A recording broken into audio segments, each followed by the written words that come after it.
दीवारे गिरिया चुप ते मंदिर गुरुद्वारे बंद। खुदाई दा मूँह आसमान नूं नहीं, वो लैबार्टरी वालों वैक्सीन उड़ीक रही।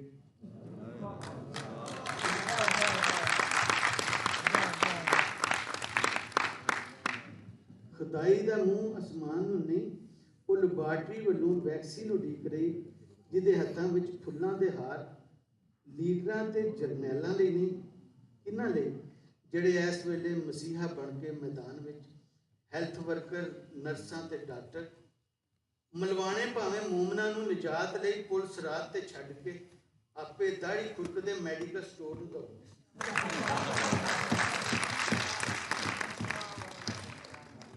मुसीबत मारे मजबूरां नूं कोई अपा किवें सुझे, सोच विचारां नूं गुंझलदार बुझारतां घेरा पाया। ये चीनी चाल नहीं, ये अमरीकी साजिश, ये इंसानी नस्ल कुशी, ये शरारत शैतानी करतूत। मस्जिदां नूं जांदे नमाजियां खौफां दियां बेड़ियां, पुलिस छापे मार रही क्यों जे लोकां दे इकट्ठ उत्ते पाबंदी, मास्क पाना लाजमी, विआह वलगण विच फासला जरूरी, मेले मंडली मना, जनाजे विच बस करदे जी। कोरोना कारण मोए मित्रां दा मूँह घट्टो घट्ट 1 मीटर दूरों वेखण दा हुकम। मुर्दे नूं चुम्मण ते हथ लाण दी इजाजत नहीं। SOPs दी खिलाफ वर्जी काबिले सजा जुर्म।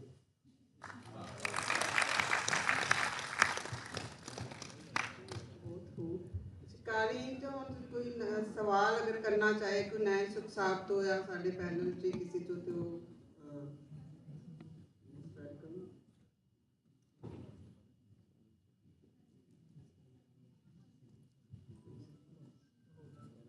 सौखा सवाल करना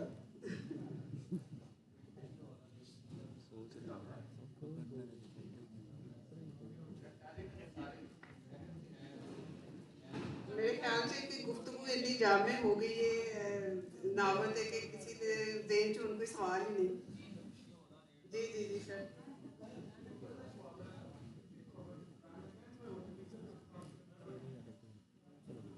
हाँ, अगर कोई करना चाहे, मेरा मैं तो आप नहीं कर सकता, लेकिन अगर करना चाहे तो। अच्छा, मतलब खालिद साहब ने किया सी अहमद खरल के उत्ते ना, हाँ जरूर है कि हो सकता मैं ना सोचता हाँ कि अहमद खरल बारे वो मैं काफ़ी सारी रिसर्च कर चुके हैं वैसे। तो जो होंगे ना पक जाए जो कोई तो फिर ही वो मज़ा आता है लिखने का। जी इस नावल के उत्ते गल हो रही सी, जिवें प्रोफैसर साहब ने कहा कि किसी एक थां ते इन्ने लोग नहीं इकट्ठे। ये देखो जिस तरह ख्वाब की भी उन्होंने गल की, बेसिकली एक जो पोश एरिया विखाया ना गुलजार विलास, ये बेसिकली एक ख्वाब नगर ही सी बुशारत और बानो का, और वो एक सैकुलर जहा एक वो बहाना चाहते सन।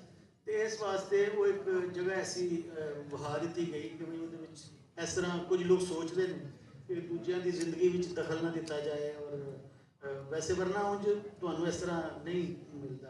फिर गल जरा हो रही सी कि देखो एक दिन ऐसा आया कोरोना के दिनों कि मैनू चंगी तरह याद है, फिर उस बाद लॉकडाउन भी हो गया साढ़े सारा, कि इटली में बार बार दिखा रहे सन कि उत्थे बहुत ही लोग मर रहे सन, और नाल ही न्यूज़ सन, और उत्थे कब्रस्ताना के जगह नहीं, हस्पतालों में जगह नहीं, और नर्सां नूं रोंदियां दिखा रहे हैं कि हुण मुर्दे इन्ने हो गए कि असीं नहीं संभाल पा रहे।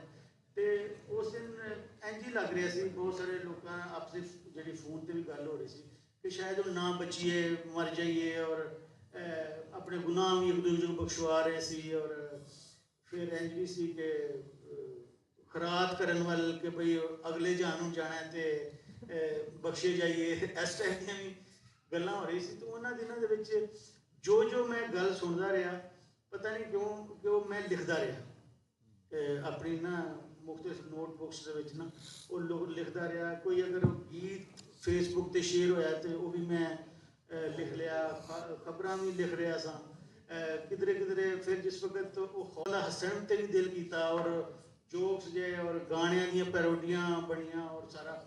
फिर उन्होंने दिनों जो मैं लिटरेचर पढ़िया, जिस तरह वो सारे का मैं जिक्र कर दिता, क्वारंटीन कहानी पढ़ी रजिंदर सिंह बेदी की, अलबीर काम्यू का पढ़िया, प्लेग नावल उन्होंने दिनों पढ़िया, या फिल्म एक वेखी कंटेंजियन, वह भी मैं ਪੈਰੇ ਦੇ ਵਿੱਚ ਜ਼ਿਕਰ ਕਰ ਦਿੱਤਾ। ਤੋ ਇੱਕ ਖੌਫ ਵੀ ਸੀ, ਔਰ ਫਿਰ ਜਿਹੜੀਆਂ ਬਹੁਤ ਸਾਰੀਆਂ ਸਾਡੀਆਂ ਨਾਲ ਵਬਾਵਾਂ ਹਰ ਵੇਲੇ ਚੱਲਦੀਆਂ ਰਹਿੰਦੀਆਂ ਨੇ, ਜਿਨ੍ਹਾਂ ਨੂੰ ਅਸੀਂ ਹਰ ਵੇਲੇ ਵੇਖ ਰਹੇ ਹਾਂ, ਜਿਹੜੀਆਂ ਸਾਡੇ ਘਰਾਂ ਵਿੱਚ ਵੜ ਗਈਆਂ ਨੇ, ਦਿਮਾਗਾਂ ਵਿੱਚ ਵੜ ਗਈਆਂ ਨੇ, ਤੇ ਉਹ ਤੇ ਹਰ ਵੇਲੇ ਨਾਲ ਚੱਲ ਰਹੀਆਂ ਸਨ। ਜਿਵੇਂ ਸਾਡੀ ਜ਼ਮੀਨ ਹੁਣ ਬਿਮਾਰ ਹੋ ਰਹੀ ਹੈ, ਬੰਦੇ ਤਾਂ ਖੈਰ ਦੂਰ ਦੀ ਗੱਲ ਹੈ, ਰੁੱਖ ਬਿਮਾਰ ਹੋ ਗਏ ਨੇ, ਰੁੱਖ ਸੁੱਕ ਰਹੇ ਨੇ, ਔਰ ਅਗਲਾ ਹੁਣ ਜਿਹੜਾ ਬਿਮਾਰ ਹੋ ਰਹੀ ਹੈ, ਬੜੀ ਖੌਫਨਾਕ ਕਲਾਈਮੇਟ ਚੇਂਜ ਦੀ ਗੱਲ ਵੀ ਹੋਈ ਹੈ, ਪ੍ਰੋਗਰਾਮ ਵੀ ਇਸ ਤੋਂ ਪਹਿਲਾਂ ਕੀਤਾ ਗਿਆ। ਜੋ ਇੰਨੀਆਂ ਸਾਰੀਆਂ ਵਬਾਵਾਂ ਨੇ ਬਲਕਿ, ਔਰ ਹੁਣ ਬੰਦੇ ਵੀ ਜਿਹੜੇ ਨੇ, ਮੇਰਾ ਖਿਆਲ ਕੋਈ ਐਸਾ ਬੰਦਾ ਨਹੀਂ ਜਿਹੜਾ ਵੀ ਕੋਈ ਟੈਸਟ ਕਰਾਉਂਦਾ ਹੈ ਤਾਂ ਉਹਦਾ ਪੋਜ਼ੀਟਿਵ ਹੀ ਆ ਜਾਂਦਾ ਹੈ। ਸ਼ੂਗਰ, ਬਲੱਡ ਪ੍ਰੈਸ਼ਰ, ਔਰ ਕੋਈ ਇਸ ਪਾਸੇ ਵੀ ਧਿਆਨ ਨਹੀਂ ਦਿੰਦਾ ਕਿ ਜੋ ਅਸੀਂ ਖਾ ਰਹੇ ਹਾਂ ਬੇਸਿਕਲੀ, ਜਾਂ ਜਿਹੜਾ ਜੀਵਨ ਹੰਢਾ ਰਹੇ ਹਾਂ, ਇਹ ਉਸ ਪੈਕੇਜ ਦਾ ਹਿੱਸਾ ਹੈ। ਸਾਰੀਆਂ ਵਬਾਵਾਂ ਇੰਝ ਹੋਣਾ ਹੀ ਸੀ ਜਦੋਂ ਤੁਸੀਂ ਉਸ ਜੀਵਨ ਨੂੰ ਅਪਣਾ ਲਿਆ, ਔਰ ਆਪਣੀ ਧਰਤੀ ਦੇ ਗਜ਼ਾਵਾਂ ਤੋਂ ਲੈ ਕੇ, ਆਪਣੀ ਧਰਤੀ ਦੇ ਦਵਾ ਦਾਰੂ ਤੋਂ ਲੈ ਕੇ ਸਭ ਕੁਝ ਤੁਸੀਂ ਭੁਲਾ ਦਿੱਤਾ, ਤੇ ਫਿਰ ਇੰਝ ਹੀ ਹੋਣਾ ਸੀ। ਔਰ ਕੁਝ ਇਹਨਾਂ ਗੱਲਾਂ ਨੂੰ ਲੋਕ ਇਹ ਵੀ ਸਮਝਦੇ ਨੇ ਕਿ ਸ਼ਾਇਦ ਬੈਕਵਰਡ ਹੋਏਗਾ, ਕਿ ਮੇਰਾ ਇਹ ਕਹਿਣਾ ਕਿ ਅੱਜ ਵੀ ਧਰਤੀ ਵੱਲ ਹੀ ਜਾਣਾ ਪਏਗਾ ਬੰਦੇ ਨੂੰ, ਅੱਜ ਹੀ ਕੁਦਰਤ ਵੱਲ ਹੀ ਜਾਣਾ ਪਏਗਾ ਬੰਦੇ ਨੂੰ। ਔਰ ਜਿੰਨਾ ਬੰਦਾ ਕੁਦਰਤ ਨੂੰ ਖਰਾਬ ਨਹੀਂ ਕਰੇਗਾ, ਕੁਦਰਤ ਨਾਲ ਛੇੜਛਾੜ ਨਹੀਂ ਕਰੇਗਾ, ਉਨੀ ਕੁਦਰਤ ਵੀ ਸੋਹਣੀ ਲੱਗੇਗੀ ਤੇ ਬੰਦਾ ਆਪ ਹੀ ਸੁਖੀ ਰਹੇਗਾ। ਇਹ ਸਾਰੀਆਂ ਗੱਲਾਂ ਸਨ ਜਿਹੜੀਆਂ ਉਸ ਵਬਾ ਦੇ ਖੌਫ ਦੇ ਨਾਲ ਨਾਲ ਮੇਰੇ ਵੀ ਜ਼ਿਹਨ ਵਿੱਚ ਨੇ, ਤੁਹਾਡੇ ਵੀ ਜ਼ਿਹਨ ਵਿੱਚ ਨੇ, ਤੇ ਅਸੀਂ ਸੋਚਦੇ ਰਹਿੰਦੇ ਹਾਂ। ਜੋ ਕੁਝ ਸੋਚਿਆ ਉਹਨੂੰ ਇਹਦੇ ਵਿੱਚ ਕਰ ਦਿੱਤਾ ਮੈਂ।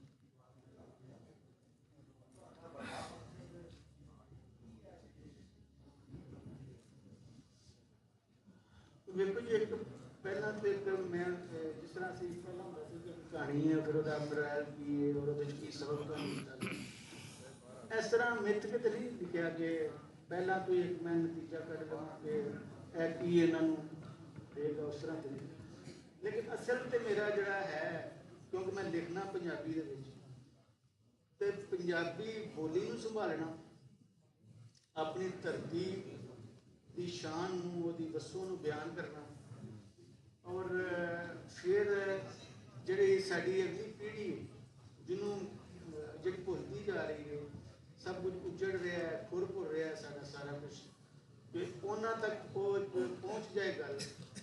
ਆਪਣੇ ਆਪ ਵਿੱਚ ਤੇ ਬੰਦਾ ਬਹੁਤ ਜਜ਼ਬਾਤੀ ਹੋ ਕੇ ਮੈਂ ਸੋਚਣਾ ਕਿ ਯਾਰ ਇਹਦੇ ਵਿੱਚ ਮੈਂ ਇਹ ਵੀ ਕਰ ਲਵਾਂ, ਇਹ ਵੀ ਕਰ ਲਵਾਂ, ਇਹ ਵੀ ਕਰ ਲਵਾਂ। ਉਹ ਕਿੰਨਾ ਸੰਭਾਲਿਆ ਜਾਂਦਾ ਹੈ ਜਾਂ ਕਿੰਨਾ ਅੱਗੇ ਪਹੁੰਚਿਆ, ਉਹ ਮੇਰੇ ਪਾਸ ਵਿੱਚ ਨਹੀਂ, ਉਹ ਤੇ ਪੜ੍ਹਨ ਵਾਲੇ ਹੀ ਦੱਸ ਸਕਦੇ ਨੇ। ਕੋਸ਼ਿਸ਼ ਤੁਹਾਡੇ ਸਵਾਲ ਦੇ ਜਵਾਬ 'ਚ ਮੈਂ ਵੀ ਨੋਵਲ ਦੇ ਵਿੱਚੋਂ ਇੱਕ ਦੋ ਗੱਲਾਂ ਪੇਸ਼ ਕਰ ਦੇਣਾ ਕਿ ਗੀਤ ਗੁਨਾਹ ਬਣੇ, ਨੱਚਣ ਖੇਡਣ ਹਰਾਮ ਹੋਇਆ, ਤੇ ਅਲੜ ਸਦਰਾਂ ਸੇਜ ਸੰਸਾਰ ਹੋ ਗਈ।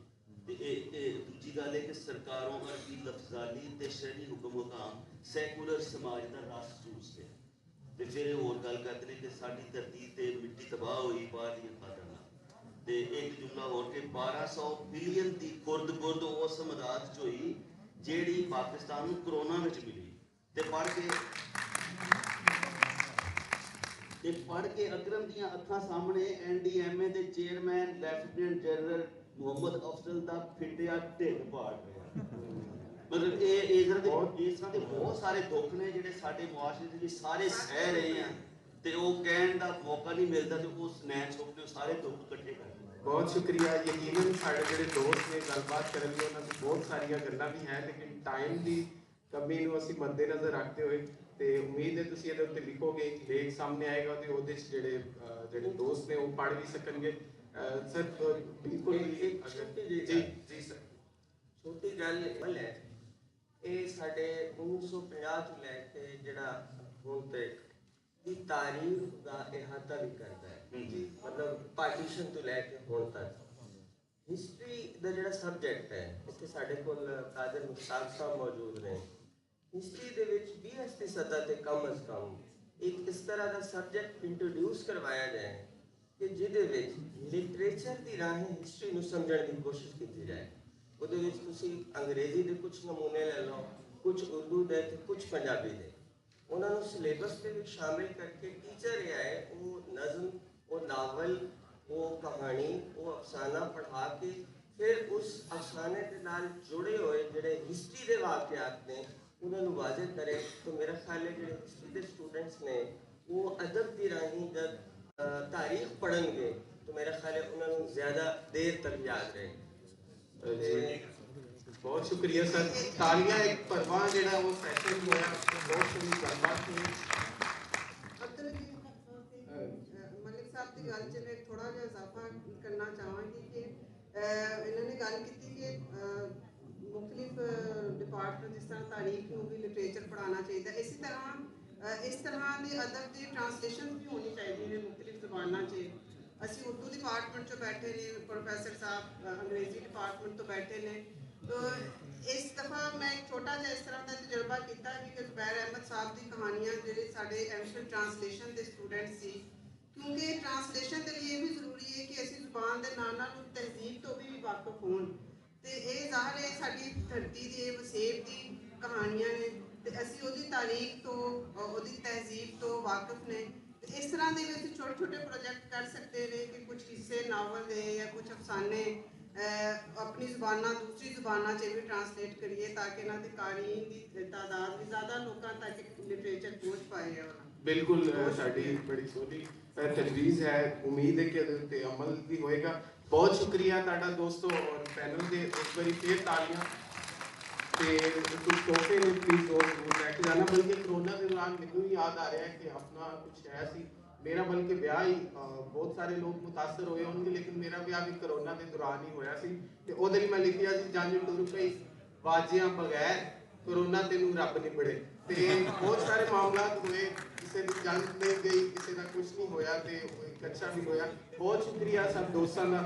ते एक ग्रुप फोटो ओहदे बाद फिर अगला सेशन जेड़ा हैगा जिस तरह कि तुहानू पता है पंजाब दी वंड सुलेख ते सियासत ते इस वाले नाल सारा जेड़ा साडा पैनल है वो लोग मौजूद ने।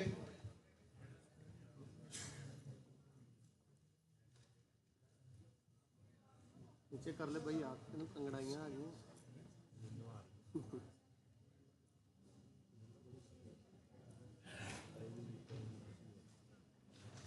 जी अगला जेड़ा साडा सैशन है पंजाब दी वंड सुलेख ते सियासत, वागे नाल अटारी दी नहीं, वागे नाल अटारी दी नहीं टक्कर ना गीता नाल कुरान दी है, वागे नाल अटारी दी नहीं टक्कर ना गीता नाल कुरान दी है। नहीं कुफर इस्लाम दा झगड़ा, नहीं कुफर इस्लाम दा झगड़ा, सारी गल है नफे नुकसान दी है। ते गल है नफे नुकसान दी, सियासतां दी, पंजाब दी वंड दी। तो बहुत सारा इहदे उत्ते अदब तखलीक होया, लिटरेचर लिखा गया, शायरी लिखी गई, कहानियां लिखी गई। बल्कि पिछले दिनों में याद आ रहा है कि इलियास कुमन साहब ने जड़ा है वो तकरीबन 1000 सफ़े का एक वॉल्यूम सामने आया, और भी कुछ किताबां ने वो सिर्फ वंड के हवाले के नाल ही है। तो असी बकायदा इस सैशन का आगाज करने में सब तो पहले दावत देना आमिर रियाज साहब नूं। वो आन आमिर रियाज साहब जिहड़ा है अजकल दी जिहड़ी सियासत है या पहले पंजाब दी सियासत के हवाले के नाल डूंगी जिहड़ी है वो अख रखते हैं। आमिर रियाज कुड्डू साहब वो इस सैशन में चलाएंगे। इहदे बाद मैं दावत देना वा जी आमिर साहब आ जाओ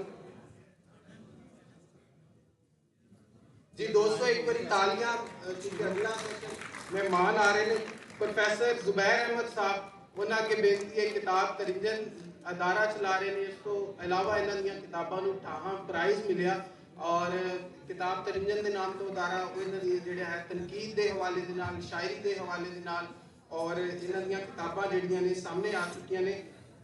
इकबाल कैसर साहब फौजगढ़ के डायरैक्टर ने, तारीखदान ने और शायर भी ने, कभी शायरी भी करते सन, हूँ पता नहीं की होया इन्हां खुश रहो, बहुत ही प्यारे मुहब्बती इंसान ने। ते मैं दावत देना प्रोफैसर इलियास चट्टा साहब नूं, लम्स ने और इन्हां दी मेहरबानी तशरीफ ले आए।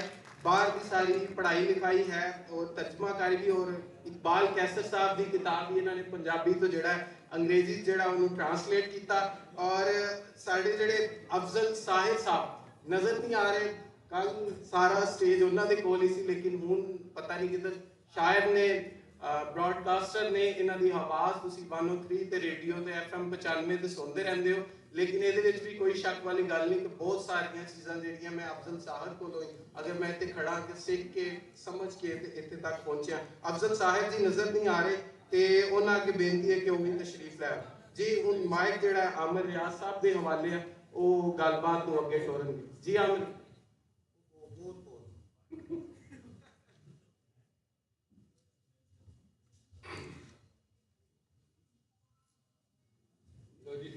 ਸੈਸ਼ਨ ਸ਼ੁਰੂ ਕਰ ਰਹੇ ਤੇ ਅਫਜ਼ਲ ਸਾਹਿਬ ਆਏਗਾ ਤੇ ਫਿਰ ਉਹਨੂੰ ਵੀ ਬੁਲਾ ਲਾਂਗੇ। ਹੁਣ ਜਾ ਕੇ ਮਤਲਬ ਬਾਰੀ ਬੁਲਾ ਲਾਂਗੇ, ਕੋਈ ਨਹੀਂ ਫਿਕਰ ਨਾ ਕਰੋ, ਤਲਬ ਕਰ ਲਾਂਗੇ ਅਸੀਂ ਉਹਨੂੰ। ਤੇ ਜੈਸਾ ਕਿ ਤੁਹਾਨੂੰ ਪਤਾ ਹੈ ਕਿ ਵੰਡ ਦੇ ਉੱਤੇ ਜਿਹੜਾ ਸੈਸ਼ਨ ਹੈਗਾ, ਔਰ ਸਾਡੇ ਨਾਲ ਜਿਹੜਾ ਜ਼ੁਬੈਰ ਸਾਹਿਬ ਹੈਗੇ ਨੇ, ਜ਼ੁਬੈਰ ਸਾਹਿਬ ਜਿਹੜੇ ਨੇ ਉਹਨਾਂ ਨੇ ਕਿਤਾਬ ਤਾਂ ਇੰਜਨ ਤੇ ਚਲਾਉਂਦੇ ਨੇ, ਲੇਕਿਨ ਕਹਾਣੀਆਂ ਦੇ ਉੱਤੇ ਇਹਨਾਂ ਦੀ ਨਜ਼ਰ ਹੈਗੀ ਹੈ। ਪੰਜਾਬੀ ਕਹਾਣੀ ਵੰਡ ਦੇ ਹਵਾਲੇ ਨਾਲ ਜੋ ਲਿਖੀ ਗਈ ਹੈ ਉਹਦੇ ਤੇ ਅਸੀਂ ਚਾਹਾਂਗੇ ਕਿ ਉਸ ਦੇ ਉੱਤੇ ਗੱਲਬਾਤ ਕਰਨ, ਔਰ ਬਹੁਤ ਅਰਸੇ ਤੋਂ ਕੰਮ ਕਰ ਰਹੇ ਨੇ ਪੰਜਾਬੀ ਦਾ ਜਿਹੜਾ ਉਹ ਸਭ ਤੁਹਾਨੂੰ ਪਤਾ ਹੈ ਇਸ ਗੱਲ ਦਾ। ਇਕਬਾਲ ਕੈਸਰ ਸਾਹਿਬ ਜਿਹੜੇ ਨੇ ਉਹਨਾਂ ਨਾਲ ਹੀ ਕੰਮ ਜਿਹੜਾ ਹੈਗਾ ਉਹ ਮੇਰੇ ਵਰਗੇ ਹੈਗੇ ਨੇ ਕਿ ਅਸੀਂ ਕਿਤੇ ਯੂਨੀਵਰਸਿਟੀ ਤੋਂ ਪੜ੍ਹੇ ਬਗੈਰ ਹੀ ਕੰਮ ਠੀਕ ਕੀਤਾ ਹੈ। ਹਾਂ, ਡਿਗਰੀ ਦੀ ਲੋੜ ਨਹੀਂ ਹੈਗੀ। ਤੇ ਉਹਨਾਂ ਨੇ ਵੀ ਬਹੁਤ ਕੰਮ ਕੀਤਾ ਹੈ। ਪਿੱਛੇ ਇਹਨਾਂ ਨੇ ਜੈਨ ਮਦਦ ਦੇ ਬਾਰੇ ਜਿਹੜਾ ਕੰਮ ਕੀਤਾ ਸੀ ਉਹ ਵੀ ਬਹੁਤ ਅਹਿਮ ਸੀ। ਅਸੀਂ ਕਿਹਾ ਸੀ ਤਲਬ ਕਰ ਲਾਂਗੇ, ਤੂੰ ਆਪੇ ਹੀ ਆ ਗਏ।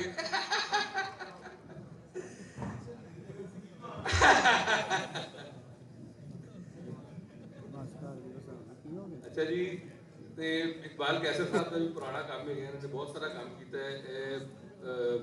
ਮਤਲਬ ਲਿਟਰੇਚਰ ਦੇ ਉੱਤੇ ਵੀ ਗੱਲ ਕਰ ਸਕਦੇ ਨੇ, ਔਰ ਅਗਰ ਇਹ ਚਾਹਣਗੇ ਤੇ ਅਸੀਂ ਇਹਨਾਂ ਨੂੰ ਚਾਹਾਂਗੇ ਕਿਉਂਕਿ ਪਾਰਟੀਸ਼ਨ ਦੇ ਵਿੱਚ ਤਿੰਨ ਜਿਹੜੇ ਰਿਲੀਜਨ ਨੇ ਉਹਨਾਂ ਦਾ ਟਾਕਰਾ ਜਿਹੜਾ ਹੈਗਾ ਉਹ ਵੀ ਨਜ਼ਰ ਆਉਂਦਾ ਹੈ। ਤੇ ਕਿਉਂਕਿ ਇਹ ਸਿੱਖਾਂ ਦੇ ਐਕਸਪਰਟ ਹੈਗੇ ਨੇ ਤੇ ਅਸੀਂ ਚਾਹੁੰਦੇ ਹਾਂ ਕਿ ਸਿੱਖਾਂ ਦੇ ਕੋਈ ਕੰਮ ਹੈ, ਸਿੱਖ ਇਹਦੇ ਮਤਲਬ ਇੱਕ ਪਾਰਟੀਸ਼ਨ ਉਹਨਾਂ ਦਾ ਕੀ ਕਿਰਦਾਰ ਹੈਗਾ ਸੀ ਉਹਦੇ ਤੇ ਵੀ ਥੋੜੀ ਜਿਹੀ ਗੱਲ ਕਰਨ, ਕਿਉਂਕਿ ਉਹ ਬਹੁਤ ਜ਼ਰੂਰੀ ਹੈ। ਅਸੀਂ ਬਾਅਦ ਵਿੱਚ ਭੁੱਲ ਜਾਂਦੇ ਸਮੇਂ ਸਿਰਫ ਪੰਜਾਬੀ ਮੁਸਲਮਾਨ ਹੀ ਹੈਗੇ ਸਨ, ਹਿੰਦੂ ਵੀ ਸਨ, ਸਿੱਖ ਵੀ ਸਨ, ਉਹਦੇ ਤੇ ਗੱਲ ਹੋਣੀ ਵੀ ਚਾਹੀਦੀ ਹੈ। ਤੇ ਰਿਆਜ਼ ਸਿੱਤਾ ਸਾਹਿਬ ਜਿਹੜੇ ਹੈਗੇ ਨੇ ਉਹ ਲਫ਼ਜ਼ ਵਿੱਚ ਪੜ੍ਹਾਉਂਦੇ ਨੇ।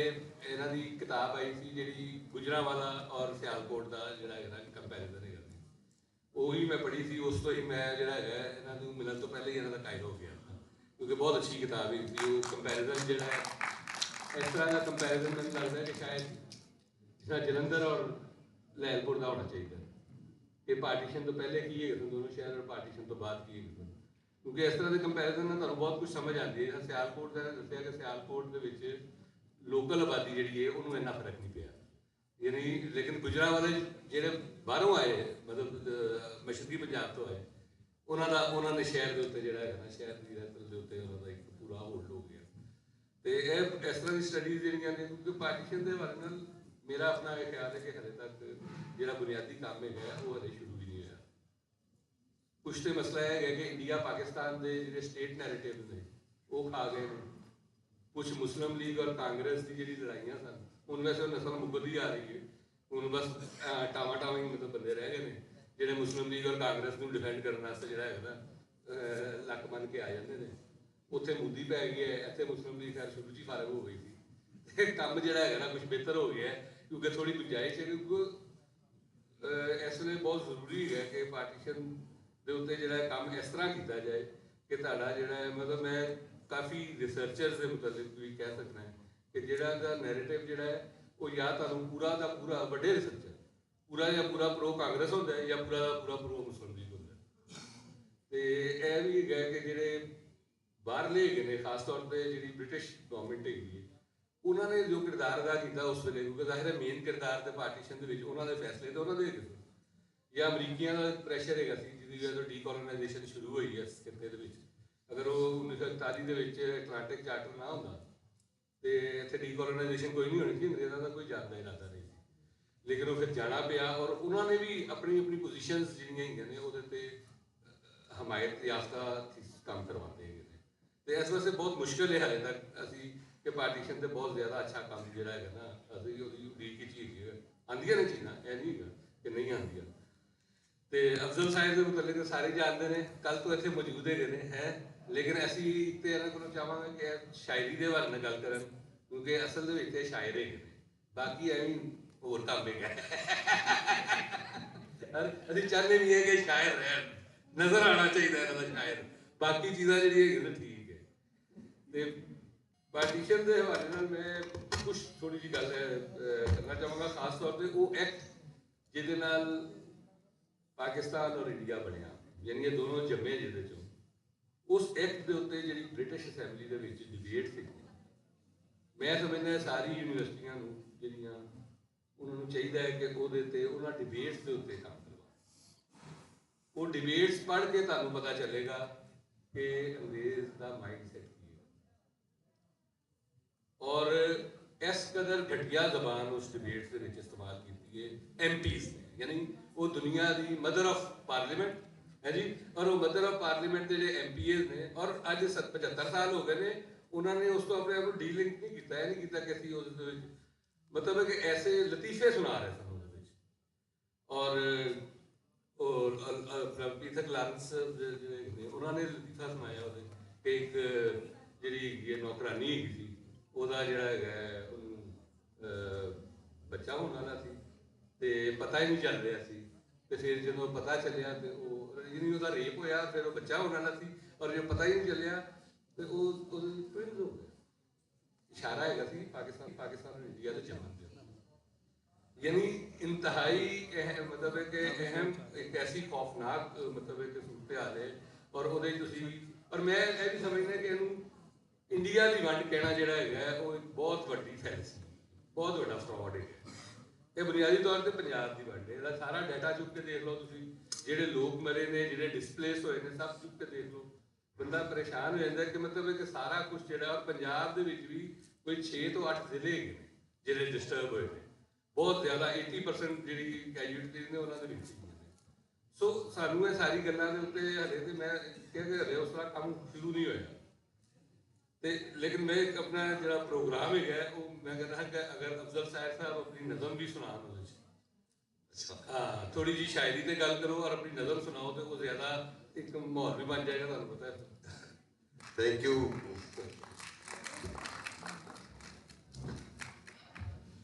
थैंक यू अमरयाल जी।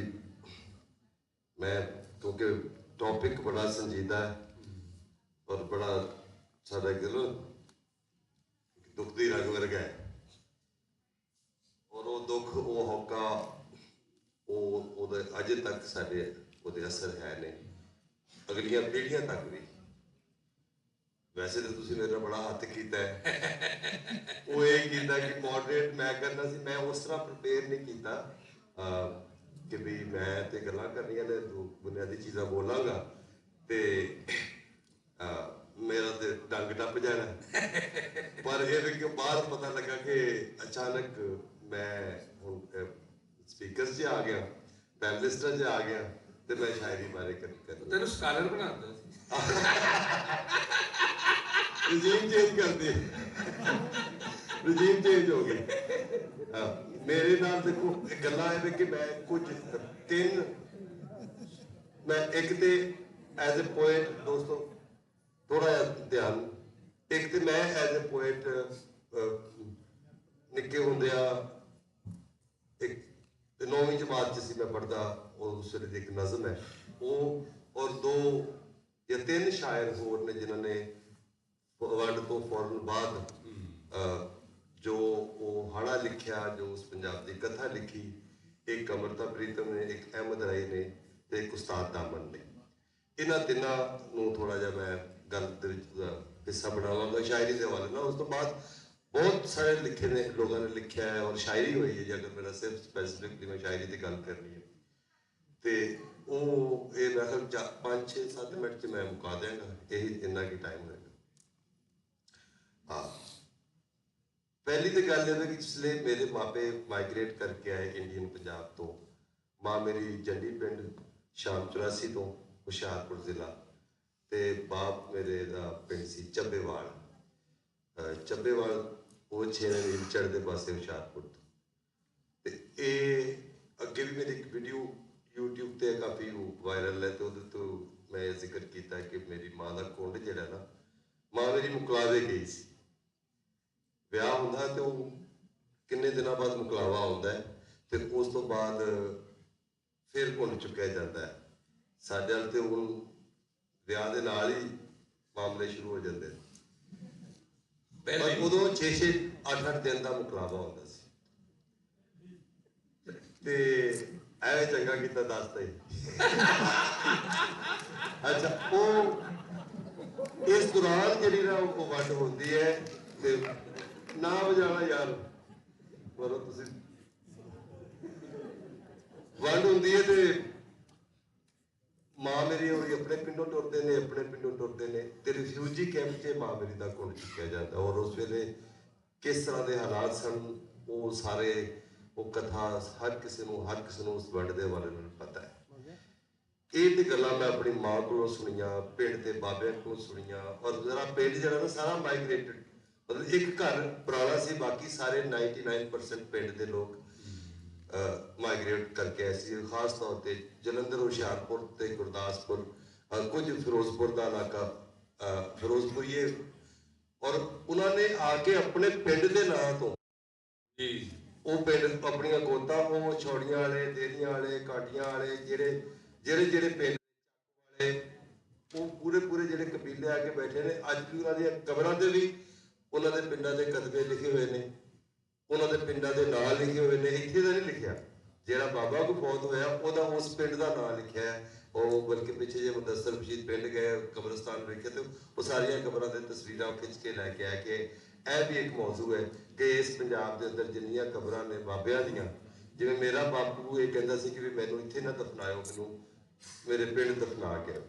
ਹੁਣ ਅਸੀਂ ਕਿਵੇਂ ਉਸ ਡੈਡ ਬੋਡੀ ਤੇ ਵੀਜ਼ਾ ਲੈ ਸਕਦੇ ਸੀ?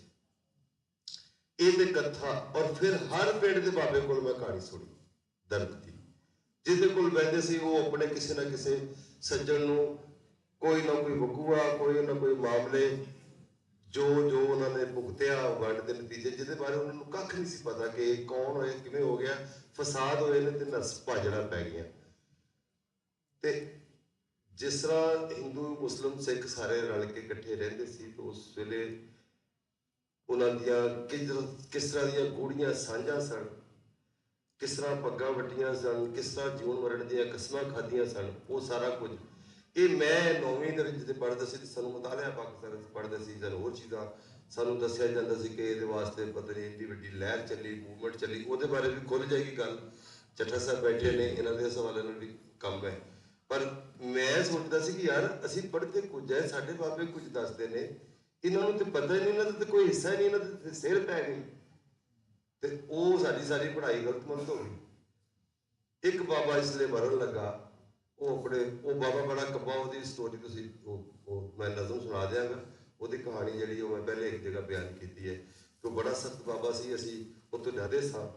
ਪਰ ਉਹ ਇੱਕ ਸਿਆਲਾਂ ਦੀ ਸ਼ਾਮ ਹੈ ਤੋਂ ਮਰਨ ਵਾਲੀ ਉਹਦੀ ਹਾਲਤ ਹੋ ਗਈ ਹੈ। ਉਹ 2 ਦਿਨ ਬਾਅਦ ਉਹ ਮਰ ਗਿਆ। ਪਰ ਇਸ ਲਈ ਉਹਨੇ ਕਹਾਣੀ ਸੁਣਾਈ ਹੋਏ ਸੀ ਕਿ ਸੰਤਿਆ ਤੂੰ ਆਂਦਾ ਸਹਿ ਜਿਉਣ ਮਰਨ ਕੱਟਿਆ, ਉਹ ਵੱਡੀਆਂ ਪਾ ਦਿੱਤੀਆਂ ਸੂ, ਵਾਲਾਂ ਲਾ ਦਿੱਤੀਆਂ ਸੂ, ਹੁਣ ਮੇਲ ਕਿੱਥੇ, ਆਂਦਾ ਸਹਿ ਜਿਉਣ ਮਰਨ ਕੱਟਿਆ। ਵਿੱਚ ਉਹਨੇ ਕਈ ਕਰੈਕਟਰਸ ਨੂੰ ਜਿਹੜੀਆਂ ਤਾਰੀਖੀ ਤੌਰ ਤੇ ਜਿਨ੍ਹਾਂ ਦੇ ਨਾਮੇ ਆਜ਼ਾਦੀ ਲੱਗਦੀ ਹੈ ਉਹਨਾਂ ਨੂੰ ਕੋਈ ਮੰਦਾ ਵੀ ਉਸ ਬੋਲਿਆ ਤੇ ਅਗਲੇ ਦਿਨੋਂ ਬਾਬਾ ਟੁਰ ਗਿਆ। ਤੇ ਮੈਨੂੰ ਅਜਬ ਇੱਕ ਕੈਫੀਅਤ ਜੀ ਬਣੀ ਤੇ ਇੱਕ ਨਜ਼ਮ ਮੈਂ ਵੰਡ ਦੇ ਵਾਲੇ ਨਾਲ ਬਣੀ, ਉਹ ਮੈਂ ਤੁਹਾਨੂੰ ਸੁਣਾਣਾ ਕਿ ਸਾਡੇ ਬਾਬੇ ਲੀਕਾਂ ਚੁੰਨੀਆਂ ਸਾਨੂੰ ਮੱਤ ਕੀ ਆਉਣੀ, ਅੰਗ ਲਮਕਣ ਨੰਗੀ ਤਾਰ ਤੇ ਵਿੱਚ ਰੱਤ ਕੀ ਆਉਣੀ। ਅਸੀਂ ਝੂਠੀ ਖੇਡ ਕੇ ਇੱਕ ਸੱਚ ਬਣਾਇਆ, ਫਿਰ ਉਸ ਨੂੰ ਧਰਮੀ ਲਹਿਰ ਦਾ ਇੱਕ ਤੜਕਾ ਲਾਇਆ। ਅਸੀਂ ਪਾਕ ਪਲੀਤੇ ਪਾਣੀਆਂ ਵਿੱਚ ਰਿੱਝਦੇ ਜਾਈਏ, ਜਾਂ ਹੱਸੀਏ ਘੂਰੀ ਵੱਟ ਕੇ ਜਾਂ ਖਿੱਚਦੇ ਜਾਈਏ। ਕੋਈ ਨੇਜ਼ੇ ਉੱਤੇ ਸੱਚ ਵੀ ਇੱਥੇ ਨਹੀਂ ਬਚਣਾ, ਭਾਵੇਂ ਈਸਾ ਮੁੜ ਕੇ ਆ ਜਾਏ ਇੱਥੇ ਨਹੀਂ ਬਚਣਾ। ਅਸੀਂ ਅੱਖਾਂ ਮਲ ਵੇਖੀ ਕੀ ਖੇਡਾਂ ਹੋਈਆਂ, ਉਹ ਕਿਤੇ ਸ਼ੇਰਾਂ ਵਰਗੇ ਸੂਰਮੇ ਅੱਜ ਭੇਡਾਂ ਹੋਈਆਂ। ਚੰਗਾ ਹੀ ਸੀ ਪੁੱਤਰਾ, ਇਹ ਹੁਣ ਜਿਹੜੀ ਮੇਰੇ ਨਾਲ ਕਲਾਮ ਹੁੰਦੇ ਸਨ ਬਾਬਿਆਂ ਦਾ, ਚੰਗਾ ਹੀ ਸੀ ਪੁੱਤਰਾ ਜੇ ਦੇਸ਼ 'ਚ ਰਹਿੰਦੇ, ਉਹ ਸਾਨੂੰ ਆਣ ਅੰਗਰੇਜ਼ਾਂ ਰੋਲਿਆ। ਸਾਡੇ ਬਾਬੇ ਕਹਿੰਦੇ ਸਾਨੂੰ ਸੱਜਾ ਹੱਥ ਵਿਖਾ ਕੇ ਮਾਰੀ ਸੂ ਖੱਬੀ, ਓਏ ਅਸੀਂ ਜੰਨਤ ਵੱਲ ਨੂੰ ਨੱਠ ਪਏ ਤੇ ਦੋਜ਼ਖ ਲੱਭੀ। ਅਸੀਂ ਜੰਨਤ ਵੱਲ ਨੂੰ ਨੱਠ ਪਏ ਤੇ ਦੋਜ਼ਖ ਲੱਭੀ। ਅਸੀਂ ਜੁੱਤੇ ਵਿੱਚ ਪੰਜਾਲੀਆਂ, ਫਿਰ ਜੋ ਇੱਧਰ ਉੱਧਰ ਦੋ ਮੁਲਕਾਂ 'ਚ ਦੋ ਪੰਜਾਬਾਂ 'ਚ ਪੰਜਾਬੀਆਂ ਨਾਲ ਜੋ ਗੁਜ਼ਰਾਨ ਰਹੀ ਹੈ, ਅਸੀਂ ਜੁੱਤੇ ਵਿੱਚ ਪੰਜਾਲੀਆਂ, ਹਲ ਬਣ ਗਏ ਫਾਈਆਂ। ਅਸੀਂ ਖੇਤਾਂ ਵਿੱਚ ਹੀ ਬੀਜੀਆਂ ਕਈ ਸਾਲ ਛਮਾਈਆਂ। ਛਮਾਈ ਇੰਨੀ ਕੁ ਫਸਲ ਮਿਲਦੀ ਸੀ ਜਿਹੜੀ ਕਿ ਇੰਨਾ ਕੁ ਦਾਣਾ ਜਿਵੇਂ ਮਜ਼ਾਰੇ ਨੂੰ ਕਿ ਉਹ ਵਿਚਾਰਾ ਉਹਨੂੰ ਹੀ ਬੀਜ ਦਿੰਦਾ ਸੀ। ਉਹ ਬੀਜ ਜਿੰਨੀ ਮਤਲਬ ਬਹੁਤ ਮੰਦੀ ਹਾਲਤ ਸੀ ਜਿਹੜੀ ਉਪਜ ਹੁੰਦੀ ਸੀ ਫਸਲ ਦੀ। ਅਸੀਂ ਖੇਤਾਂ ਵਿੱਚ ਹੀ ਬੀਜੀਆਂ ਕਈ ਸਾਲ ਛਮਾਈਆਂ। ਅਸੀਂ ਵਿਲ ਕੇ ਰੋਏ ਭੁੱਖ ਤੋਂ, ਸਾਹ ਟੁੱਟਣ ਲੱਗ ਪਏ, ਫਿਰ ਲੱਤਾਂ ਕੱਢੀਆਂ ਚੌਧਰੀ ਅਸੀਂ ਕੁੱਟਣ ਲੱਗ ਪਏ। ਨਹੀਂ ਖਾਣ ਪੀਣ ਨੂੰ ਲੱਭਦਾ ਸਾਡੇ ਘਰ 'ਚ ਸਾਇਆ, ਅਖੇ ਬੋਤਲ 'ਚੋਂ ਨਹੀਂ ਪੀਵਣਾ ਇਹ ਦਮ ਕਰਵਾਇਆ। ਅਸੀਂ ਛਿਟੀ ਚਰਾਵਣ ਲੈ ਗਏ ਕਿੰਜ ਬੂਹਾ ਨਿਕਲੇ, ਪਰ ਜਿਉਂ ਬੀਨ ਵਜਾਈਏ ਰੁੱਢ ਤੇ ਤਾਂ ਚੂਹਾ ਨਿਕਲੇ।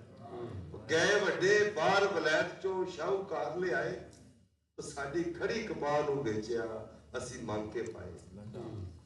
ਗਏ ਵੱਡੇ ਬਾਹਰ ਵਲੈਤ 'ਚੋਂ ਸ਼ਾਹੂਕਾਰ ਲਿਆਏ, ਸਾਡੀ ਖੜੀ ਕਮਾਲ ਨੂੰ ਵੇਚਿਆ ਅਸੀਂ ਮੰਗ ਕੇ ਪਾਏ। ਤੇ ਜਦ ਸ਼ੀਸ਼ੇ ਮੂਹਰੇ ਆ ਗਏ ਬਣ ਅਫਲਾਤੂਨੀ, ਤਦ ਸ਼ਕਲਾਂ ਦਿਸੀਆਂ ਕਾਲੀਆਂ ਹੱਥ ਖੂਨੋ ਖੂਨੀ। ਅਸੀਂ ਖੜੇ ਖਲੋਤੇ ਕੰਬ ਗਏ ਪਰਛਾਵੇਂ ਬਦਲੇ, ਉਹ ਸਾਡੇ ਆਪਣੇ ਆਪ ਪਟਵਾਰੀਆਂ ਸਾਡੇ ਨਾਵੇਂ ਬਦਲੇ। ਸਾਨੂੰ ਸੁਰਤ ਨਾ ਆਈ ਹੋਮ ਦੇ ਕਿੰਜ ਘਾਟੇ ਵਾਧੇ, ਅਸੀਂ ਬਾਂਦਰ ਕਿੱਲਾ ਖੇਡਿਆ ਤੇ ਛਿੱਤਰ। ਸਾਨੂੰ ਸੁਰਤ ਨਾ ਆਈ ਹੋਮ ਦੇ ਕਿੰਜ ਘਾਟੇ ਵਾਧੇ, ਅਸੀਂ ਬਾਂਦਰ ਕਿੱਲਾ ਖੇਡਿਆ ਤੇ ਛਿੱਤਰ ਖਾਦੇ। ਸਾਨੂੰ ਟੁੱਕ ਦਾ ਫਾਹਾ ਲੈ ਗਿਆ ਅਸੀਂ ਮਿੱਲਾਂ ਵੱਲੇ, ਦੋ ਮਾਲਕ ਜੁੜ ਕੇ ਬਹਿ ਗਏ ਅਸੀਂ ਲੱਖਾਂ ਕੱਲੇ। ਸਾਡਾ ਗੰਨਾ ਮਿਲ ਨੇ ਪੀੜਿਆ ਰੋ ਰੱਤੀ ਨਿਕਲੀ, ਤੇ ਉਸ ਰੱਤ 'ਚੋਂ ਪੱਗਾਂ ਵਾਲਿਆਂ ਦੀ ਪੱਤੀ ਨਿਕਲੀ। ਅਸੀਂ ਮੀਂਹ ਤੋਂ ਕਣਕਾਂ ਸਾਂਭੀਆਂ ਸਾਨੂੰ ਚੌਧਰ ਪੈ ਗਈ, ਸਾਡਾ ਮਿੱਟੀ ਵਿੱਚ ਮੂੰਹ ਤੁੰਨ ਕੇ ਸਾਡੇ ਸਿਰ ਤੇ ਬਹਿ ਗਈ। ਕੀ ਦੱਸਾਂ ਸਾਹ ਦੀ ਮੰਡੀ ਏ ਕਿੰਜ ਮੰਦਾ ਹੁੰਦਾ, ਮੈਂ ਰੱਬ ਨਾਲ ਦੁੱਖੜੇ ਬੋਲਦਾ ਜੇ ਬੰਦਾ।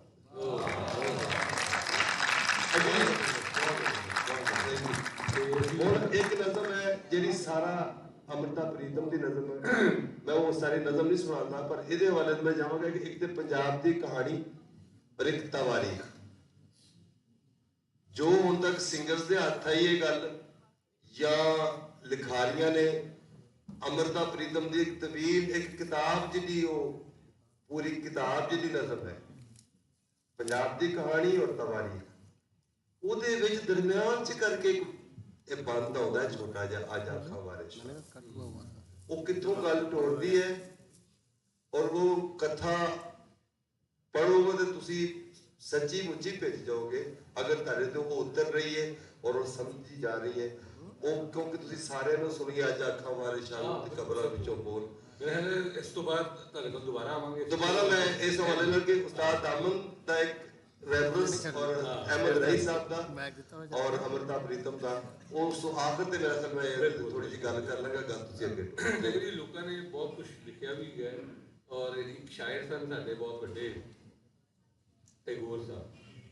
ਟੈਗੋਰ ਦੀ ਔਰ ਨੇਤਾ ਜੀ ਦੀ ਜਿਹੜੀ ਕੋਰਸਪੋਂਡੈਂਸ ਹੈ ਉਹ 1938 'ਚ ਨੇਤਾ ਜੀ ਯਾਨੀ ਸੁਭਾਸ਼ ਚੰਦਰ ਬੋਸ ਸਾਹਿਬ ਕਾਂਗਰਸ ਦੇ ਸਦਰ ਸਨ ਔਰ ਕਾਂਗਰਸ ਨੇ ਫੈਸਲਾ ਕੀਤਾ ਕਿਉਂਕਿ ਉਹਨਾਂ ਨੂੰ ਸੀਟਾਂ ਉਹਨਾਂ ਨੇ ਜਿੱਤੀਆਂ ਸਨ ਔਰ 8 ਸੂਬਿਆਂ 'ਚ ਉਹਨਾਂ ਨੇ ਟੈਗੋਰ ਦੀ ਹਕੂਮਤਾਂ ਆਪਣੀ ਬਣਾ ਲਈਆਂ ਸਨ ਤੇ ਉਹਨਾਂ ਨੇ ਫੈਸਲਾ ਕੀਤਾ ਕਿ ਬੰਦੇ ਮਾਤਰਮ ਬਣਾਉਣਾ। ਤੇ ਨੇਤਾ ਜੀ ਨੇ ਖੱਤ ਲਿਖਿਆ ਟੈਗੋਰ ਨੂੰ। ਅਸਲ ਤੇ ਦੇਸ਼ ਬੰਧੂ ਹੋ ਗਏ ਸਨ, ਉਹਨਾਂ ਦੇ ਵੱਡੇ ਗੁਰੂ ਤੇ ਹੋਏ ਸਨ, ਤੇ ਗੁਰੂ ਨੂੰ ਉਹਨੇ ਲਿਖਿਆ ਕਿ ਇਹ ਕੰਮ ਹੋਣ ਲੱਗਿਆ ਤੇ ਮੇਰਾ ਖਿਆਲ ਹੈ ਕੰਮ ਬੜਾ ਖਰਾਬ ਹੋ ਜਾਣਾ। ਟੈਗੋਰ ਨੇ ਜਵਾਬ ਦਿੱਤਾ ਤੇ ਸਭ ਚੀਜ਼ਾਂ ਮੌਜੂਦ ਹੀ ਟੈਗੋਰ ਨੇ ਜਵਾਬ ਦਿੱਤਾ ਕਿ ਇਹਨਾਂ ਨੂੰ ਕੋਸ਼ਿਸ਼ ਕਰ ਕਿ ਇਹ ਕੰਮ ਨਾ ਹੋਵੇ। ਖਾਸ ਤੌਰ ਦੇ ਉੱਤੇ ਮਹਾਤਮਾ ਗਾਂਧੀ ਔਰ ਬਿਰਲਾ ਔਰ ਮੌਲਾਨਾ ਅਬੁਲ ਕਲਾਮ ਸਾਹਿਬ, ਜਿਹਨਾਂ ਦੀ ਵੈਸੇ ਬਹੁਤ ਇੱਜ਼ਤ, ਲੇਕਿਨ ਇਹ ਤਿੰਨੋਂ ਬੰਦੇ ਇਸ ਕੰਮ ਤੇ ਜੁੜੇ ਹੋਏ ਸੀ। ਉਹਦਾ ਹਵਾਲਾ ਮੌਜੂਦ ਹੈ ਉਹਦੇ 'ਚ। ਤੇ ਟੈਗੋਰ ਨੇ ਕਿਹਾ ਕਿ ਅੱਛਾ ਇੰਝ ਕਰਕੇ ਤੂੰ ਇਹਦਾ ਪਹਿਲਾ ਸਟੈਂਜ਼ਾ ਜਿਹੜਾ ਹੈ ਨਾ ਉਹ ਗਾਇਆ ਕਰ। ਇਹਨੂੰ ਅਗਰ ਬਹੁਤ ਮਜਬੂਰ ਹੋ ਜਾਏ ਕਿ ਇਹਨੇ ਲਾਣਾ ਹੈ ਕਿ ਤੂੰ ਪਹਿਲਾ ਸਟੈਂਜ਼ਾ ਗੈਪ ਕਰ ਦੇ ਤੇ ਅੱਗੋਂ ਚਲਾ ਦੇ।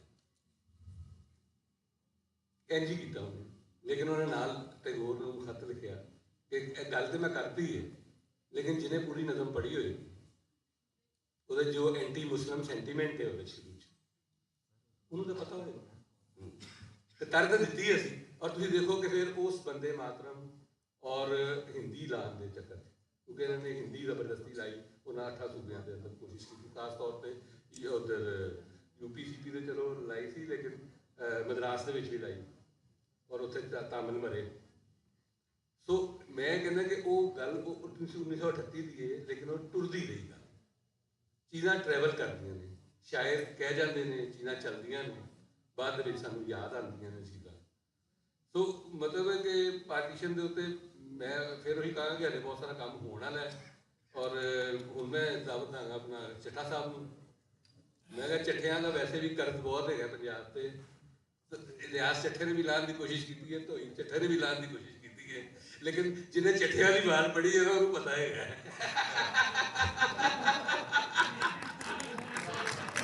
ਤੇ ਲੇਕਿਨ ਤੁਸੀਂ ਕਰਨ ਲਾਇਆ। ਹਾਂਜੀ स्टोरी है ना साहिर साहब दी, मेरी वो स्टोरी नहीं है, सफरिंग दी, रेफ्यूजीज दी, साडी ये स्टोरी लुटन दी, परपिट्रेटर सी मारन दी, पर ए स्टोरी और मैं पार्टीशन ते जेड़ा काम नहीं कीता है वो है नहीं, ज्यादा लोगों ने काम कीता है उन्हां दी खुद सफरिंग। लेकिन जेड़े एरिया तो मैं वजीराबाद स्पेशली या मैं गुजरांवाले ते शेखुपुरा और सियालकोट ते ज्यादा काम कीता है, मेनली वजीराबाद एरिया। मैं शुरू तो बचपन तो भी स्टोरियां सुनिया हुई सी कि लोहार बड़े लुटते सी, उत्थे ट्रेनां लुटते सी, और सब तो जिहड़ी ज्यादा ट्रेनां लुटियां गईयां ने वो वजीराबाद ट्रेनां लुटियां गईयां। वो तो ਉਹਦਾ मैप नहीं बनता है कि वो जो ट्रेन नार्थ तो आ रही है, जम्मू भी जाना सी, नारोवाल भी जाना सी, अमृतसर जाना, उत्थे और जिन्ना वजीराबाद और एक और निजामाबाद टाउन सी वो छुरियां चाकू बनाते सी, तो सारे लोग रेलवे च भी सी, कि उन्होंने ट्रेनां दी मूवमेंट का भी पता सी, और वो पर्पज लिया, मैं किताब में लिखा वो पर्पज लिए एक जगह पे ट्रेन खड़ी करते सी, दूसरे लोग जेड़े ने वो आके और इंटेलिजेंस रिपोर्ट जड़ियां ने पहले मैं गस भी सुने सी, स्टोरियां सी, तो फिर मैं काफी स्पेशल ब्रांच सेक्रेटरी दिसवा वो कहते हैं कि 1.5 लाख तोला जेड़ा जेवर लुटिया है ना हिंदुआ तो नॉन मुस्लिम तो वो इस लोकेलिटी तो लुटिया गया, वो जो फिक्र भी तेरे और ये तो ज्यादा होना है, लेकिन वो जिन्ना पुलिस रिकॉर्ड च ना आया। मैं गल करना चाहना कि रहतर दिन कहे कि पंजाबियों का या एक जो क्योंकि 12 जिले से मैनू इंज लगता है कि जो किलिंग हुई है या लूट है वो लोकल फैक्टर बहुत सी, और वो जिले तो जिले सूबे तो लोकेलिटी वैरी करते सी। लेट्स सी कि मैनू ये लगता है कि ऊपर आइडियोलॉजी होवे दी इस्लाम डेंजर है, लेकिन ऑन द ग्राउंड जेड़ा सी ना वो जर जमीन ते जान सी, ਉਹਦਾ ਬਹੁਤ ਫੈਕਟਰ ਸੀ ਕਿ ਤਿੰਨੇ ਔਰਤਾਂ ਵੀ ਲੁੱਟ ਰਿਹਾ ਸੀ, 90,000 ਔਰਤਾਂ ਅਬਡਕਟ ਹੋਈਆਂ ਨੇ, ਔਰ ਸੋਨਾ ਜ਼ਰ ਬਹੁਤ ਲੁੱਟਿਆ, ਫਿਰ ਲੈਂਡ ਵੀ ਲੋਕ ਬਾਅਦ ਵਿੱਚ ਚਲੇ ਗਏ ਨੇ, ਬਹੁਤ ਸਾਰੇ ਜਿਹੜੀ ਵੈਲ ਫੈਮਲੀਆਂ ਨੇ, ਨਹੀਂ ਅਲੀਟ पार्टीशन तो बेनिफिट हो रहा है। मेरी स्टोरी सफरिंग की नहीं कि how people benefited from partition. और लेट्स सी कि सियालकोट तो गल की सी, सियालकोट तो शुरू हो जाओ, जिन्नी सियालकोट की लेबर सी ना वो सारे वो मुसलमान सी, 90% जितने इंडस्ट्रियल टाइकून सी ओवर आए वो सारे के सारे हिंदू सिख सी, जिन्होंने प्रॉपर्टी सारे लेबर जो है उन्हें मारिया। और लेटर ऑन अगर तुसी एक्सेप्शनल केस है, लेकिन 90% प्रॉपर्टी उन्हें कोऑपरेटिव सोसाइटियां बनाई, वो सारी प्रॉपर्टी या इंडस्ट्रियल टाइकून लेबर तो टाइकून जो है सियालकोट तो सारा पार्टीशन तो फायदा है। लेट्स सी कि अगे तुसी गुजरांवाले चाह जाओ या वजीराबाद, इत्थे एक लोहार सी, उन्होंने जनाह का पता भी नहीं सी कैद आज़म कौन होता है, या मुस्लिम लीग किवें मेव नाल सी, उन्होंने को अपना एक लूट सी, उन्होंने कहा पाकिस्तान बन रहा है, ਅਸੀਂ फ्रीडम फाइटर बन जाने, इम्यूनिटी है, ट्रांजिशन पीरियड है, एक हमेशा सिविल वार होता है और सोशली एक्सेप्टेड भी होता है, एक एडी कोई नहीं गल 16-15 अगस्त बननी है तो साढ़े तक FIR हो भी गई तो पाकिस्तान बन गया। तो एक सोशल ये तो सारा हो लुटिया फिर तुसी आ जाओ लाहौर आ जाओ कामों की आ जाओ एक कामों की ग्रुप बैठा सी गुंडा ग्रुप सी लोकल थानेदार का नाम ही दिलदार से ये पुलिस FIR भी कर इंटर ये सारे उत्ते तो सोना लुटते सी कामों की आके वो उन्होंने औरतां लुटते सी हज़ारा औरतां कामों की पीपा जी का भी काम नहीं हज़ारा औरतां जिहड़ियां ने वो कामों की लुटते हैं और एक इंटेलिजेंट रिपोर्ट कहती है वो एंड डिस्ट्रीब्यूट किने स्वीट करते हैं और उस एरिया च भी जाके देखा उन्होंने गुआशुदा औरतां 1000 मतलब डिफरेंट ग्रुप ने सफरिंग दे पैटर्न डिफरेंट और ना तुसी लाहौर आ जाओ लाहौर जुलाई ची पार्टीशन किस टाइम पे होंदी जुलाई ची 40,000 लोगों की अपरूटिंग उन्होंने अंदरून शहर चो लक्ष्मी अग लगा के उन्होंने कट दी शालमी और सेम पैटर्न अगर मॉडल टाउन देख दो तो मॉडल टाउन इकट्ठी चाह पी रहे हैं टेनिस खेल रहे हैं वो कहने मैं कह रहा क्लास फैक्टर भी है लोकल लैंडस्केप भी ने लाहौर क्योंकि वो पैटर्न नहीं मिले उत्थे अग लाओ तो इंपैक्ट बन गए और वो ट्रेना लुटना तुम हर और लक्ष्य के शिवपुरा जैसे शिवपुरा से बहुत काम किया मैं रेन टालबू ने वो पब्लिश भी हो गया क्योंकि जितने जितने सिख है सी रावलपिंडी या जंग जितने भी वो शिवपुरा आ गए कि गुरु साहब ने बचान दे कोई होंदी गुरु दे तो मदीना टाइप थे सानू बचा लैंदा रात हज़ारा लोग ना शेखपुरा आ गए तो को आत्मा फैक्ट्री सी को बड़ा राइट ऑनर सी ओदी फैक्ट्री च आके 1000 लोग और इन शख्स को वेटिकन सिटी का बना रहे तो नहीं है तो ना उठना लूट भी कर रहे हैं सर लेकिन इतने बलोच रेजिमेंट आई पार्टीशन उस टाइम बन चुकी है 27 अगस्त बलोच रेजिमेंट होती है उस जरूरी नहीं बलोच ही होना मैं तो कंफ्यूज ना करना बलोच रेजिमेंट आई है वो लोगों BBC की रिपोर्ट है और भी बहुत सारी रिपोर्ट ने मतलब जैसे ਉਹ ਆਈ ਇਹ ਉਹਦੇ ਨੇ ਕਿੱਥੇ ਨੇ ਬੈਠੋ ਕਹਿੰਦੇ ਯਾਰ ਇਸ ਜਗ੍ਹਾ ਤੇ ਬੈਠਣ ਕੋਲ ਤੇ ਲੋਕਾਂ ਬੰਦਿਆਂ ਸਮਝਿਆ ਉਹ ਲੁੱਟ ਰਿਹਾ ਸੀ ਕਿ ਇਹਨਾਂ ਦੀ ਹੈਲਪ ਕਰਨਾ ਹੈ ਆਰਮੀ ਆਈ ਨੇ ਜੀਪਾ ਉਹਨਾਂ ਵਿਦਿਨ ਮਿੰਟ ਵਰਲਡ ਵਾਰ 2 ਦੀਆਂ ਉਹਨਾਂ ਕੋਲ ਟੋਮੀ ਗੰਨਾ ਸੀ ਉਹਨਾਂ ਵਿਦਿਨ ਆਵਰਸ 15,000 ਬੰਦਾ ਮਾਰ ਦਿੱਤਾ ਉਹ ਪਾਕਿਸਤਾਨੀ ਪ੍ਰੈਸ ਸੇ ਉਲਟਾ ਲਿਖਿਆ ਨਵਾਇਬ ਵਕਤ ਗੰਗ ਲੋਗੋਂ ਕੋ ਕਹਿੰਦੇ ਜਿਹਨੇ ਸਿੱਖ ਜਿਹੜੇ ਜੱਥੇ ਨੇ ਉਹ ਮਾਰਨਾ और इतना लेवल सी किलिंग दा कि उससे टाइम नेहरू पता नहीं कितने सी लियाकत अली कितने सी फौरन दौड़ते ने वो शेखपुरे आया और टिपिकल स्टाइल है वो डिप्टी कमिश्नर का गना है वो सी समथिंग लेकिन कुछ लोगों ने वो तस्वीरें लगी हैं कि नेहरू पे अटैक कर दिया कौन सारे बच्चे मर गए ने लुटे ने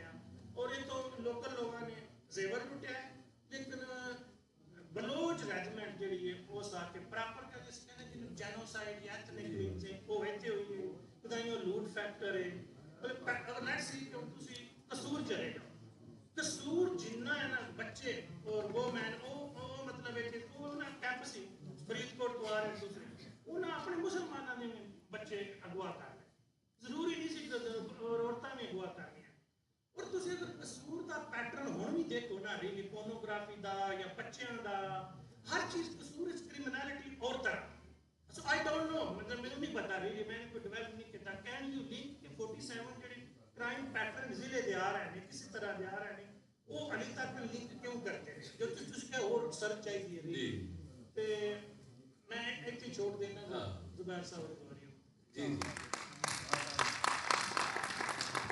मैं थोड़ा ਜਿਹਾ ਕਹਾਣੀ ਬਾਰੇ ਨਾਲ ਗੱਲਬਾਤ ਕਰੋ जुबैर साहब क्योंकि ਅਸੀਂ ਥੋੜਾ ਲਿਟਰੇਚਰ और पॉलिटिक्स ਨੂੰ ਮਿਕਸ ਕਰਕੇ ਕਾਫੀ ਗੱਲਾਂ ਹੁੰਦੀਆਂ ਨੇ ਜਿਹੜੀ ਪੰਜਾਬ ਦੀ ਵੰਡ ਹੈਗੀ ਹੈ ਉਹ ਅਸੀਂ ਇਹਨੂੰ ਕਹਿੰਦੇ ਹਾਂ ਜਦ ਵੰਡਾਂ ਪਈਆਂ ਉਜਾੜੇ ਹੋਏ ਅਸੀਂ ਕਦੀ ਵੀ ਉਹਨੂੰ ਆਜ਼ਾਦੀ ਨਹੀਂ ਕਿਹਾ ਹਾਲਾਂਕਿ ਉਹ ਅਫੀਸ਼ੀਅਲ ਨੈਰੇਟਿਵ ਦੇ ਵਿੱਚ ਹਿੰਦੁਸਤਾਨ ਪਾਕਿਸਤਾਨ ਦਾ ਰਾਜ ਆਜ਼ਾਦ ਹੋਇਆ ਦੀ ਗੱਲ ਹੈ ਉਹਦੇ ਵਿੱਚ ਜਿਹੜੀ ਵੰਡ ਹੋਈ ਹੈ ਉਹਦੇ ਵਿੱਚ ਤਕਰੀਬਨ 12 ਮਿਲੀਅਨ ਤੋਂ ਲੈ ਕੇ 14 ਮਿਲੀਅਨ ਲੋਕ ਜਿਹੜੇ ਨੇ ਉਹ ਡਿਸਪਲੇਸ ਹੋਏ ਇੱਧਰੋਂ ਗਏ ਉੱਧਰੋਂ ਇੱਧਰ ਆਏ और 1 मिलियन लोग जड़े ने तकरीबन कतल होए मारे गए 75,000 औरतां जड़ियां ने वो अगवा हुई वंड जड़ी है 47 विच हो गई लेकिन वंड अज भी जारी है जो 84 होया गांधी का कतल होया सिखां नूं उन्हां दे गलां दे विच टायर पा के साड़िया गया फिर वंड लोकां नूं याद आई 71 च भी वंड याद आती है अज भी कहा जाता है हिंदुस्तान मुसलमानों तुसी पाकिस्तान चले जाओ हिंदुओं को कहा जाता है तुसी हिंदुस्तान चले जाओ वो वंड जी है वो परमानेंट है वो चल रही है वंड की जी जिन्नी मतलब डाटा दिता है उस हिसाब नाल अगर असी देखिए तो कुछ भी नहीं लिटरेचर लिखा गया। अगर 10 लाख बंदा कतल होया है तो 1000 कहानी भी नहीं लिखी गई। और नज़मां जड़ियां ने वो 4 ने, फैल दी हैगी जे दाग दा उजाला शब्द जीदा सहर, दावन दिया रोए तुसी भी हो रोए असी भी हाँ। ते जालम ने वंड दे उत्ते कुछ नहीं लिखा। अमरता प्रीतम दी अज आखां वाले शान ते अहमद राई देश वालिओ तुहाडे देश अंदर असी आए हैं वांग परदेसियां दे, उस हिसाब नाल कुछ भी नहीं लिखा गया। अच्छा जिहड़ा है जिहड़ी उर्दू लिटरेचर है उहदे विच जिहड़ी साडी वंड हैगी है वो उस तरह नहीं है। इंतज़ार हुसैन उन्होंने हिजरत करना है और हिजरत नूं धर्म के नाल जोड़ के मजहब के नाल जोड़ के उन्होंने फिर एक सतह ते जस्टिफाई भी किया जाता है। लेकिन जो असी लिखा है उहदे विच असी उन्होंने जस्टिफाई नहीं करते, असी उन्होंने होर तरह लिखा है। और जिहड़ा पंजाबियों ने जिहड़ा लिखा है भावें अंग्रेजी विच लिखा है, उर्दू विच लिखा है, हिंदी विच लिखा है और पंजाबी विच लिखा है, 4 जुबानां विच लिखा है इन्होंने पंजाबियों ने। और खुशवंत सिंह का नावल है ए ट्रेन टू पाकिस्तान जिहदे फिल्म भी बन चुकी है, बहुत शानदार वो जिहड़ा है वो है एक नावल। एक बीबी हैगी है कैनेडा च रहिंदी है, ਉਹਦਾ नाम शोना सिंह बाल्डविन, ਉਹਦਾ एक नावल है वट द बॉडी रिमेंबर्स। ਇਹ पिंडी दे तो शुरू होता है। पूरा नावल जिहड़ा सिर्फ है कि अंग्रेजी च लिखा गया पंजाब बारे नावल है, बहुत शानदार नावल है। मैनूं लगता है कि शायद वो जिहा नावल खबरे पंजाबी विच भी नहीं लिखा गया जिहो जिहा उन्हें अंग्रेजी च लिखा है बीबी ने। और वो कतलेआम पार्टीशन लाहौर पिंडी और सारा इलाका जिहड़ा सारा उन्हें वो कवर किया है। बहुत शानदार लिटरेचर पंजाबी पंजाब की वंड बारे हिंदी दे विच लिखा गया। यशपाल जिहड़ा है जिहड़ा शालमी का रहने वाला सी लाहौर रंग महल का, ਉਹਦਾ नावल है झूठा सच जिहड़ा तकरीबन 2,500 सफियां का नावल है, 2,500 सफियां का नावल है झूठा सच के नाम तो। और बलराज सानी का जिहड़ा भाई सी बिशम सानी उन्हें तमस लिखा नावल जिस पर फिल्म बन चुकी है, अमृतसर आ गया वगैरह। जिहड़े साडे उर्दू का लिटरेचर लिखा गया उहदे च है कोई जिहड़ी इंतहा ही नहीं है। सब तो वड्डा नाम तो मंटो है और टोबा टेक सिंह या खोल दो या इस तरह के जिहड़े ठंडा गोश्त वगैरह के जिहड़े अफसाने ने उन्होंने कोई जोड़ नहीं। बेशक वो उर्दू च लिखे गए हैं लेकिन वो जिहड़े अफसाने ने या कहानियां ने वो पंजाब दियां ही ने। और उदास नस्लें जिहड़ी पीड़ है वंड दी जिहड़ी पंजाबी लिटरेचर च नज़र आती है वो उर्दू के लिटरेचर च नज़र नहीं आती उस तरह। मैं आका दरियापुरा तो लैने का नावल जिहड़ा वो पार्टीशन से खत्म होता है, लेकिन वो पीड़ नहीं है जो उदास नस्लें दे अब्दुल्ला हुसैन ने जिहड़ी लिखी है। कहानियां जिहड़ियां ने हुण असीं आ जाने बहुत वड्डा एक नाम कलवंत सिंह विरक दा पॉसीबल नहीं है कि असीं एक ही कहानी दे गल करिए। अनवर अली ने लिखिया है इहदे और इलियास घुमण जिहड़ा है वो एक बड़ी शानदार किताब तैयार कर रहा है, पहला वालीअम आ गया है वंड के उत्ते कहानियां जोड़ रहा है, 1000 सफियां की किताब है ये जी सानू आई है पहला वालीअम, वो 1000 सफियां की 4-5 हज़ार कहता है जोड़ मैं जोड़ांगा। एक थोड़ी जी बात करके मैं खत्म करना। जब तो इंटरनेट आया पार्टीशन की गल बहुत ज़्यादा हो रही है। यूट्यूब के उत्ते मेरा ख्याल है बेशुमार चैनल्स ने जिहड़े रिकॉर्ड कर रहे हैं मैमरीज। और 70 साल तकरीबन 60 साल असी चुप करके असी जिहड़ा बैठे रहे। कंपेयर किया जाता है वंड नूं यहूदियों के होलोकास्ट वगैरह नाल या गैस चैम्बर्स दे नाल, लेकिन वंड की कहानी डिफरेंट है। वो हिटलर ने मारे सन, असी अपने आप नूं मारे जिहड़ा असी कतलेआम किया है वंड च असी किया है वो खुद किया है।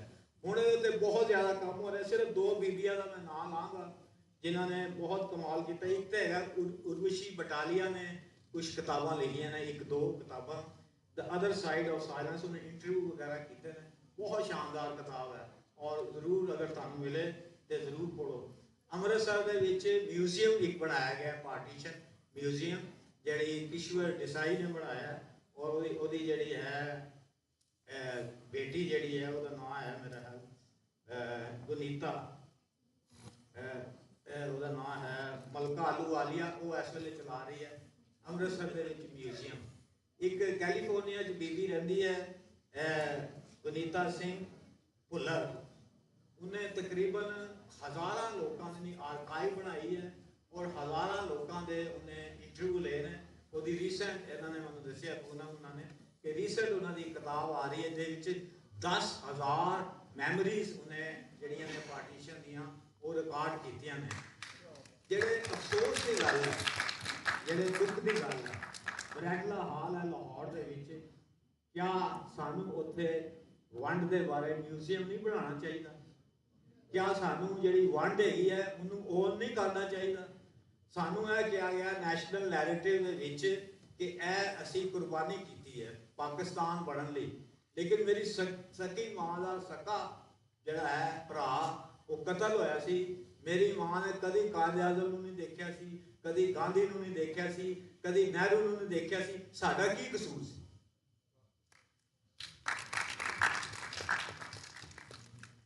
ਦੇਖੋ ਅਸੀਂ ਜਦੋਂ ਵੀ ਵੰਡ ਦੇ ਉੱਤੇ ਗੱਲ ਕਰਨੀ ਹੈ ਤੇ ਜ਼ਾਹਿਰ ਹੈ ਉਹਦੇ ਇਹ ਮਾਰਧਾੜ ਦਾ ਅੰਸਰ ਜਿਹੜਾ ਹੈ ਉਹ ਜੱਟਾ ਸਾਹਿਬ ਨੇ ਵੀ ਗੱਲ ਕੀਤੀ।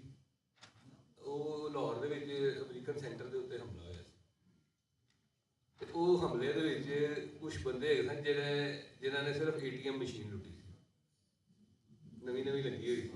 ਤੇ ਜਦੋਂ ਦੰਗੇ ਸ਼ੁਰੂ ਹੁੰਦੇ ਨੇ ਤੇ ਉਹਦੇ ਫਿਰ ਆਪਣੀ ਮਕੈਨਿਕਸ ਹੁੰਦੀ ਤੇ ਬਹੁਤ ਸਾਰੇ ਲੋਕਾਂ ਨੇ ਸਾਨੂੰ ਐਸੇ ਕਿੱਸੇ ਸੁਣਾਏ ਨੇ ਕਿ ਮਤਲਬ ਕਿ ਉਹਨਾਂ ਨੇ ਕਬਜ਼ਾ ਕਰਨਾ ਸੀ ਹਲਵਾਈ ਦੀ ਭਾਟੀ ਦੇ ਵਿੱਚ, ਬਹੁਤ ਅੱਛਾ ਹਲਵਾਈ ਸੀ ਹਿੰਦੂ, ਉਹਦੀ ਦੁਕਾਨ ਤੇ ਕਬਜ਼ਾ ਕਰਨ ਵਾਸਤੇ ਕਹਿੰਦੇ ਮਾਮੇ ਮੇਰੇ ਨੇ ਜਾ ਕੇ ਜਿਹੜਾ ਕਤਲ ਕਰ ਦਿੱਤਾ। ਇਸ ਵਾਸਤੇ ਕਿ ਜਦੋਂ ਦੰਗੇ ਹੁੰਦੇ ਨੇ ਤੇ ਫਿਰ ਲੋਕਾਂ ਦੇ ਆਪਣੇ ਜਿਹੜੇ ਛੋਟੇ ਮੋਟੇ ਮਸਲੇ ਨੇ ਉਹ ਅੱਗੇ ਆ ਜਾਂਦੇ ਨੇ, ਲੇਕਿਨ ਉਹ ਮਾਹੌਲ ਜਿਹੜਾ ਬਣਦਾ ਹੈ। ਅਸਲ ਗੱਲ ਤੇ ਇਹ ਹੈ ਕਿ ਦੇਖੋ ਤੁਸੀਂ ਕਿ ਕੈਬਨਿਟ ਮਿਸ਼ਨ ਪਲਾਨ ਆਇਆ, ਕੈਬਨਿਟ ਮਿਸ਼ਨ ਪਲਾਨ ਤੋਂ 3 ਜੂਨ ਦੇ ਪਲਾਨ 'ਚ 8-9 ਮਹੀਨੇ 11 ਮਹੀਨੇ ਦਾ ਤੇ ਉਹ ਕੈਬਨਿਟ ਮਿਸ਼ਨ ਪਲਾਨ ਅਗਰ ਮੰਨਿਆ ਜਾਂਦਾ ਤੇ ਸ਼ਾਇਦ ਇਹ ਪਾਰਟੀਸ਼ਨ ਉਸ ਤਰ੍ਹਾਂ ਨਾ ਹੁੰਦੀ, ਲੇਕਿਨ ਉਹ ਨਹੀਂ ਮੰਨਿਆ ਗਿਆ। ਔਰ ਜਿਨ੍ਹਾਂ ਨੇ ਨਹੀਂ ਮੰਨਿਆ ਉਹ ਮਤਲਬ ਇੱਕ ਜ਼ਾਹਿਰ ਹੈ ਉਹਨਾਂ ਨੂੰ ਉਸ ਤੋਂ ਬਾਅਦ ਉਸ 'ਤੇ ਸ਼ਰਮਿੰਦਗੀ ਵੀ ਨਹੀਂ ਕੀਤੀ। ਉਹਨਾਂ ਨੇ ਉਲਟਾ ਨੈਰੇਟਿਵ ਬਣਾਇਆ ਕਿ ਜੀ ਪਾਕਿਸਤਾਨ ਜਿਹੜਾ ਹੈਗਾ ਉਹ ਇੱਕ ਸਾਮਰਾਜ ਨੇ ਬਣਾਉਣਾ ਹੀ ਬਣਾਉਣਾ ਹੈ ਜੀ, ਔਰ रूस से लड़ने के लिए एक 2 नंबर या ਸਾਡੇ ਜਿਹੜੇ ਕਾਂਗਰਸੀ ਦੋਸਤ ਚਲਾਉਂਦੇ ਸਨ ਪੂਰਾ ਉਹ ਬਈ ਉਹ ਕੈਬਨਿਟ ਮਿਸ਼ਨ ਪਲਾਨ ਵੇਲੇ ਜਿਹੜਾ ਹੈਗਾ ਉਹ ਕਿੱਥੇ ਗਿਆ? 11 ਮਹੀਨੇ ਪਹਿਲੇ ਅਗਰ ਕੈਬਨਿਟ ਮਿਸ਼ਨ ਪਲਾਨ ਆ ਰਿਹਾ ਤੇ ਫਿਰ ਉਹਨਾਂ ਨੇ ਪੂਰੇ ਇੰਡੀਆ ਨੂੰ ਵੀ ਵਰਤ ਸਕਦੇ ਸਨ ਰੂਸ ਦੇ ਖਿਲਾਫ। ਕੋਈ ਐਸੀ ਗੱਲ ਨਹੀਂ ਕੀ ਜੋ ਕਰ ਰਹੇ ਨੇ ਸਭ ਨੂੰ ਪਤਾ ਹੈ। ਇਸ ਵਾਸਤੇ ਸਾਰਾ ਕੁਝ ਜਿਹੜਾ ਹੈਗਾ ਉਸ ਦੇ ਹਲੇ ਉਸ ਤਰ੍ਹਾਂ ਬਹਿਸ ਨਹੀਂ ਹੋਈ। ਔਰ ਖਾਸ ਤੌਰ ਤੇ ਜਿਹੜਾ 23 ਜੂਨ 1947 ਨੂੰ ਇਜਲਾਸ ਹੋਇਆ ਪੰਜਾਬ ਅਸੈਂਬਲੀ ਦਾ, ਜਿਸ ਸ਼ਰਮਨਾਕ ਤਰੀਕੇ ਨਾਲ ਪਹਿਲੇ ਹੀ ਦੋਵੇਂ ਅਸੈਂਬਲੀਆਂ ਨੂੰ ਬੰਗਾਲ ਦੀ ਵੀ ਪੰਜਾਬ ਦੀ ਤੋੜਿਆ ਗਿਆ, ਯਾਨੀ ਹਲੇ ਉਹਨਾਂ ਨੇ ਵੰਡ ਦੇ ਉੱਤੇ ਵੋਟਿੰਗ ਨਹੀਂ ਕਰਨੀ। ਉਸ ਤੋਂ ਪਹਿਲੇ ਹੀ ਅੰਗਰੇਜ਼ ਗਵਰਨਰਾਂ ਨੇ ਕਿਹਾ ਕਿ ਜੀ ਉਹਨੂੰ ਅਸੈਂਬਲੀਆਂ ਹੀ ਤੋੜ ਦਿੱਤੀਆਂ ਜਾਣ, ਇੱਕ ਮਸ਼ਰਕੀ ਪੰਜਾਬ ਦੀ ਬਣਾ ਦਿਓ, ਇੱਕ ਮਗਰਬੀ ਪੰਜਾਬ ਦੀ ਬਣਾ ਦਿਓ। ਇੰਝ ਹੀ ਬੰਗਾਲ ਦੇ ਵਿੱਚ ਕੀਤਾ ਵੀ ਤੁਸੀਂ ਪੂਰੀ ਅਸੈਂਬਲੀ ਨੂੰ ਕੋਲੋਂ ਵੋਟ ਲੈਂਦੇ ਨਾ। ਔਰ ਇਹ ਮੈਂ ਤੁਹਾਨੂੰ ਦੱਸ ਰਿਹਾ ਕਿ ਪੰਜਾਬ ਦੇ ਵਿੱਚ ਵੀ ਔਰ ਬੰਗਾਲ ਦੇ ਵਿੱਚ ਵੀ ਅਕਸਰੀਅਤ ਜਿਹੜੀ ਹੈ ਵੰਡ ਦੇ ਖਿਲਾਫ ਹੈ। 47 ਦੇ ਵਿੱਚ ਅਸੈਂਬਲੀ ਮੈਂਬਰ ਵੀ ਖਿਲਾਫ ਸਨ, ਲੇਕਿਨ ਫਿਰ ਕਾਂਗਰਸ ਨੇ ਔਰ ਅਕਾਲੀਆਂ ਨੇ ਰਲ ਕੇ ਉਹਦੇ ਖਿਲਾਫ ਵੋਟ ਪਵਾਏ। ਲੇਕਿਨ ਅਕਸਰੀਅਤ ਅੱਜ ਵੀ 94 ਬੰਦੇ ਜਿਹੜੇ 75 ਦੇ ਵਿੱਚੋਂ ਉਹ ਪੂਰੇ ਇਕੱਠਾ ਕਰੋ ਤਾਂ 94 ਬੰਦੇ ਜਿਹੜੇ ਨੇ ਪੰਜਾਬੀ MP ਉਹਨਾਂ ਨੇ ਵੰਡ ਦੇ ਖਿਲਾਫ ਵੋਟ ਪਾਇਆ ਉਹਦੇ ਬਾਵਜੂਦ। ਸੋ ਮੈਂ ਚਾਹ ਰਿਹਾ ਕਿ ਇਕਬਾਲ ਕੈਸਰ ਸਾਹਿਬ ਜਿਹੜਾ ਇਸ ਦੇ ਉੱਤੇ ਵੀ ਗੱਲ ਕਰਨ, ਕਿਉਂਕਿ ਜਿਹੜੀ ਦੇਖੋ ਨਾ 11% ਹੈਗੇ ਸਨ ਸਿੱਖ ਔਰ ਲਖਨਊ ਪੈਕਟ ਦੇ ਬੈਨੀਫਿਸ਼ਰੀ ਸਨ। ਜਿਸ ਤਰ੍ਹਾਂ UPCP ਦਾ ਮੁਸਲਮਾਨ ਬੈਨੀਫਿਸ਼ਰੀ ਸੀ, ਲਖਨਊ ਪੈਕਟ ਦਾ ਪੰਜਾਬ ਵਿੱਚ ਸਿੱਖ ਉਹਦੇ ਬੈਨੀਫਿਸ਼ਰੀ ਸਨ। ਔਰ ਉਹਨਾਂ ਨੇ ਮੁਸਲਸਲ ਲਖਨਊ ਪੈਕਟ ਦੀ ਹਮਾਇਤ ਕੀਤੀ ਕਾਂਗਰਸ ਦੇ ਨਾਲ ਮਿਲ ਕੇ, ਇਹੀ ਉਹਨਾਂ ਦਾ ਜੋੜ ਹੈ। ਤੇ ਮੈਂ ਚਾਹ ਰਿਹਾ ਥੋੜੀ ਜਿਹੀ ਇਸ ਪਹਿਲੂ ਤੇ ਵੀ ਗੱਲ ਕਰੋ ਤੇ ਸ਼ਾਇਦ ਉਹ ਇੱਕ ਐਸਾ ਪਹਿਲੂ ਹੈ ਉਹਦੇ ਤੇ मैं अपनी गल करन तो पहले तो एक लाइन के 2 ਜਿਹੜੇ 3 वाक्य तय करना। मेरा तलक यानी मेरे मापिਆਂ ਦਾ तलक है फिरोजपुर ਦੇ ਨਾਲ। साढ़ा घर बार्डर तो तकरीबन कोई 20 किलोमीटर दूर से था ਤੇ ਇਸ ਵੰਡ ਦੇ ਵਿੱਚ ਮੇਰੀ ਸਕੀ ਪੁੱਪੀ ਜਿਹਦਾ ਪੇਟ ਚਾਕ ਹੋਇਆ और वो कसूर कैंप च कोई डेथ हो दूसरा मेरी सकी मामी है, ਉਹਦੇ ਪੇਕਿਆਂ ਦੇ ਕੁਝ ਰਿਸ਼ਤੇਦਾਰ ਕਸੂਰ 'ਚ ਰਹਿੰਦੇ ਸਨ। ਜਦੋਂ ਬਾਰਡਰ ਕ੍ਰਾਸ ਕੀਤਾ ਤਾਂ ਉਹਨਾਂ ਨੇ ਕਿਹਾ ਕਿ ਸਾਡੇ ਕੋਲ ਆਟਾ ਹੈਗਾ ਹੈ, ਸਾਡੇ ਕੋਲ ਭਾਂਡਾ ਨਹੀਂ ਹੈਗਾ ਕਿ ਅਸੀਂ ਕੋਈ ਤਵਾ ਲੈ ਕੇ ਤੁਹਾਨੂੰ ਰੋਟੀ ਪਕਾ ਸਕੀਏ। ਉਹਨਾਂ ਨੇ ਕਿਹਾ ਰਿਸ਼ਤੇਦਾਰ ਇੱਥੇ ਹੈਗੇ ਨੇ, ਤਾਂ ਉਹਨਾਂ ਨੇ ਕਿਹਾ ਦੇ ਤੇ ਦਿੰਦੇ ਤੁਹਾਨੂੰ, ਲੇਕਿਨ ਤੁਸੀਂ ਵਾਪਸ ਕਿੱਥੋਂ ਕਰੋਗੇ? ਇਹ ਸਾਡੇ ਆਪਣੇ ਰਵੱਈਏ।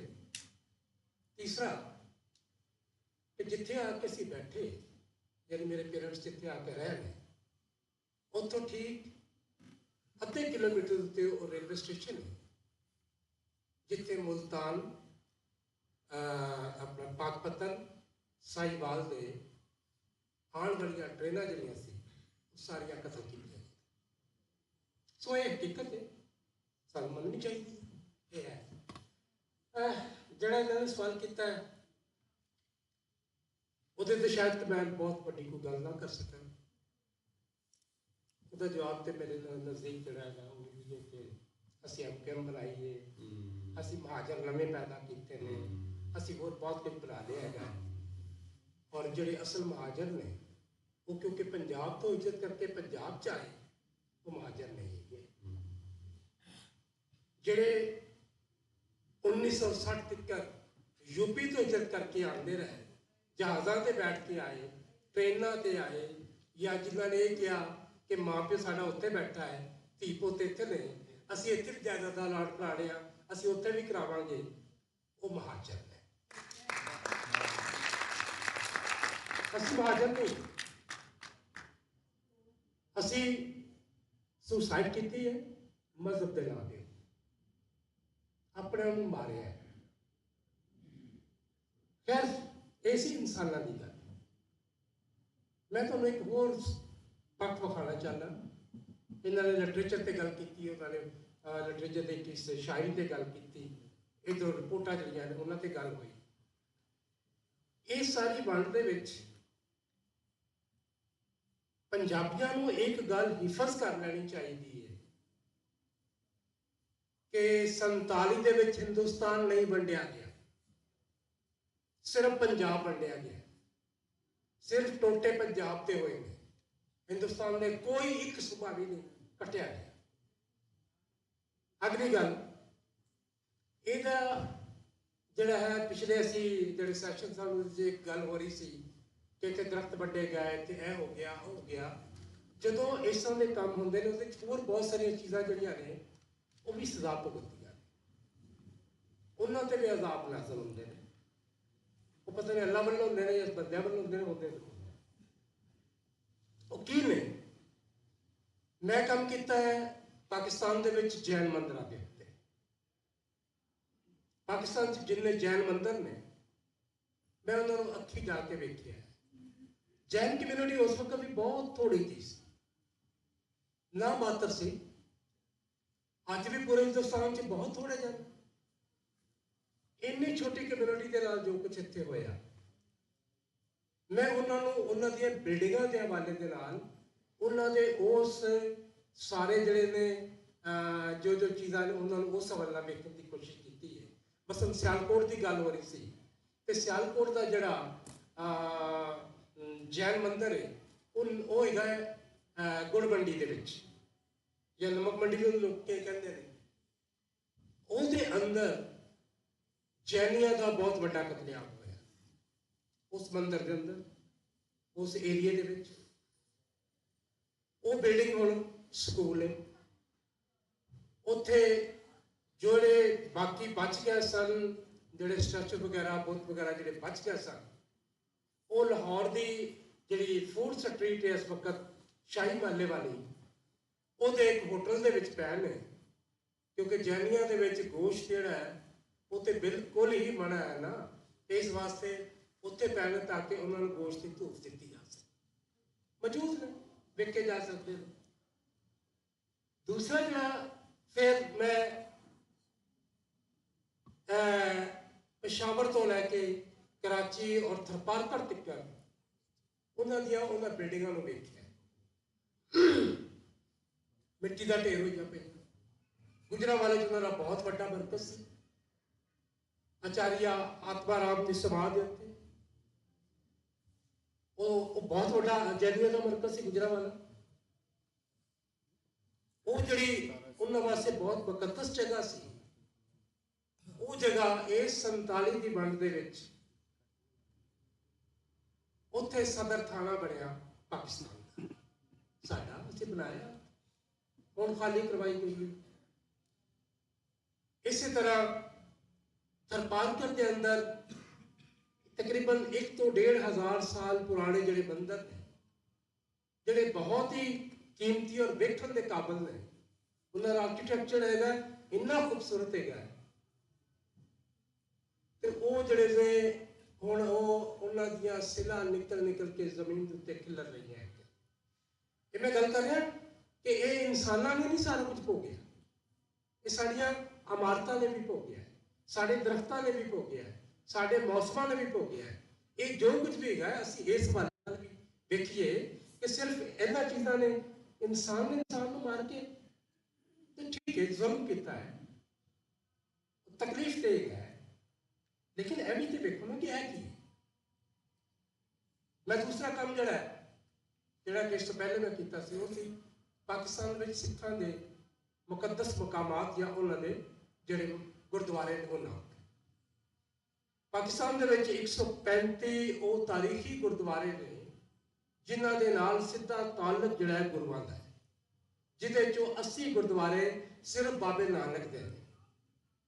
ਬਹੁਤ ਸਾਰੀਆਂ ਐਸੀਆਂ ਕਹਾਣੀਆਂ, ਬਹੁਤ ਸਾਰੀਆਂ ਐਸੀਆਂ ਸਾਖੀਆਂ ਜਿਹੜੀਆਂ ਨੇ ਉਹਨਾਂ ਨਾਲ ਜੁੜੀਆਂ ਹੋਈਆਂ ਨੇ, ਜਿਹੜੀਆਂ ਸਿੱਖ ਲਿਟਰੇਚਰ ਦਾ, ਮਜ਼ਹਬੀ ਲਿਟਰੇਚਰ ਦਾ ਮੈਂ ਕਹਿ ਰਿਹਾ, ਉਹਦਾ ਹਿੱਸਾ ਨੇ ਔਰ ਉਹਨਾਂ ਨੂੰ ਪੜ੍ਹਾਈਆਂ ਜਾਂਦੀਆਂ ਨੇ।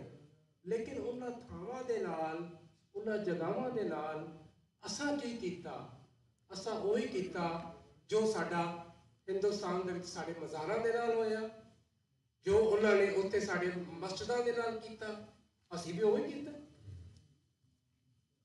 ਦੋ ਪਾਸੇ ਅਸੀਂ ਆਪਣੀ ਹਰ ਚੀਜ਼ ਦੇ ਕਾਤਲ, ਆਪਣੇ ਸਾਹਿਤ ਦੇ ਵੀ, ਅਦਬ ਦੇ ਵੀ, ਆਪਣੇ ਇਨਸਾਨੀ ਖੂਨ ਦੇ ਵੀ ਅਸੀਂ ਕਾਤਲ ਹਾਂ, ਇਨਸਾਨਾਂ ਦੇ ਕਾਤਲ ਹਾਂ, ਆਪਣੀ ਤਹਿਜ਼ੀਬ ਦੇ, ਤਮੱਦਨ ਦੇ, ਜ਼ਬਾਨ ਦੇ, ਅਸੀਂ ਹਰ ਚੀਜ਼ ਦੇ ਕਾਤਲ ਹਾਂ। ਔਰ ਸਾਨੂੰ ਇਸ ਗੱਲ ਦੇ ਉੱਤੇ ਪਤਾ ਨਹੀਂ ਫਖਰ ਕਰਨਾ ਚਾਹੀਦਾ ਜਾਂ ਮਾਫੀ ਮੰਗਣੀ ਚਾਹੀਦੀ ਇੱਕ ਦੂਜੇ ਦੀ। ਬਹੁਤ ਅਹਿਮ ਗੱਲਾਂ ਹੈਗੀਆਂ ਨੇ ਕਿ ਮੈਂ ਚਾਹਾਂਗਾ ਥੋੜੀ ਜਿਹੀ ਚੱਟਾ ਸਾਹਿਬ ਦੇ ਉੱਤੇ ਗੱਲ ਕਰਨ ਕਿ ਇਹ ਜਿਹੜਾ ਮਤਲਬ ਮੈਨੂੰ ਇਹ ਲੱਗਦਾ ਕਿ ਜਿਸ ਤਰ੍ਹਾਂ ਪਾਰਟੀਸ਼ਨ ਦੇ ਵਿੱਚ ਜਿਹੜੇ 3 ਮੇਜਰ ਪਲੇਅਰ ਨੇ, ਯਾਨੀ ਕਾਂਗਰਸ, ਮੁਸਲਿਮ ਲੀਗ ਔਰ ਅੰਗਰੇਜ਼, ਚੌਥੇ ਭਾਵੇਂ ਸਿੱਖ ਵੀ ਪਾ ਲਓ, ਅਕਾਲੀ ਵੀ ਪਾ ਲਓ, ਸੌਦਾ ਜਿਹੜਾ ਹੋਇਆ 3 ਜੂਨ ਦਾ, ਉਹਦੇ ਤੇ ਰਾਜ਼ੀ ਕੋਈ ਨਹੀਂ ਕੀਤਾ, ਸਭ ਨੇ ਆਪਣੀ ਆਪਣੀ ਮਜਬੂਰੀ 'ਚ ਹੈ, ਠੀਕ ਹੈ ਨਾ। ਲੇਕਿਨ ਜਦੋਂ ਹੋ ਗਿਆ ਤੇ ਉਸ ਤੋਂ ਬਾਅਦ ਅੱਜ ਤੱਕ ਹਰ ਕੋਈ ਉਹਦਾ ਕ੍ਰੈਡਿਟ ਲੈ ਰਿਹਾ, ਬਜਾਏ ਉਹਦੇ ਤੇ ਸ਼ਰਮਿੰਦਾ ਹੋਣ ਦੇ ਜਾਂ ਕਹਿਣ ਦੇ ਅੱਜ ਕਰਕੇ ਅਸੀਂ ਮਜਬੂਰਨ ਹੈ, ਅਸੀਂ ਇਹ ਨਹੀਂ ਕਰਨਾ ਚਾਹੁੰਦੇ। ਦੇਖੋ ਨਾ, ਕਾਂਗਰਸ ਤੇ ਕਹਿੰਦੀ ਸੀ ਕਿ ਆਪਣਾ ਪੂਰਾ ਪਾਕਿਸਤਾਨ ਜਿਹੜਾ ਬਣੇ ਨਾ, ਮੁਸਲਿਮ ਲੀਗ ਨੇ ਇਹ ਕਿਹਾ ਕਿ ਕਟਾ-ਪਟਾ ਪਾਕਿਸਤਾਨ, ਜਿਨ੍ਹਾਂ ਨੇ ਕਿਹਾ ਕਟਾ-ਪਟਾ ਕਿਉਂ? ਕਿਉਂਕਿ ਉਹ ਪੰਜਾਬ ਦੀ ਵੰਡ ਔਰ ਬੰਗਾਲ ਦੀ ਵੰਡ ਦੇ ਹੱਕ 'ਚ ਨਹੀਂ ਹੈਗਾ। ਅੱਛਾ, ਅੰਗਰੇਜ਼ ਤੇ ਇੱਥੋਂ ਜਾਣਾ ਹੀ ਨਹੀਂ ਚਾਹੁੰਦਾ ਸੀ। ਅਗਰ ਅਮਰੀਕੀ ਮਤਲਬ ਕਿ ਉਹਦੇ ਪ੍ਰੈਸ਼ਰ ਨਾ ਪਾਉਂਦੇ ਤੇ ਉਹ ਤਾਂ ਜਾਣਾ ਹੀ ਨਹੀਂ ਚਾਹੁੰਦਾ ਸੀ। ਤੁਹਾਨੂੰ ਯਾਦ ਹੋਏਗਾ ਕਿ ਸਰ ਸਿਕੰਦਰ ਨੇ ਜਿਹੜਾ ਹੈਗਾ ਉਹ 1942 ਦੇ ਵਿੱਚ ਹੀ ਆ ਕੇ ਪ੍ਰੈਸ ਕਾਨਫਰੰਸ ਕੀਤੀ, ਔਰ ਅਗਰ ਉਹ ਨਾ ਕਰਦਾ, ਇਕੱਲਾ ਬੰਦਾ ਸੀ ਜਿਹਨੇ ਪ੍ਰੈਸ ਕਾਨਫਰੰਸ ਕਰਕੇ ਲੰਡਨ ਦੇ ਵਿੱਚ ਬੈਠ ਕੇ ਕਿਹਾ ਕਿ ਜਨਾਬ ਇਹ ਚਰਚਲ ਕਹਿ ਰਿਹਾ ਕਿ ਅਟਲਾਂਟਿਕ ਚਾਰਟਰ ਵਿੱਚ ਇੰਡੀਆ ਸ਼ਾਮਿਲ ਨਹੀਂ ਹੈਗਾ ਔਰ ਇਹ ਗਲਤ ਕਹਿ ਰਿਹਾ, ਔਰ ਬਾਅਦ ਜਦੋਂ ਵਜ਼ਾਹਤ ਕਰਨੀ ਪਈ ਚਰਚਲ ਤੇ ਜਾਣਾ ਤਾਂ ਕੋਈ ਨਹੀਂ ਚਾਹੁੰਦਾ ਸੀ। ਉਹ ਉਹਨਾਂ ਦਾ ਆਪਣਾ ਬਈ, ਉਹਨਾਂ ਨੇ 1927 ਦੇ ਵਿੱਚ ਇੱਕ ਗਿਲਗਿਤ ਬਲਤਿਸਤਾਨ ਨੂੰ 50 ਸਾਲ ਦੀ ਲੀਜ਼ ਤੇ ਦਿੱਤਾ। ਲਵਪੁਰੀ ਦੀ ਜਿਹੜੀ ਕਿਤਾਬ ਹੈਗੀ ਹੈ ਉਹਦੇ ਵਿੱਚ ਪੂਰੀ ਡਿਟੇਲ ਹੈ ਕਿ ਗਿਲਗਿਤ ਬਲਤਿਸਤਾਨ ਨੂੰ 50 ਸਾਲ ਲਈ ਲਿੱਤਾ। ਫਿਰ ਇੱਥੇ ਕਾਫੀ ਸਾਰੇ ਨਏ ਐਂਟਰ ਕੀਤੇ ਪਲੇਅਰ ਗਿਲਗਿਤ ਬਲਤਿਸਤਾਨ ਦੇ ਵਿੱਚ। ਉਹ ਕੀ ਕਰਨਾ ਚਾਹੁੰਦਾ ਸੀ 50 ਸਾਲ ਦੀ ਲੀਜ਼ ਲੈ ਕੇ? ਉਹ ਤਾਂ 50 ਸਾਲ ਦੀ ਪਲੈਨਿੰਗ ਕਰ ਰਿਹਾ ਸੀ। ਤੇ ਮੈਂ ਚਾਹਾਂਗਾ ਕਿ ਜਿਹੜੀ ਕੁਝ ਲੋਕ ਕਹਿੰਦੇ ਨੇ ਕਿ ਸਾਰਾ ਕਸੂਰ ਪੰਜਾਬੀਆਂ ਦਾ ਹੈ ਜਾਂ ਜਿਹੜੇ ਮਰੇ ਨੇ ਉਹਨਾਂ ਨੇ ਇੱਕ ਦੂਜੇ ਨੂੰ ਮਾਰਿਆ। ਕੁਝ ਲੋਕ ਕਹਿੰਦੇ ਨੇ ਨਹੀਂ, ਬਾਹਰਲਿਆਂ ਦਾ ਹੀ ਸਾਰਾ ਕਸੂਰ ਹੈ। ਐਕਚੁਅਲੀ ਇਸ ਪੂਰੀ ਗੱਲ ਮੈਨੂੰ ਲੱਗਦਾ ਹਲੇ ਤੱਕ ਕਰਨੀ ਸ਼ੁਰੂ ਨਹੀਂ ਕੀਤੀ ਹੈ। ਰੀਸੈਂਟਲੀ ਡਾਕੂਮੈਂਟ ਰਿਲੀਜ਼ ਹੋਏ ਨੇ ਜੂਨ ਤੇ, ਜਿਹੜੇ ਜੂਨ ਦਾ 3 ਜੂਨ ਦਾ ਐਗਰੀਮੈਂਟ ਉਹ ਕਾਫੀ ਨਾ ਡਾਕੂਮੈਂਟਸ ਸਾਊਥਹੈਂਪਟਨ ਪੈ ਨੇ, ਕਾਫੀ ਇਹਨਾਂ ਕਸ਼ਮੀਰ ਦੇ ਮੁਤਲਕ ਔਰ ਅਡਵੀਨਾ ਦੇ ਕੁਝ ਡਾਕੂਮੈਂਟਸ ਨਹੀਂ ਰਿਲੀਜ਼ ਹੋਏ, ਲੇਕਿਨ 3 ਤੇ ਰਿਲੀਜ਼ ਹੋਏ ਉਹ ਬੜੇ ਸ਼ਾਕਿੰਗ ਨੇ ਕਿ ਮੈਂ ਲਫ਼ਜ਼ ਪੜ੍ਹਾ ਵੀ ਰਿਹਾ, ਪਾਰਟੀਸ਼ਨ ਸਮਥਿੰਗ ਹੈ ਡਾਕੂਮੈਂਟਸ ਇਹ ਨੇ ਕਿ 3 ਜੂਨ ਦਾ ਪਲਾਨ ਹੋ ਰਿਹਾ, ਉਹ ਸਾਰੇ ਬੈਠੇ ਨੇ, ਬੜੀ ਪਿਕਚਰਸ ਵੀ ਹੈ ਤੇ ਜਨਾਂ ਨੂੰ ਉੱਥੇ ਕਹਿ ਰਿਹਾ ਹੈ ਕਿ ਅਸੀਂ ਤੇਰੀ ਜਸਟ ਤੂੰ ਨੇਸ਼ਨ ਤੇਰੀ ਕਹਿਣਾ ਨਾ ਉਹਦੇ ਮੁਤਾਬਕ ਹੀ ਇਹ ਵੀ ਪੰਜਾਬ ਵੀ ਕੱਟਣਾ ਤੇ ਬੰਗਾਲ ਵੀ ਕੱਟਣਾ। ਜੋ ਤੂੰ ਆਨਾ ਮੁਸਲਮਾਨ ਹੈ ਤੇ ਈਸਾ I cut Punjab and Bengal as according to his own two nation ਤੇ ਜਨਾਂ ਨੂੰ ਬੜਾ ਗੁੱਸਾ ਲੱਗਦਾ ਹੈ ਕਿ ਜਨਾਂ ਕਹਿੰਦੀ ਹੈ ਨਹੀਂ ਤੇ ਬਗੈਰ ਤੇ ਉਲੂ ਲਾ ਲੰਗਣਾ ਉਨਕਾ ਟਰੰਕੇਟਡ ਪਾਕਿਸਤਾਨ ਚੰਨ ਨਹੀਂ ਚਾਹੀਦਾ। ਉਹ ਕਹਿੰਦਾ ਨਹੀਂ ਤੈਨੂੰ ਇਹ ਹੀ ਲੈਣਾ ਪੈਣਾ ਉਹ ਕਹਿ ਰਹੇ हैं but anyway ਉੱਥੇ ਕਾਫੀ ਆਰਗੂਮੈਂਟ ਹੈ ਔਰ ਡਾਇਲੌਗ ਚੱਲ ਰਿਹਾ ਡਾਇਲੌਗ ਕੀ ਚੱਲ ਰਿਹਾ ਕਿ ਜਨਾਂ ਇੰਨਾ ਗੁੱਸੇ ਚ ਹੁੰਦਾ ਹੈ ਕਿ ਇਹ ਕਹਿੰਦਾ ਕਿ ਜਨਾਂ ਕੁਰਸੀ ਨੂੰ ਝੁੱਡਾ ਮਾਰਦਾ ਔਰ ਚੱਲ ਪੜਦਾ ਕਿ ਮੈਂ ਇਹ ਨਹੀਂ ਮੈਂ ਮੰਨਣਾ ਲੂਲਾ ਲੰਗੜਾ। ਉਹ ਜ਼ਿਆਦਾ ਕਹਿੰਦਾ ਕਿ ਕਲਕੱਤਾ ਨਹੀਂ ਨਾ ਮਿਲਣਾ ਤੇ ਬਾਕੀ ਬੰਗਾਲ ਰੂਰਲ ਏਰੀਆ ਹੈ ਉਸ ਤੋਂ ਬਗੈਰ ਉਹ ਰੂਰਲ ਏਰੀਆ ਨੂੰ ਸਰਵਾਈਵ ਨਹੀਂ ਕਰ ਸਕਦਾ ਤੇ ਅੰਮ੍ਰਿਤਸਰ ਤੇ ਜੁੜੇ ਹੋਏ ਨੇ ਇੰਨੇ ਸਟੂਡੈਂਟ ਹੁੰਦੇ ਨੇ ਐਨੀਵੇ ਉਹ ਕਿੱਕ ਮਾਰ ਕੇ ਨਾ ਕੁਰਸੀ ਨੂੰ ਉਹ ਚੱਲ ਜਾਂਦਾ। ਲੇਕਿਨ ਜਨਾਂ ਦੇ ਤੇ ਚਰਚਲ ਦੇ ਬੜੇ ਅੱਛੇ ਰਿਲੇਸ਼ਨ ਹੁੰਦੇ ਨੇ ਵਰਲਡ ਵਾਰ 2 ਵਿੱਚ ਕਿਉਂਕਿ ਆਪੋਜੀਸ਼ਨ ਤੇ ਉਹ ਕਹਿੰਦਾ ਹੈ ਜਨਾਂ I have something for you it's something for you ਜਨਾਂ ਰੁਕ ਜਾਂਦਾ ਹੈ ਕਿ I got a letter for you for Churchill. ਉਹਨੂੰ ਚਰਚਲ ਦਾ ਲੈਟਰ ਦਿੰਦਾ ਉੱਤੇ ਲਿਖਿਆ ਹੁੰਦਾ ਹੈ you accept his life and death for you exactly and that's life and death for you need to accept this that's final कि उस जितना ज्यादा सही ना को अपोजिशन लीडर को अप्रोच करना है ये पैटर्न है। अगर देखो लेटर भुट्टो ਦਾ ਵੀ ਜਿਹੜਾ ਅਨਰਿਕ ਸਿੰਗਰ ਵਾਲਾ ਸਾਡਾ ਇਸ ਐਕਸਟ੍ਰੀਮ ਤੇ ਚੀਜ਼ਾਂ ਜਾਂਦੀਆਂ ਨੇ ਤੇ ਥ੍ਰੈਡ ਵੀ ਚੱਲਦੀ। ਲੇਕਿਨ ਮੈਂ ਜਿਹੜੀ ਸਾਰਿਆਂ ਨਾਲ ਗੱਲ ਕੀਤੀ ਹੈ ਤੁਸੀਂ ਗੱਲ ਮੈਂ ਥੋੜਾ ਜਿਹਾ ਹੋਰ ਐਡ ਕਰਨਾ ਚਾਹਨਾ ਕਿ really ਸਾਨੂੰ ਮਤਲਬ 47 ਵਿੱਚ ਹੋਏਗੀ ਪਾਰਟੀਸ਼ਨ ਜਿਹੜੀ ਤੁਸੀਂ ਪਹਿਲੇ ਕੀਤੀ ਪਈ ਤੇ ਚਾਵਲਾ ਸਾਹਿਬ ਕਿ ਜਿੰਨੀ ਕਿਲਿੰਗ ਹੋਈ ਹੈ ਨਾ ਆਪਸ ਵਿੱਚ ਉਹ ਮੁਸਲਮਾਨਾਂ ਤੇ ਸਿੱਖਾਂ ਦਰਮਿਆਨ ਹੋਈ ਮਤਲਬ ਮਾਰਿਆ ਗਿਆ ਔਰ ਸਾਰੇ ਉਹਨਾਂ ਦੇ ਜਿਹੜੇ ਗੁਰਦੁਆਰੇ ਵੀ ਅਸੀਂ ਬਰਬਾਦ ਮਸਜਿਦਾਂ ਬਣਾ ਲਈਆਂ ਸਾਰਾ ਕੁਝ ਹੋਇਆ ਸਾਰੇ ਟੈਕਸਟ ਬੁੱਕ ਵਿੱਚ ਔਰ ਇੱਕ ਪਾਕਿਸਤਾਨ ਨੇ ਬਹੁਤ ਮੋਟਾ ਵਾਲੀਅਮ ਕੱਢਿਆ ਉਹਦਾ ਨਾਮ ਸੀ ਸਿੱਖ ਇਨ ਐਕਸ਼ਨ। ਉਹ ਪੂਰਾ ਵਾਲੀਅਮ ਕਿਹੜੇ ਕਿਹੜੇ ਜ਼ਿਲ੍ਹੇ 'ਚ ਕੀ ਹੋਇਆ ਕਿੰਜ ਕੁਝ ਅੱਜ ਸਿੱਖਾਂ ਮਾਰਿਆ ਥਰੂ ਟੈਕਸਟ ਬੁੱਕ ਵਿੱਚ ਚੱਲਦਾ ਰਿਹਾ। ਉਹ ਪ੍ਰਾਇਮਰੀ ਸੋਰਸ ਵਿੱਚ ਅਸੀਂ ਪੜ੍ਹਾਉਂਦੇ ਵੀ ਹਾਂ ਅਵੇਲੇਬਲ।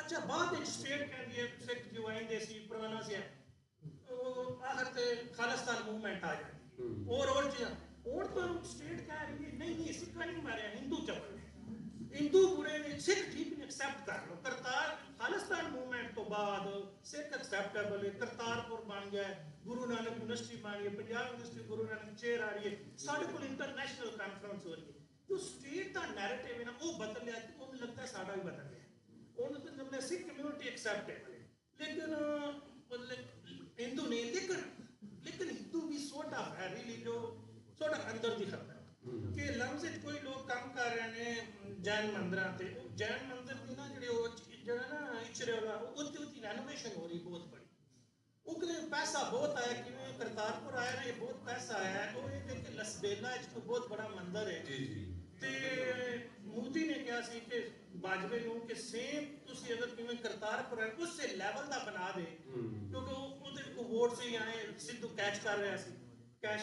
ਉੱਥੇ ਬਹੁਤ ਬੜੇ ਇਨਵੈਸਟਮੈਂਟ ਹੋ ਰਹੀ ਸੀ ਪਰ ਐਨੀਵੇ ਉਹ ਕਹਿੰਦੇ ਉਹਦੇ ਕੋਲ ਮੈਸ ਅਪ ਹੋ ਗਈ ਸ਼ਾਹ ਮਹਿਮੂਦ ਨਾ ਮੰਨਿਆ ਲੇਕਿਨ ਕੋਈ ਪੈਸਾ ਆ ਚੁੱਕਿਆ ਕਿਉਂਕਿ ਜਿੰਨੇ ਜੈਨ ਮੰਦਿਰ ਨੇ ਨਾ ਥੋੜੀ ਉਹਨਾਂ ਦੀ ਰੈਨੋਵੇਸ਼ਨ ਹੋ ਰਹੀ ਉਹ ਥੋੜੇ ਸ਼ਾਹ ਮਹਿਮੂਦ ਦੇ ਨਜ਼ਾਰ ਦੇ ਵੀ ਭੇਜ ਦੇਣਾ ਨਾ ਪੈਸੇ ਮਤਲਬ ਇਹ ਕਿ ਗੱਲ ਇਸ ਚੀਜ਼ ਤੋਂ ਹੋਰ ਹੁੰਦੀ ਹੈ ਕਿ ਸਟੇਟ ਨੈਰੇਟਿਵ ਹੈ ਨਾ ਜੇ ਸਟੇਟ ਸ਼ਿਫਟ ਹੁੰਦੀ ਹੈ ਉਹ ਸਾਡਾ ਵੀ ਨਾ ਇਨਫਲੇਸ਼ਨ ਔਰ ਟਿਲਟਿੰਗ ਹੋ ਜਾਂਦੀ ਹੁਣ ਤੇ ਸਿੱਖ ਭਾਈ 47 ਵਿੱਚ 90,000 ਔਰਤਾਂ ਸੀ ਕਿ ਦੁਨੀਆ ਚੁੱਕੀਆਂ ਨੇ ਰੇਪ ਹੋਏ ਨੇ ਤੇ ਕਿਉਂਕਿ ਸਟੇਟ ਐਕਸੈਪਟ ਕਰ ਲਿਆ ਟੈਕਸਟ ਬੁੱਕ ਵਿੱਚ ਆ ਗਿਆ ਅਸੀਂ ਜੱਬੀਆਂ ਪਾ ਲਈਆਂ ਲੇਕਿਨ ਉਹ ਇੱਕ ਸਤਾ ਦੇ ਥੱਲੇ ਜਦੋਂ 47 ਦੀ ਗੱਲ ਹੁੰਦੀ ਹੈ ਤੇ ਉਹ ਗੱਲ ਉੱਥੋਂ ਹੀ ਸ਼ੁਰੂ ਹੁੰਦੀ ਹੈ।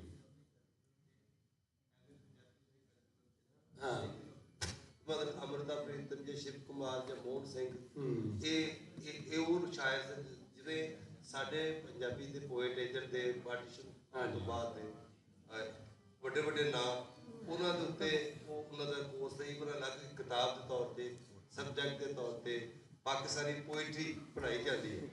ਆ ਹੁਣ ਆ ਕੇ ਮੇਰਾ ਖਿਆਲ ਗੌਰਮੈਂਟ ਕਾਲਜ ਯੂਨੀਵਰਸਿਟੀ ਦੇ ਕਰਮਨ ਜੋ ਉਹਦੇ ਵਿੱਚ ਟੈਕਸਟ ਵਿੱਚ ਆ ਗਿਆ ਅੱਜ ਸਾਹਿਬ 'ਚ ਕੋਈ ਇਹਨਾਂ ਨੇ ਪੇਪਰ ਬਣਾ ਲਏ ਨੇ। ਅਦਰਵਾਈਜ਼ ਪੰਜਾਬ ਯੂਨੀਵਰਸਿਟੀ 'ਚ ਐਮਏ ਪੰਜਾਬੀ ਵਾਲਿਆਂ ਨੇ ਕੋਈ ਲਫ਼ਜ਼ ਜਿਹਦੇ ਨਾਲ ਕੋਈ ਕੌਰ ਲੱਗਦਾ ਐਸਾ ਸ਼ਾਇਰ ਜਾਂ ਕੋਈ ਹਿੰਦੂ ਹੈ ਜਾਂ ਸਿੱਖ ਸਿੰਘ ਉਹ ਲਫ਼ਜ਼ ਹੁਣ ਤੱਕ ਜਿਵੇਂ ਚਰਚਾਦਾਰ ਨੇ ਕਿਹਾ ਕੋਈ ਨੈਰੇਟਿਵ ਬਦਲ ਗਿਆ ਸਟੇਟ ਦੇ ਤੇ ਹੁਣ ਉਹਨਾਂ ਨੇ ਕਰ ਲਿਆ ਇਸੇ ਤਰ੍ਹਾਂ ਇੰਡੀਅਨ ਪੰਜਾਬੀ ਲਿਟਰੇਚਰ ਭਾਵੇਂ ਪੋਇਟਰੀ ਹੈ ਭਾਵੇਂ ਸ਼ਾਰਟ ਸਟੋਰੀਜ਼ ਨੇ ਉਹ ਪਾਕਿਸਤਾਨ ਦੇ ਸਟੂਡੈਂਟਸ ਨੂੰ ਇੱਥੇ ਦੇ ਲੋਕਾਂ ਨੂੰ ਇਹਨਾਂ ਨੇ ਪੜ੍ਹਨ ਹੀ ਨਹੀਂ ਦਿੱਤੇ ਹੁਣ ਤੱਕ ਮਤਲਬ ਪਾਕਿਸਤਾਨ ਦੇ ਕੋਰਸ ਹੈ ਸ਼ਬਾਜ਼ मतलब कई तो नहीं मैं 15-20 साल हैड रहा एक किताब एक मेरे को पई ਜਿਹਦੇ ਵਿੱਚ ਰਣਜੀਤ ਸਿੰਘ ਨੂੰ ਔਰ ਸਿੱਖਾਂ ਨੰਗੀਆਂ ਗਾਲਾਂ ਕੱਢੀਆਂ ਗਈਆਂ ਉਹ ਪੰਜਾਬੀ ਦਾ ਹੈਡ ਰਿਹਾ 20 ਸਾਲ ਕੀ ਐਕਸਪੈਕਟ ਕਰੋਗੇ ਤੁਸੀਂ ਉਹੀ ਗੱਲ ਉਹ ਇਸ਼ਾਰਾ ਉਧਰ ਹੀ ਹੈ ਨਹੀਂ ਦੇਖੋ ਇਹਦੇ ਵਿੱਚ ਇਹ ਹੈ ਕਿ ਬਹੁਤ ਸਾਰੇ ਨੁਕਤਾਂ ਨਜ਼ਰ ਸਨ ਅਬ ਕਰਤਾਰ ਸਿੰਘ ਜਿਹੜੀ ਕਿਤਾਬ ਫਿਲਮ ਹੈ ਉਹ ਤੇ 50s 'ਚ ਬਣੀ 50s 'ਚ ਬਣੀ ਔਰ ਉਹਦੇ ਵਿੱਚ ਸਿੱਖਾਂ ਨੂੰ ਮਤਲਬ ਕਿ ਜ਼ਾਲਮ ਨਹੀਂ ਦਿਖਾਇਆ ਗਿਆ ਮਕਾਰ ਹਿੰਦੂ ਨੂੰ ਦਿਖਾਇਆ ਗਿਆ ਹੈ ਤੇ ਨੈਰੇਟਿਵ ਦੋਨੋਂ ਚੱਲਦਾ ਹੈ ਉਹ ਜਿਹੜੇ ਖਾਲਿਸਤਾਨ ਵਾਲਾ ਕੰਮ ਹੈਗਾ ਨਾ ਜ਼ਾਹਿਰ ਹੈ ਉਹ ਤੇ ਦੇਖੋ ਨਾ ਬਲੋਚਿਸਤਾਨ ਨਾਲ ਕਿੰਨਾ ਪਿਆਰ ਹੋ ਜਾਂਦਾ ਹੈ ਇੰਡੀਆ ਨੂੰ ਉਹਦੇ ਇਹਨਾਂ ਦੀ ਪਾਲਿਸੀਆਂ ਹੈਗੀਆਂ ਨੇ ਲੇਕਿਨ ਇਹਨਾਂ ਚੀਜ਼ਾਂ ਦੀ ਆਵਾਮੀ ਸਤਹ ਦੇ ਉੱਤੇ ਜਦੋਂ ਵੀ 47 ਦੀ ਗੱਲ ਮੈਂ ਕਰਤਾਰਪੁਰ ਗਿਆ ਉੱਥੇ ਇੱਕ ਔਰਤ ਆਈ ਹੋਈ ਸੀ ਦੁਆ ਮੰਗਣ ਤੇ ਉੱਥੇ ਹੀ ਉਹ ਕਹਿ ਰਹੀ ਸੀ ਖਲੋ ਕੇ ਕਿ ਇਹ ਤੇ ਗੱਲ ਠੀਕ ਹੈਗੀ ਬਾਬਾ ਨਾਨਕ ਤੇ ਬਹੁਤ ਅੱਛਾ ਹੈਗਾ ਲੇਕਿਨ ਇਹਨਾਂ ਨੇ ਸਾਡੇ ਬੰਦੇ ਵੀ ਤੇ ਮਾਰੇ ਤੇ ਕਰਤਾਰਪੁਰ ਲੋਕ ਹੈ ਉੱਥੇ ਲੋਕਲ ਔਰਤ ਆਈ ਹੋਈ ਹੁਣ ਗੱਲ ਹੈ ਕਿ ਉਹਦੇ ਤੇ ਗੱਲ ਨਹੀਂ ਕਰਨਾ ਚਾਹੁੰਦੇ ਜੋ ਸਾਡਾ ਪ੍ਰੋਬਲਮ ਹੈਗਾ ਉਹ ਹੈਗਾ ਕਿ ਅਗਰ ਅੰਗਰੇਜ਼ ਜਿਹੜਾ ਹੈਗਾ ਉਹਦਾ ਕੋਈ ਤੁਹਾਨੂੰ ਨੈਗੇਟਿਵ ਚੀਜ਼ਾਂ ਨਜ਼ਰ ਆਉਂਦੀਆਂ ਨੇ ਅਸੀਂ ਉਹਦੇ ਤੇ ਗੱਲ ਨਹੀਂ ਕਰਾਂਗੇ ਕਿਉਂਕਿ ਪਾਕਿਸਤਾਨ ਦੇ ਵਿੱਚ ਇਹੋ ਜਿਹੇ ਬੰਦੇ ਬਥੇਰੇ ਨੇ ਨਾ ਜਿਹੜੇ ਅੱਜ ਵੀ ਮਲਕਾ ਦੀ ਸਾਲਗਿਰਾ ਮਨਾਉਂਦੇ ਨੇ ਮਤਲਬ ਐਡੀ ਦੇ ਬਾਦਰ ਬੇਸ਼ੁਮਾਰ ਜਿਸ ਮੁਲਕ ਵਿੱਚ ਮੌਜੂਦ ਹੋ ਉਹ ਮਲਕਾ ਮਰ ਗਈ ਮਲਕਾ ਚਲੀ ਗਈ ਤੁਹਾਡੇ ਤੇ 200 ਸਾਲ ਘੁੰਮਣ ਕਰਕੇ ਗਏ ਹੋ ਔਰ ਤੁਸੀਂ ਉਹਦੀ ਸਾਲਗਿਰਾ ਮਨਾਉਣ ਲੱਗੇ ਹੋਏ ਹੋ ਔਰ ਅਲੀਟ ਬਣਾਉਂਦੀ ਹੈ ਉੱਥੇ ਜਾ ਕੇ ਦੇਖੋ ਤੁਸੀਂ ਬੰਦਾ ਪਰੇਸ਼ਾਨ ਹੋ ਜਾਂਦਾ ਕਿ ਕੀ ਕਰ ਰਹੇ ਹੋ ਸਿਕੰਦਰ ਆਜ਼ਮ ਹੋਏਗਾ ਮਤਲਬ ਹੈ ਕਿ ਇਹ ਸਾਰਾ ਕੁਝ ਔਰ ਇਹ ਵੀ ਸਾਡੇ ਇੱਥੇ ਹੈਗਾ ਇਹ ਉਧਰ ਵੀ ਹੈਗੀ ਯਾਨੀ ਤੁਸੀਂ ਦੇਖੋ ਕਿ ਪੰਜਾਬ ਦੀ ਵੰਡ ਉਹ ਵੀ ਨਹੀਂ ਕਰਦੇ ਇੱਧਰ ਵੀ ਨਹੀਂ ਕਰਦੇ ਕਿਉਂਕਿ ਬਹੁਤ ਸਾਰੇ ਕੰਮ ਜਿਹੜੇ ਹੈਗੇ ਨੇ ਇਹਨਾਂ ਦੇ ਵਿੱਚ ਇਹਨਾਂ ਨੇ ਮੈਨੂੰ ਲੱਗਦਾ ਏਕਾ ਕੀਤਾ ਹੋਇਆ ਹੈ ਖਾਸ ਤੌਰ ਤੇ ਪੰਜਾਬ ਦੇ ਬਾਰੇ ਜੀ ਇਸ ਕਿਤਾਬਾਂ ਦਾ ਧਿਆਨ ਨਾਲ ਪੜੋ ਰੀਡ ਸਾਨੂੰ ਲੱਗਦਾ ਕਿ ਅਸੀਂ ਆਜ਼ਾਦੀ ਲੈ ਕੇ ਹਿੰਦੂਆਂ ਤੋਂ ਪੜਾਇਆ ਆਜ਼ਾਦੀ ਲੈ ਕੇ ਗੋਰਿਆਂ ਤੋਂ ਹਾਂਜੀ ਉਸ ਹਿੰਦੂ ਖਤਰਾ ਤੇ ਡੋਮੀਨੈਂਸ ਤੇ ਪਾਰਟੀਸ਼ਨ ਤੇ ਦਿਲ ਤੋਂ ਖੂਨ ਨੇ ਕੀਤਾ ਉਹ ਸਾਰਾ ਅਸੀਂ ਆਜ਼ਾਦੀ ਉਹਨਾਂ ਤੋਂ ਲਈਏ ਅੱਛਾ ਤੁਸੀਂ ਇਹ ਦੱਸੋ ਅੰਬੇਦਕਰ ਹੈ ਹੁਣ ਅੰਬੇਦਕਰ ਨੇ 1940 ਜਿਹੜੀ ਕਿਤਾਬ ਲਿਖੀ ਤੁਸੀਂ ਦੇਖੋ ਅੰਬੇਦਕਰ ਨੇ ਮਤਲਬ ਹੁਣ ਉਹਦਾ ਕਿੰਨਾ ਔਰਾ ਬਣਾਇਆ ਹੈ ਲੇਕਿਨ ਉਹ ਅੰਬੇਦਕਰ ਸਾਹਿਬ ਜਿਹੜੇ 1940 ਦੇ ਵਿੱਚ ਜੋ ਉਹਨਾਂ ਨੇ ਪਾਰਟੀਸ਼ਨ ਆਫ ਪੰਜਾਬ ਕਰਾਤੀ ਉਹੀ ਹੋਈ ਅੱਛਾ ਹੁਣ ਉਹ ਉਸ ਕਿਤਾਬ ਦੇ ਉੱਤੇ ਬੰਦਾ ਪਰੇਸ਼ਾਨ ਹੋ ਜਾਂਦਾ ਉਹਦਾ ਮਤਲਬ ਹੈ ਕਿ ਏਜੰਡਾ ਦੇ ਪਿੱਛੋਂ ਚੱਲ ਰਿਹਾ ਕੁਛ ਨਾ ਕੁਛ ਜਗ੍ਹਾ ਤੇ ਪ੍ਰਪੋਜ਼ਲ ਮੌਜੂਦ ਹੈ ਕਿ ਜਨਾਬ ਇਸ ਤਰ੍ਹਾਂ ਵੰਡਿਆ ਜਾਣਾ ਔਰ ਉਹਨੇ ਐਸੀ ਘਟੀਆ ਮਿਸਾਲ ਦਿੱਤੀ ਹੈ ਉਹਦੇ ਵਿੱਚ ਅੰਬੇਦਕਰ ਸਾਹਿਬ ਨੇ ਉਹ ਕਿਤਾਬ ਪੜ੍ਹ ਕੇ ਹਾਲਾਂਕਿ ਅਸੀਂ ਬੜੀ ਇੱਜ਼ਤ ਕਰਦੇ ਖਤਮ ਹੋ ਗਈ ਉਹਦੀ ਵਜ੍ਹਾ ਕਿ ਉਹ ਮਿਸਾਲਾਂ ਦੇ ਰਹੇ ਯੂਰਪ ਦੇ ਵਿੱਚ ਵੀ ਇੰਜ ਹੋਇਆ ਤੇ ਫਲਾਹ ਜਗ੍ਹਾ ਵੀ ਇੰਜ ਹੋਇਆ ਤੇ ਇਟਲੀ ਕੋਈ ਉਹ ਕਲੋਨੀਅਲ ਪੀਰੀਅਡ ਦੇ ਵਿੱਚ ਇੱਥੇ ਹੋਇਆ ਕੰਮ ਇਹਦਾ ਮਤਲਬ ਹੈ ਕਿ ਪੰਜਾਬ ਦੇ ਵਿੱਚ ਵੀ ਹੋਣਾ ਔਰ 1940 ਦੀ ਕਿਤਾਬ ਹੈ ਇਹ ਗੱਲ ਵੀ ਹੈਗੀ ਕਿ 1940 ਦੇ ਵਿੱਚ ਹੀ ਉਹਨੂੰ ਸਮਝ ਆ ਗਈ ਤੇ ਤੁਸੀਂ ਹੁਣ ਆਪਣੀ ਨਜ਼ਰ ਜਿਹੜੀ ਸੁਣਾ ਦਿਓ ਕਿ ਅਸੀਂ ਬੜੀ ਤਾਰੀਫ ਕਰ ਰਹੇ ਹਾਂ ਜਿੱਥੇ ਕਲੋਜ਼ਿੰਗ ਹੈ ਲੇਕਿਨ ਇੱਕ ਗੱਲ ਆਮਦ ਯਾਦ ਸੀ ਮੈਂ और इकबाल कैसर और व्यास चंद्रा साथी एक सोशल मीडिया पे भी और इंटरनेट पे भी वायरल है अफगानिया के हवाले ਨਾਲ जो खालसा फसादां ਦੀ ਸ਼ੁਰੂਆਤ ਹੋ ਗਈ ਔਰ ਇੱਕ ਕਿਸੇ ਹੋਰ ਨੇ ਇਤਿਹਾਸ ਕੀਤਾ ਉਹਦੇ ਬਾਰੇ ਇੱਕ ਕੀ ਮੁਸੱਦਕਾ ਮਾਮਲੇ के बुधवार के पिछले नेड़े जो खालसा इकबाल कैसर कि उठो शुरू हुए और नहीं देखो बहुत इस तरह ना करो किसी नज़र सुना दियो ਅਸੀਂ ਸਵਾਲ ਜਵਾਬ ਲਈਏ ताकि फिर उस तो बाद वो भी है छोटा ਜਿਹਾ ਜਿਵੇਂ ਥੋੜਾ ਜਿਹਾ ਰੈਫਰੈਂਸ ਉਹਨਾਂ ਨੇ ਜ਼ੁਬੈਰ ਉਹਨਾਂ ਨੇ ਗੱਲ ਕਰ ਦਿੱਤਾ ਸੀ ਉਸਤਾਦ ਅਮਨ ਦੀਆਂ ਲਾਈਨਾਂ ਨੇ ਪਾਰਟੀਸ਼ਨ ਤੇ ਕਿ ਭਾਵੇਂ ਮੂੰਹ ਨਾ ਕਹੀਏ ਪਰ ਵਿੱਚੋਂ ਵਿੱਚੀ अरे पार्टीशन तो फौरन बाद दी कुछ मतलब बहरहाल नेहरू भी उस जलसे च मौजूद सी जिस वेले उस्ताद दामन दोबारा उत्थे गए और उधर जाके उन्होंने उस्ताद दामन उत्थे रुकण दी भी हिंदुस्तानी होने की उत्थे दा किया सी तुसीं साडे कोल रह जाओ लेकिन वो उन्हां दा फैसला पाकिस्तान वाल आउंदा सी ਉਹ ਉਸਤਾਦ ਵੀ ਹੁਸ਼ਿਆਰ ਹੈਗਾ ਸੀ ਉਹ ਨਹਿਰੂ ਦੇ ਚੱਕਰ 'ਚ ਨਹੀਂ ਹੈ ਤੇ ਇਹ ਉਹ ਨਜ਼ਮ ਸੀ ਜਿਹਨੂੰ ਸੁਣ ਕੇ ਉਹ ਉਤੇ ਬੜੇ ਲੋਕ ਹੋਏ ਕਿ ਭਾਵੇਂ ਮੂੰਹ ਨਾ ਕਹੀਏ ਪਰ ਵਿੱਚੋਂ ਵਿੱਚੀ ਖੋਏ ਤੁਸੀਂ ਵੀ ਹੋ ਖੋਏ ਅਸੀਂ ਵੀ ਹਾਂ ਇੱਥੇ ਦੋ ਦੋਸਤ ਵਰਿੰਦਰ ਕਰਨਾ ਜੀ ਔਰ ਰਾਜਪਾਲ ਜੀ ਚੜ੍ਹਦੇ ਪੰਜਾਬ ਦੇ ਚੌਕਟ ਨਾਲ ਨੇ ਤੇ ਅਸੀਂ ਤੇ ਸਾਰੇ ਸਮਝ ਲਓ ਲੋ ਮੈਨ ਫਲੈਟ ਤੇ ਬਹਿ ਕੇ ਨਜ਼ਮ ਹੋ ਰਹੀ ਹੈ ਭਾਵੇਂ ਮੂੰਹੋਂ ਨਾ ਕਹੀਏ ਪਰ ਵਿੱਚੋਂ ਵਿੱਚ ਹੀ ਖੋਏ ਤੁਸੀਂ ਵੀ ਹੋ ਖੋਏ ਅਸੀਂ ਵੀ ਹਾਂ। ਕੁਝ ਉਮੀਦ ਹੈ ਜ਼ਿੰਦਗੀ ਮਿਲ ਜਾਏ, ਮੋਏ ਤੁਸੀਂ ਵੀ ਹੋ ਮੋਏ ਅਸੀਂ।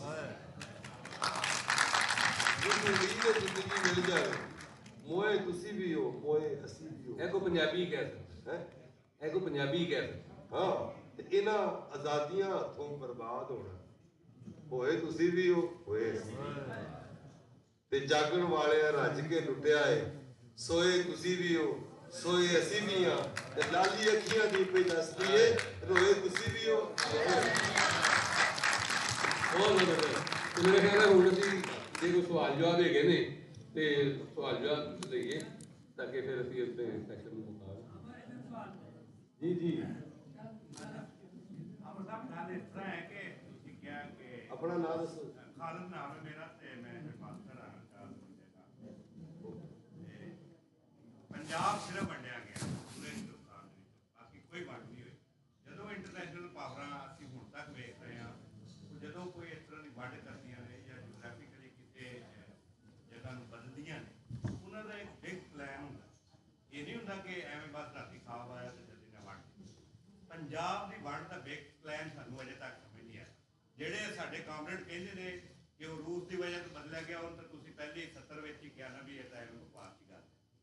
ਤੇ ਮੈਨੂੰ ਹੁਣ ਤੱਕ ਪੰਜਾਬ ਨਹੀਂ, ਵੈਸੇ ਤਾਂ ਬੰਗਾਲ ਹੀ ਵੰਡਿਆ ਗਿਆ, ਤੁਸੀਂ ਕਹਿੰਦੇ ਹੋ ਨਹੀਂ ਵੰਡਿਆ ਗਿਆ ਤੇ ਚਲੋ ਮੰਨ ਲੈਂਦੇ ਆ, ਲੇਕਿਨ ਪੰਜਾਬ ਦੀ ਵੰਡ ਦੀ ਬਿਗ ਪਿਕਚਰ ਮੈਨੂੰ ਹੁਣ ਤੱਕ ਸਮਝ ਨਹੀਂ ਆਈ 75 ਸਾਲਾਂ ਕਿ ਕੀ ਇਹਦੇ ਤੋਂ ਕੀ ਕੱਢਣਾ ਚਾਹ ਰਹੇ ਸੀ। ਕਿਉਂ ਸਿਰਫ ਸਾਨੂੰ ਪੰਜਾਬੀਆਂ ਨੂੰ ਹੀ ਮਾਰਿਆ, ਬਾਕੀ ਵੀ ਤਾਂ ਕੌਮਾਂ ਹੈ ਨੇ, ਸਾਨੂੰ ਪੰਜਾਬੀਆਂ ਇਕੱਲਿਆਂ ਨੂੰ ਹੀ ਮਾਰਿਆ। ਕਿਉਂ ਮਾਰਿਆ? ਪਠਾਨ ਵੀ ਵਿਚਾਰੇ ਥੋੜੇ ਬਹੁਤੇ ਮਰੇ ਹੋਣਗੇ, ਲੇਕਿਨ ਜਿੰਨੇ ਅਸੀਂ ਮਰੇ ਉਹਨਾਂ ਕੋਈ ਵੀ ਨਹੀਂ ਮਰੇ। ਹਾਂ, ਦੇਖੋ ਗੱਲ ਹੈ ਕਿ ਹਾਂਜੀ ਹਾਂਜੀ ਦਾ ਕੀਤਾ ਹੈਗਾ, ਲੇਕਿਨ ਇਹ ਗੱਲ ਹਕੀਕਤ ਹੈਗੀ ਹੈ ਕਿ ਜਿਹੜੀ ਅਸਲ ਵੰਡ ਹੈਗੀ ਹੈ ਉਹ ਇੱਕ ਡਿਊਰਨ ਲਾਈਨ ਹੈਗੀ ਹੈ ਔਰ ਇੱਕ ਮੈਕਮੋਹਨ ਲਾਈਨ ਹੈ, ਜਿਹੜੀ 1894 ਤੇ ਆਪਣਾ ਉਹਦੇ ਵਿੱਚ ਕਰਤੀ ਸੀ ਉਹਨਾਂ ਨੇ 1915 ਦੇ ਵਿੱਚ। ਇਹ ਜਿਹੜੀ ਦੋ ਲਾਈਨਾਂ ਨੇ ਨਾ, ਇਹਨਾਂ ਨੇ ਇਸ ਪੂਰੇ ਖਿੱਤੇ ਨੂੰ ਬਰਬਾਦ ਕੀਤਾ ਹੈਗਾ। ਔਰ ਉਹ ਦੋਨੋਂ ਲਾਈਨਾਂ ਜਿਹੜੀਆਂ ਨੇ ਉਹ ਤੁਹਾਡੀ ਪੁਰਾਣੇ ਸਿਲਕ ਰੂਟ ਦੇ ਨਾਲ ਜੁੜੀਆਂ ਹੋਈਆਂ ਸਨ, ਔਰ ਉਹ ਇਹੀ ਕਰਨਾ ਹੈ। ਬਾਦ ਸਾਹਿਬ ਨੇ ਫਰਮਾਇਆ ਸੀ ਕਿ ਜਿਹੜੀ ਵੰਡ ਹੈ ਇਹ ਮਜ਼ਹਬੀ ਸੁਸਾਇਡ ਤੋਂ ਇਲਾਵਾ ਕੁਝ ਨਹੀਂ। ਮੇਰੀ ਇਹ ਗੁਜ਼ਾਰਿਸ਼ ਹੈ ਕਿ ਜਿਹੜੋ ਉਹ ਸਿੱਖ ਤੇ ਮੁਸਲਮਾਨਾਂ ਦੀ ਚਲੋ ਆਪਸ ਲੜਾਈ ਹੋਈ ਵੰਡ ਤੋਂ ਕਰ ਲਈ, ਇਹਨੂੰ ਅਸੀਂ ਹੁਣ ਨੈਰੇਟਿਵ ਚੇਂਜ ਕਰ ਸਕਦੇ ਹਾਂ, ਲੇਕਿਨ ਜੋ ਹਿੰਦੁਸਤਾਨ ਵਿੱਚ ਮੁਸਲਮਾਨਾਂ ਨਾਲ ਮੌਜੂਦਾ ਸੂਰਤ ਹਾਲ ਹੈ ਔਰ ਜੋ ਕਸ਼ਮੀਰ ਵਿੱਚ ਕਰਫਿਊ ਲੱਗਾ ਔਰ ਜੋ ਉੱਥੇ ਮੁਸਲਮਾਨਾਂ ਨਾਲ ਜ਼ੁਲਮ ਹੋ ਰਿਹਾ, ਕਿਆ ਇਹ ਤਾਰੀਖ ਦੱਸਦੀ ਨਹੀਂ ਕਿ ਮਜ਼ਹਬੀ ਸੁਸਾਇਡ ਨਹੀਂ ਸੀ, ਇਹ ਦੋ ਕੌਮੀ ਨਜ਼ਰੀਆ ਦੀ ਕਾਮਯਾਬੀ ਹੈ? ਨਹੀਂ, ਉਹਦੇ 'ਚ ਇਕਬਾਲ ਸਾਹਿਬ ਤੁਸੀਂ ਜਵਾਬ ਦਿਓ, ਲੇਕਿਨ ਅਸੀਂ ਜਿਹੜੇ ਤਾਲਬਾਨ ਬਣਾਏ ਨੇ ਤੇ ਫਿਰ ਉਹ ਕਹਿੰਦੇ ਨੇ ਕਿ ਪਾਕਿਸਤਾਨ ਇਸ ਵਾਸਤੇ ਬਣਾਇਆ ਸੀ। ਹਾਂਜੀ, ਤੇ ਜੇ ਇੰਝ ਤੁਸੀਂ ਤੈਅ ਕਰਨਾ ਚੀਜ਼ਾਂ ਨੂੰ, ਯਾਨੀ ਇਹ ਤੁਸੀਂ ਗ੍ਰੀਕ ਲੌਜਿਕ ਅਪਲਾਈ ਕਰਨੀ ਹੈ ਤੇ ਉਹ ਕਹਿੰਦੇ ਪਾਕਿਸਤਾਨ ਬਣਾਏ ਇਸ ਵਾਸਤੇ ਕਿ ਮਜ਼ਹਬੀ ਦਹਿਸ਼ਤਗਰਦੀ ਮਦਦ। ਜੀ ਬਿਲਕੁਲ, ਜੇ ਇੰਝ ਕਰੋਗੇ ਤਾਂ ਫਿਰ ਇਹ ਹੋ ਜਾਏਗਾ। ਇਸ ਵਾਸਤੇ ਇਸ ਕੰਮ ਵਿੱਚ ਨਾ ਉਹ ਜੋ ਇਹ ਸੁਸਾਇਡ ਜਿਹੜਾ ਲਫ਼ਜ਼ ਇਸਤੇਮਾਲ ਕੀਤਾ, ਮੈਂ ਕਹਿੰਦਾ ਪੰਜਾਬੀਆਂ ਨੇ ਮਜ਼ਹਬ ਦੇ ਨਾਂ ਦੇ ਉੱਤੇ ਸੁਸਾਇਡ ਕੀਤੀ ਹੈ। ਪੰਜਾਬੀਆਂ ਨੇ ਉਹਦੇ ਸਿੱਖ ਵੀ ਸ਼ਾਮਲ ਨੇ, ਹਿੰਦੂ ਵੀ ਸ਼ਾਮਲ, ਸਿੱਖ ਪੰਜਾਬੀ ਹੋਵੇ, ਮੁਸਲਮਾਨ ਪੰਜਾਬੀ ਹੋਵੇ ਜਾਂ ਜੈਨੀ ਪੰਜਾਬੀ ਹੈ ਜਾਂ ਕ੍ਰਿਸਚਨ ਹੈ, ਇਹਨਾਂ ਨੇ ਪੰਜਾਬੀਆਂ ਨੇ ਆਪਸ 'ਚ ਮਾਰਿਆ। ਅਸੀਂ ਆਪਸ 'ਚ ਸੁਸਾਇਡ ਕੀਤੀ ਹੈ, ਹੋਰ ਕਿਸੇ ਨੇ ਸਾਨੂੰ ਨਹੀਂ ਮਾਰਿਆ ਔਰ ਬਰਵਾਇਆ ਸਾਨੂੰ ਆਪਣੇ ਨੇ। ਅਸੀਂ ਆਪੇ ਮਰੇ ਆ, ਅਸੀਂ ਆਪੇ ਆਪਣੇ ਚੋਰ ਨਹੀਂ ਜਿੱਤੇ, ਅਸੀਂ ਆਪੇ ਆਪਣੇ ਚੋਰ। ਨਾ ਪਿਛਵਾੜੇ ਲੱਗਦੇ ਸਨ, ਨਾ ਪਿਆ ਚੱਲਣੇ ਸ਼ੋਰ ਨਹੀਂ ਜਿੰਦੇ, ਅਸੀਂ ਆਪੇ ਆਪਣੇ ਚੋਰ।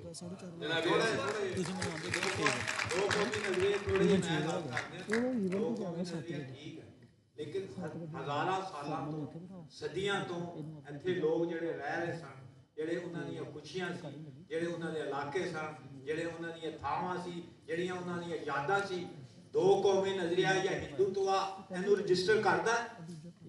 ਵੰਡ ਵੇਲੇ ਕਿਸੇ ਨੂੰ ਯਾਦ ਸੀ ਕਿ ਲੋਕਾਂ ਨਾਲ ਕੀ ਹੋਣਾ? ਦੋ ਗੋਲਮੇਜ ਮੁਜ਼ਾਕਰਾਤ ਹੋ ਰਹੇ ਨੇ ਕਿਤੇ, ਜਿਹੜਾ ਨੈਸ਼ਨਲ ਨੈਰੇਟਿਵ 'ਚ ਇੱਥੋਂ ਦੇ ਲੋਕਾਂ ਨੂੰ ਕਿਤੇ ਨਹੀਂ ਰਜਿਸਟਰ ਨਹੀਂ ਹੈਗੇ। ਅਸੀਂ ਗੈਰ ਹਾਜ਼ਰ ਹਾਂ, ਪੀਪਲ ਆਰ ਗੈਰ ਹਾਜ਼ਰ। ਜਿਹੜਾ ਤੁਹਾਡਾ ਦੋ ਕੌਮੀ ਨਜ਼ਰੀਆ ਉਹਦੇ 'ਚ ਵੀ ਗੈਰ ਹਾਜ਼ਰ ਨੇ, ਹਿੰਦੂਤਵਾ ਦੇ ਵਿੱਚ ਵੀ ਗੈਰ ਹਾਜ਼ਰ ਨਹੀਂ। ਉਹ ਇੱਕ ਕੌਮੀ ਨਜ਼ਰੀਆ ਹੋਇਆ ਤਾਂ ਜਵਾਬ ਦਿਓ। ਉਹ ਜਿਹੜਾ ਇੱਕ ਕੌਮੀ ਨਜ਼ਰੀਆ ਸੀ ਉਹਦੇ ਵਿੱਚ ਵੀ ਗੈਰ ਹਾਜ਼ਰ। ਉਹ ਇੱਕ ਕੌਮੀ ਨਜ਼ਰੀਆ ਵੀ ਉਨਾ ਹੀ ਫਜ਼ੂਲ ਹੈ ਕਰਦੇ, ਉਹਦੀ ਵਜ੍ਹਾ ਕਿ ਉਹਦੇ ਰਿਐਕਸ਼ਨ ਹੀ ਦੋ ਕੌਮੀ ਨਜ਼ਰੀਆ ਆ ਗਏ। ਚਲੋ ਜੀ, ਪੰਜਾਬੀਆਂ ਦਾ ਅਸੀਂ ਆਪਸ ਵਿੱਚ ਮਾਰੋ ਜੀ। ਕੋਈ ਹੋਰ ਸਵਾਲ ਅਗਰ ਹੈ ਤਾਂ ਫਿਰ ਮੇਰਾ ਪੰਜਾਬੀ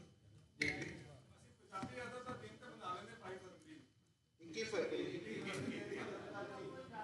ਕੋਈ ਨਹੀਂ ਜੀ, ਇੱਕ ਹੀ ਅੱਗੇ ਹੈ।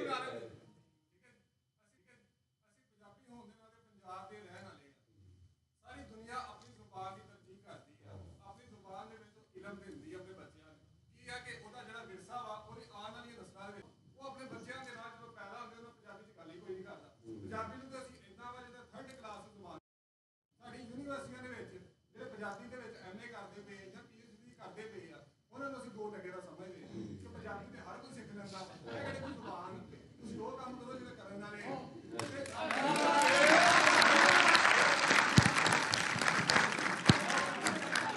वो ऐसे काम से जो मेला सजाया है,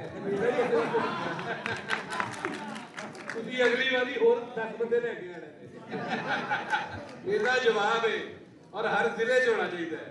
ਇਹ ਲੈਲਪੁਰ ਮੇਲਾ ਜਿਹੜਾ ਹੈਗਾ ਇਹ ਪਾਇਨੀਅਰ ਮੇਲਾ ਹੈਗਾ, ਪਰ ਇਹਨੂੰ ਪੰਜਾਬ ਦੀ ਜਿੱਥੇ ਜਿੱਥੇ ਪੰਜਾਬੀ ਬੋਲੀ ਜਾਂਦੀ ਹੈ ਉਹ ਪਿਸ਼ਾਵਰੀ ਨਹੀਂ ਬੋਲੀ ਜਾਂਦੀ ਹੈ, ਜਿਹਨੂੰ ਇਹਨਾਂ ਹੁਣ ਜ਼ਿਆਉਲ ਹਕ ਦੀ ਔਲਾਦ ਨੇ ਜਿਹੜਾ ਹੈਗਾ ਨਾ ਵਰਤ ਦਿੱਤਾ ਹੋਇਆ ਹੈ। ਕਦੀ ਸਰਾਇਕੀ ਕਹਿ ਦਿੰਦੇ ਨੇ, ਕਦੀ ਉਹਨੂੰ ਹਿੰਦਕੋ ਕਹਿ ਦਿੰਦੇ ਨੇ। ਇਹ ਸਾਰੇ ਡਰਾਮੇ ਜਿਹੜੇ ਹੈਗੇ ਨੇ, ਔਰ ਇਹ ਸਾਡੇ ਖਾਸ ਤੌਰ ਤੇ ਜਿਹੜੀ ਰੀਟ ਹੈਗੀ ਹੈ ਉਹ ਵੀ ਉਹਦੇ ਸ਼ਾਮਲ ਹੈ। ਜੇ ਦੇਖੋ ਰੀਟ ਸਕੂਲਾਂ ਦੇ ਵਿੱਚ ਪਹਿਲੇ ਹੀ ਪੰਜਾਬ ਦੇ 3 ਟੋਟੇ ਕਰਦੇ ਹੋਏ ਨੇ, ਜਿਹੜੀ ਹੈ ਆਕਸਫੋਰਡ ਵਗੈरह ਦੀ ਕਿਤਾਬਾਂ ਹੈਗੀਆਂ ਨਾ, ਉਹਨਾਂ 'ਚ ਪਹਿਲੇ ਹੀ 3 ਟੋਟੇ ਕਰਦੇ ਨੇ। एक पोठवार भी बनाता है, सराइकी भी बनाता है, इनको भी बनाता है। तो 4-5 टोटे पंजाबियों ने सिर्फ ऐसे वास्ते लिखे गए कि अखीर जो है पंजाब को वोट तोड़ा है जी। बहुत शुक्रिया। मेरा ख्याल है कि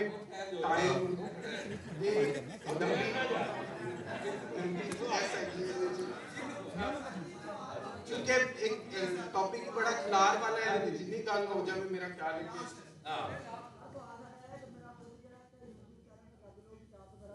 ऊंची बोलो। ठीक है।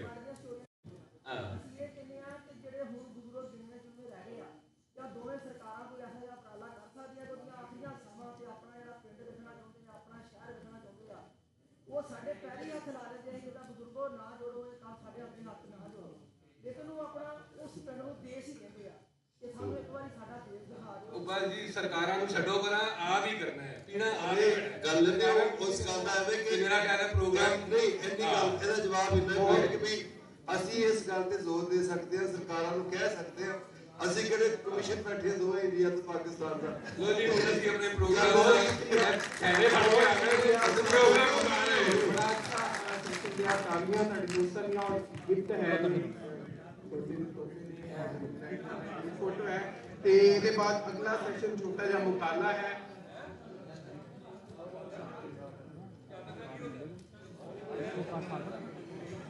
जी बहुत शुक्रिया सब दोस्तों का। ये है कि सानू अंबर सर नहीं भुलिया, सानू अंबर सर नहीं भुलिया, धी दी वड्डी छाती प्यो दा लट्ठा सर नहीं भुलिया, सानू अंबर सर नहीं भुलिया। जी बहुत शुक्रिया सब दोस्तों का। अगला एक छोटा जिहा है सैशन वकार मुस्तफा साहब दा पंजाबी लोग दास्तान किस्सा लाड बचपे ते मस्तान शाह। गुजारिश है कि वकार मुस्तफा साहब आ जाए ते अपना जेड़ा मकाला है वो पेश करें। वकार मुस्तफा साहब।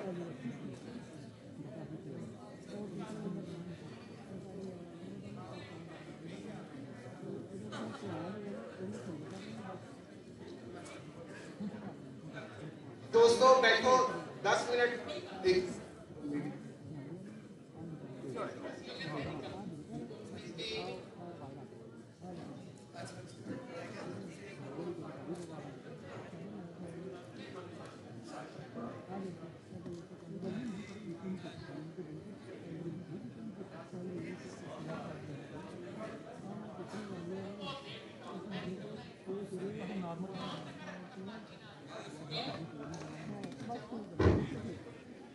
दोस्तों ताड़ी तवज्जो चाहांगे। वकार मुस्तफा साहब अपना मुकाला पेश करना चाहते हैं। 10 मिनट की गुफ्तगू है ते मेहरबानी जरा ध्यान नाल सुनो। शुक्रिया।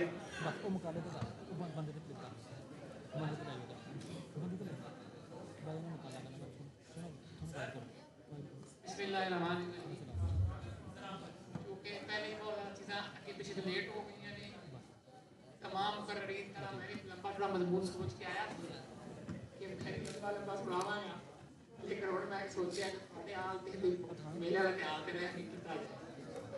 गुजारिश ये है कि साड़ी बुनियादी पंजाब की लोक दास्ताना ने ਉਹਨਾਂ ਸਾਡੇ ਰਾਜੇ ਦੀ ਸਰਕਾਰ ਦੀ ਦਾਸਤਾਨ ਹੈ ਕਿ ਜਿਹੜਾ ਲਾੜ ਬਰਕਲੇ ਨੇ ਹਮਲਾ ਕੀਤਾ ਸੀ ਬਾਬੇ ਮਸਤਾਨ ਸ਼ਾਹ ਦੀ ਦਰਗਾਹ ਅੱਜ ਵਕਤ ਦੇ ਨਾਲ ਇਸ ਦਾਸਤਾਨ ਨੂੰ ਵੀ ਚੇਂਜ ਕੀਤਾ ਗਿਆ, ਹਰ ਬੰਦੇ ਨੇ ਆਪਣੇ ਮੁਤਾबिक ਕੀਤਾ, ਲੋਕਾਂ ਨੇ ਜਿਹਨੂੰ ਬਹੁਤ ਐਡੀਸ਼ਨ ਕੀਤਾ। ਇੱਕ ਤਾਂ ਮੈਂ ਅੱਜ ਜਿਹੜਾ ਅਸੀਂ ਛੋਟੇ ਹੁੰਦੇ ਮਿਲਿਆ ਤੇ ਠੇਲਿਆਂ ਤੇ ਸੁਣੀ ਸੀ ਉਹ ਦਾਸਤਾਨ ਸਾਂਝੀ ਕਰਾਂਗੇ, ਔਰ ਦੂਸਰਾ ਇੱਥੇ ਬੈਠੇ ਸੀਨੀਅਰ ਰਿਸਰਚਰਸ ਦੇ ਨਾਲ ਰਿਕੁਐਸਟ ਕਰਾਂਗੇ ਕਿ ਜਿਹੜੀ ਬਕਾਇਦਾ ਤਾਰੀਖ ਹੈ, ਪੀਪਲਸ ਹਿਸਟਰੀ ਹੈ, ਓਰਲ ਹਿਸਟਰੀ ਹੈ, ਲੋਕ ਦਾਸਤਾਨਾਂ ਨੇ 4-5 ਅਲੱਗ-ਅਲੱਗ ਚੀਜ਼ਾਂ, ਲੇਕਿਨ ਮੈਂ ਚਾਹਾਂਗਾ ਕਿ ਉਹਨਾਂ ਨੂੰ ਇਕੱਠਾ ਕਰਕੇ ਇਸ ਕਿੱਸੇ ਨੂੰ ਸਿੱਧਾ ਪੱਧਰਾ ਕੀਤਾ ਜਾਏ। और इस सब तो अलावा मैं अब्दुल कदर मुश्ताक साहब और डॉक्टर इम्तियाज साहब तो तशरीफ ले आए ने, डॉक्टर मुमताज साहब, डॉक्टर इमदाद साहब सॉरी, ਤੇ ਉਹਨਾਂ ਨੂੰ ਮਸ਼ਕੂਰ ਹਾਂ ਕਿ ਉਹਨਾਂ ਕੀਮਤੀ ਟਾਈਮ ਕੱਢਿਆ। ਇਸ ਤਰ੍ਹਾਂ ਹੈ ਕਿ ਬਰਕਲੇ ਜਿਹੜਾ ਹੈ ਕਿ ਸਾਡੇ ਬਾਬਾ ਮਸਤਾਨ ਸ਼ਾਹ ਦੀ ਦਰਗਾਹ ਹੈ ਨੂਰ ਸ਼ਾਹ ਦੇ ਨਾਲ ਦਰਿਆ ਦੇ ਕੰਢੇ ਤੇ। ਚਿੱਲਾਗਾ ਬਾਬਾ ਜੀ ਦੀ ਹੈ ਗੈਂਬਰ ਅੱਡੇ ਦੇ ਨਾਲ 53 ਫਾਈਲ ਜਿਹੜਾ ਅੱਜ ਕੱਲ੍ਹ ਹੈ ਉੱਥੇ ਬਾਬਾ ਸਾਹਿਬ ਦੀਆਂ ਕੁਲੀਆਂ ਸਨ ਔਰ ਕੁਲੀਆਂ ਦੇ ਅੰਦਰ ਲੋਕ ਆਟਾ ਦੇ ਜਾਂਦੇ ਸਨ, ਫਕੀਰ ਬੰਦੇ ਸਨ ਉਹ। ਬਰਕਲੇ ਇੱਕ ਦਿਨ ਉੱਥੇ ਨਿਕਲਿਆ ਹੈ ਅਗੇਨ ਕਿ ਵਾਕਿਆਤ ਦੇ ਬਹੁਤ ਜ਼ਿਆਦਾ ਟਕਰਾਓ ਹੈ। ਕੁਝ ਲੋਕ ਕਹਿੰਦੇ ਨੇ ਕਿ ਜਿਹੜਾ 1847 ਵਾਲਾ ਵਾਕਿਆ ਉਸ ਤੋਂ ਪਹਿਲੇ ਦਾ ਹੈ, ਕੋਈ ਕਹਿੰਦਾ ਬਾਅਦ ਵਿੱਚ। ਖੈਰ ਪਹਿਲੇ ਮੈਂ ਦੋ ਦਾਸਤਾਨ ਤੇ ਰਹਿਣਾ ਵਾਕਿਆਤੀ ਤਸਲਸਲ ਜਿਹੜਾ ਉਹ ਆਪਸ ਵਿੱਚ ਟਕਰਾਉਂਦਾ ਹੈ ਇਸ ਕਹਾਣੀ ਵਿੱਚ। ਬਰਕਲੇ आया भाई मस्तान दरगाह थी और खुदा मालूम की होया, उसने पूछा कि क्या हो रहा है। उन्होंने कहा जनाब फकीर लोग ने इतने बैठते ने आटा इकट्ठा करते ने, बात पकाते ने, खाते ने। उसने कहा क्या एक्टिविटी हो रही है, अग ला दो सारे। उन्हें लोकल सिपाही ने थोड़ी बहुत मजामत की थी, लेकिन उसने प्रेशर पा के उसने कहा नहीं अग ला दो। वो जिस वक्त अग लगी है वो आटा जेड़ा है उत्थे उड़िया है, आटा अग लगी तोड़िया। बाबा जी ने बदुआ की थी कि शाला जो मरे ते धूड़ है रुड़ रुड़ के मरे, जिवें साडी धूड़ उड़ाई है धूड़ उड़े और तू रुड़ रुड़ के मरे ते जो मरे। ये अग ला के जिसल वो उत्थों निकलिया है ते रस्ते दे अंदर उनका टाकरा मशहूर है कि उत्थे कुछ देसी जेडे दलेर लोग सन साडे लोकल मुराद सत्याना सोजा पदरू दारा वेणी वाल काठिया समान वो घुड़ नेजाबाजी खेल रहे थे। उत्थे लोग निकले बहुत बड़े पैमाने ते रोंदे पिटदे गई बाबा जी दी कुलियां दी बेरुमती हो गई जुल्म हो गया। वो घुड़ नेजाबाजी खेल रहे थे। उन्होंने दस्या कि ये वाकया होया। उन्होंने क्या असीं उस नूं अज जान नहीं दरियाए रावी दे कंढे ते उन्होंने बरकले उजा लिया और उत्थे उन्हें ललकर मारी ते मार मुराद ने नेजा मारिया मतियाने ने और वो घोड़े तो थले डिग पिया। क्योंकि उस मिलिट्री ट्रेनिंग ली हुई सी उस बचन लई वो चुके दरिया का किनारे ते कलर बहुत आ धूड़ उड़ रही सी ते वो उसने मतलब रींग के निकलने की कोशिश की थी, लेकिन घोड़ियां थले दब तो दोबारा उठे ते वो जे ढोले भाई सुनाते ने बड़े मजाक में सुनाते थे। वो कहते जो उठे हैं ना दोबारा ते मारका चल पे इन्हें आख्या अंग्रेजा बारे सुनिया सी भी है इंसान नहीं कोई होर चीज नहीं। वो कई तो डर गए ते वो जनाब सोचे बदल दोबारा उन्हें मार और वो थले डिग के मर गया। अंग्रेजा ने इस तो बाद क्रिमिनल ट्राइब करार दिता उन्होंने ट्राइब को जो बदामत कर रहे सन और उन्होंने लोगों ने गिरफ्तार करने की कोशिश की थी और ये जो कामयाब हो। और ये सारे मुराद फतियाने सोजे दारे काठिया सबान इन्होंने सारे काला पानी सदा बोल काला पानी बैरी ज्यादा तो जाते सन इतों बन के लै गए कलकत्ते जहाज बैरी जहाज शिप से चढ़ाया उत्थे क्योंकि उस पहले एक रिवाज काला पानी लोग जाते सन। रंजीत सिंह की फैमिली में जिस जलावतन हुई सो भी उत्थे जलावतन की गई थी। लोग उत्थे लोकल पंजाबी बिहान जेडे मुसलमान सिख हजरात जो भी पंजाब सन वो उत्थे फिर सी बोर्ड से चले जाते सन। रिवाज सी कि आज दोबारा कह दिए जा रहे हैं। उत्थे मुराद सत्याने ने तारीखी जुमला किया जिसका जुमले भट्टी का जुमला मशहूर है जिन्ना कि मैं बन्ना दिल्ली के कंगरे, या कुछ लोग कहते हैं मैं होरा दिल्ली के कंगरे, वट एवर। तारण साहब नावल भी लिखा है, ਉਹਦੇ ਉੱਤੇ ਖੈਰ ਪੂਰੀ ਅਕੈਡਮੀ ਹੁਣ ਬਹਿਸ ਸ਼ੁਰੂ ਹੋ ਗਈ, ਹੋਰਾ ਸੀ ਜਾਂ ਬੰਨਾ ਸੀ। ਪਰ ਐਨੀਵੇ ਇਸ ਤਰ੍ਹਾਂ ਉਸ ਨੇ ਕਿਹਾ ਕਿ ਵੀ ਸਾਨੂੰ ਲਿਖੇ ਡਿਸਣ, ਤੁਸੀਂ ਆਵਾਮ ਬੜੀ ਰੋਈ ਕਿ ਤੁਹਾਨੂੰ ਕਾਲਾ ਪਾਣੀ ਹੋ ਗਿਆ, ਕਾਲਾ ਪਾਣੀ ਹੋ ਗਿਆ। ਲੇਕਿਨ ਉਸਨੇ ਕਿਹਾ ਕਿ ਸਾਨੂੰ ਲਿਖੇ ਡਿਸਣ, ਲੇਕਿਨ ਇਹ ਬੰਗਲੇ ਲਾ ਕਚਹਿਰੀਆਂ ਪਰ ਇਕੱਲੇ ਵੀ ਨਾ ਵਾਸੀ। ਤੇ ਸਾਡੇ ਨਾਲ ਤਾਂ ਫਿਰ ਜੋ ਹੋਇਆ ਫਿਰ ਉਹ ਅਸੀਂ ਭੁਗਤਾਂਗੇ।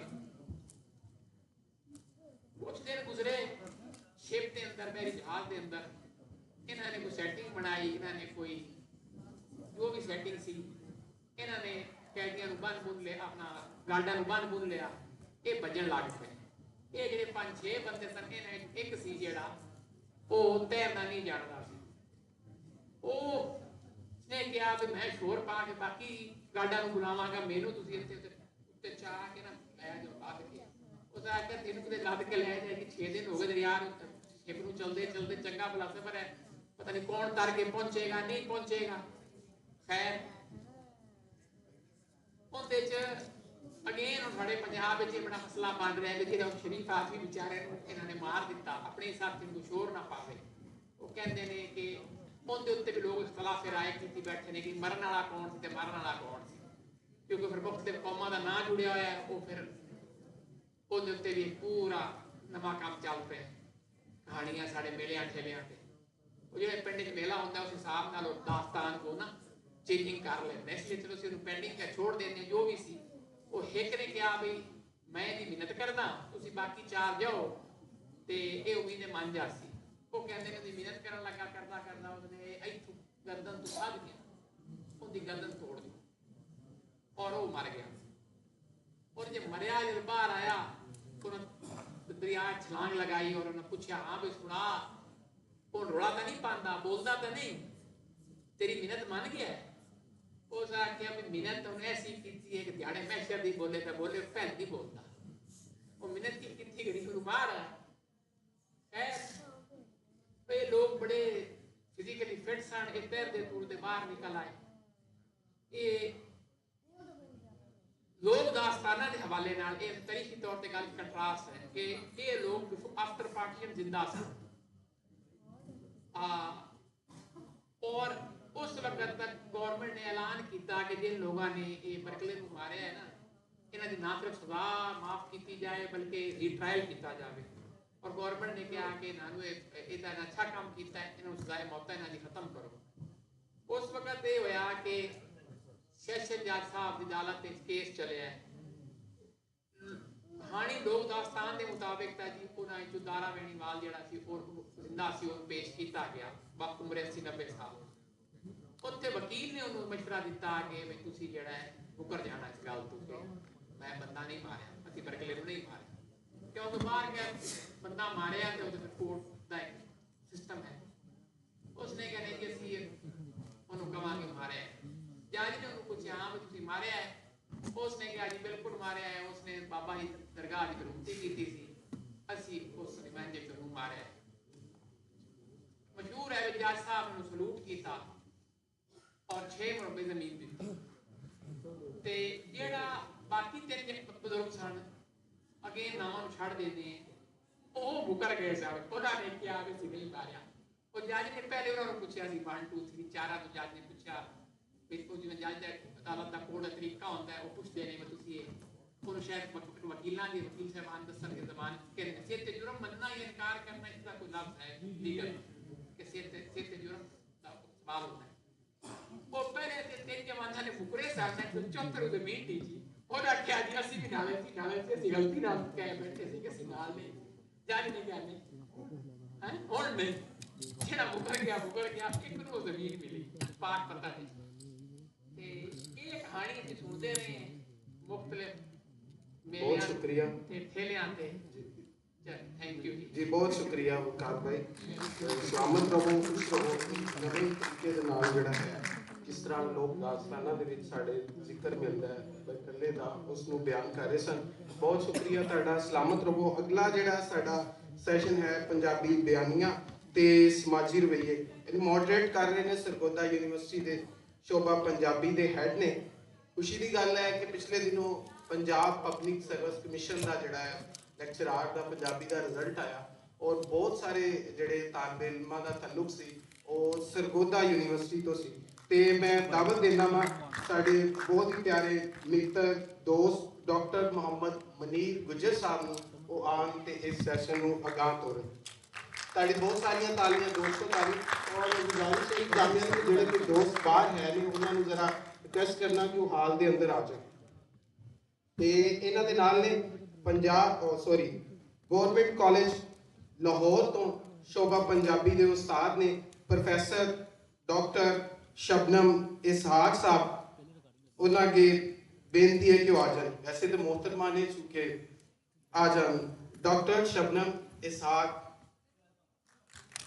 पंजाबी अदब तारीख के हवाले के नाल इन्हां दी डूंघी नज़र है चूंकि अज का मौजू है पंजाबी बयानियां ते समाजी रवैये ਉਹਦੇ ਹਵਾਲੇ ਦੇ ਨਾਲ ਵੀ ਇੱਕ ਜਿਹੜਾ ਹੈ ਉਹ ਡੂੰਗੀ ਨਜ਼ਰ ਰੱਖਦੇ ਨੇ।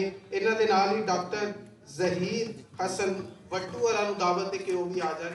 ਇਹਨਾਂ ਦਾ ਤਾਲੁਕ ਵੀ ਗਵਰਨਮੈਂਟ ਕਾਲਜ ਯੂਨੀਵਰਸਿਟੀ ਲਾਹੌਰ ਤੋਂ ਹੈ ਤੇ ਪੰਜਾਬੀ ਸ਼ੋਬੇ ਦੇ ਵਿੱਚ ਪੜ੍ਹਾਉਂਦੇ ਨੇ ਤੇ ਉਹ ਮੈਨੂੰ ਯਾਦ ਹੈ ਕਿ ਮੁਸਤਫਾ ਸਾਹਿਬ ਗੱਲ ਕਰ ਰਹੇ ਸਨ ਤੇ ਇਹਨਾਂ ਦਾ ਵੀ ਲੋਕ ਅਦਬ ਦੇ ਹਵਾਲੇ ਦੇ ਨਾਲ ਬੜਾ ਡੂੰਘਾ ਮੁਤਾਲਿਆ ਇਹਨਾਂ ਦਾ ਥੀਸਿਸ ਇੱਕ ਪੂਰਾ ਤੇ ਲੇਕਿਨ ਅੱਜ ਚੁੱਕੇ ਮੌਜੂ ਹੈ ਪੰਜਾਬੀ ਬਿਆਨੀਆਂ ਤੇ ਸਮਾਜੀ ਰਵੱਈਏ। ਹੁਣ ਮਾਈਕ ਜਿਹੜਾ ਹੈਗਾ ਡਾਕਟਰ ਮੁਹੰਮਦ ਮਨੀਰ ਗੁਜਰ ਸਾਹਿਬ ਦੇ ਹਵਾਲੇ। ਬਹੁਤ ਸ਼ੁਕਰੀਆ ਸਰ। ਬਹੁਤ ਸ਼ੁਕਰੀਆ ਚਾਂਦ ਜੀ। ਸਭ ਤੋਂ ਪਹਿਲੇ ਤਾਂ ਮੈਂ ਖੁਸ਼ਖਬਰੀ ਸੁਣਨ ਵਾਲੇ ਨੂੰ ਇਹ ਸੈਸ਼ਨ ਬਹੁਤ ਛੋਟਾ ਹੋਏਗਾ ਇਨਸ਼ਾਅੱਲਾ। ਤੁਹਾਡੇ ਸਭ ਦਾ ਇਮਤਿਹਾਨ ਪਹਿਲੇ ਹੀ ਬਹੁਤ ਸਾਰਾ ਲਿਆ ਗਿਆ ਤੇ ਮੌਜੂ ਵੀ ਬੜਾ ਦਿਲਚਸਪ ਵੀ ਹੈ। ਬਿਆਨੀਆਂ ਜਿਹੜਾ ਲਫ਼ਜ਼ ਹੈ ਉਹ ਅਸੀਂ ਦੇਖਦੇ ਹਾਂ ਕਿ ਅੱਜ ਕੱਲ੍ਹ ਬਹੁਤ ਵਾਇਰਲ ਹੈ। ਮਤਲਬ ਸਾਡੇ ਟੀਵੀ ਚੈਨਲਾਂ ਨੇ ਸਾਡੇ ਸੋਸ਼ਲ ਮੀਡੀਆ ਤੇ हर जमात सियासी या कोई भी एजेंडा लैके उठती है तो वो वास्ते फर्ज है पहले एक अपना बयानिया भावें उन्हें समझ आवे ना आवे आवाम आप भावें बाद समय लगे लेकिन बयानिया होना चाहिए। वो गलबात सारी करनी है बयानिया है कि ये पिछले सैशन एक दोस्त जिन्होंने कुछ सवाल किए और चिंता का इजहार किया कि जुबान में शायद कोई खतरा खुदा न खास्ता या जो भी मतलब ਤੇ ਉਹਨਾਂ ਨੂੰ ਮੇਰੀ ਦਰਖਾਸਤ ਹੈ ਕਿ ਐਸਾ ਉਹ ਹੌਸਲਾ ਰੱਖਣ ਖਾਤਰ ਜਮਾ ਰੱਖਣ ਇਨਸ਼ਾਅੱਲਾ ਐਸਾ ਬਿਲਕੁਲ ਨਹੀਂ ਹੈ। ਅਗਰ ਅਸੀਂ ਨੇਟਿਵ ਸਪੀਕਰਸ ਦੀ ਤਾਦਾਦ ਦੇ ਹਵਾਲੇ ਨਾਲ ਗੱਲ ਕਰੀਏ ਤੇ ਦੁਨੀਆ ਦੀ ਇੱਕ ਪਾਸੇ ਗਿਣਤੀ ਸ਼ੁਰੂ ਕਰੀਏ ਹਰ 10ਵਾਂ ਬੰਦਾ ਪੰਜਾਬੀ ਐਡੀ ਵੱਡੀ ਜ਼ੁਬਾਨ ਜਿਹਦੇ ਅਸੀਂ ਵਾਰਸ ਨਾਲ ਹੋਊਗਾ ਤੇ ਇਹ ਕਿਧਰੇ ਨਹੀਂ ਜਾਣਾ। ਜ਼ੁਬਾਨਾਂ ਵੱਡੀਆਂ ਹੁੰਦੀਆਂ ਨੇ ਅਦਬੀ ਸਰਮਾਏ ਨਾਲ ਸਕਾਫਤੀ ਸਰਮਾਏ ਨਾਲ और ये दोनों ही जोड़े स्ट्रीम ने इन्होंने पंजाबी का मुकाबला बहुत औखा है किसी जुबान वास्ते कर लेना। सो ये बिल्कुल परेशान होने की जरूरत नहीं है। ये जी मॉडर्निटी की जलगार है सिर्फ सानू नहीं है ये पूरी दुनिया दी जड़ियाँ खास तौर पर जोड़े साढ़े पसमानदा खिते ने उन्होंने जुबानों में दरपेश है कि ग्लोबलाइजेशन के आके जुबानों बहुत सारे नवे चैलेंजेस जोड़े ने वो फेस करने पैंदे ने और वो हो रहे हैं सारा कुछ टैकल हो रहा है। साढ़ा सारे लोगों के ध्यान माशाल्लाह हाल में जो लोग बैठे ने पढ़े लिखे लोग ने बाशूर लोग ने गल समझ के गल समझने वास्ते आए हैं। जाहिर है एक डायलॉग की फिजा एक बनी है और इसे तो मैं इन्हों का भी शुक्रगुजार हाँ और जट्ठा साहब का और इंतजामिया का लै कुछ मिले भी गल होनी चाहिए गलों के विचों गल जी वो निकलती। अज के मौजू के हवाले नाल बहुत जोड़ा अहम लफज है बयानिया इनू सब तो पहले समझने की जरूरत है तालब इलमाना के अंदाजे कि बयानिया है की है। ये वास्ते मैं दरख्वास्त कराँगा अपने दोस्त बहुत पढ़े लिखे बहुत छोटी उम्र बहुत माशाल्लाह गहरा मुतालिया डॉक्टर जहीर भट्टू साहब मेरी दरख्वास्त भट्टू साहब मजीद ये है कि आसान तो आसान लफ्ज़ों सानू जरा समझाने की कोशिश करें कि बयानिया है की है। बयानिया असी दिन रात एक लफ्ज़ सुनते उस सैशन रखा गया तो सब तो पहले उसके उत्ते अगर थोड़ी बहुत गल हो जाए तो फिर उस तो किस गल पहले तो डॉक्टर साहब बहुत शुक्रिया कि तुसी मेरी छोटी पढ़न लिखन का बड़ी गल है पर छोटी उम्र उत्ते मैंने ज़्यादा खुशी हुई है।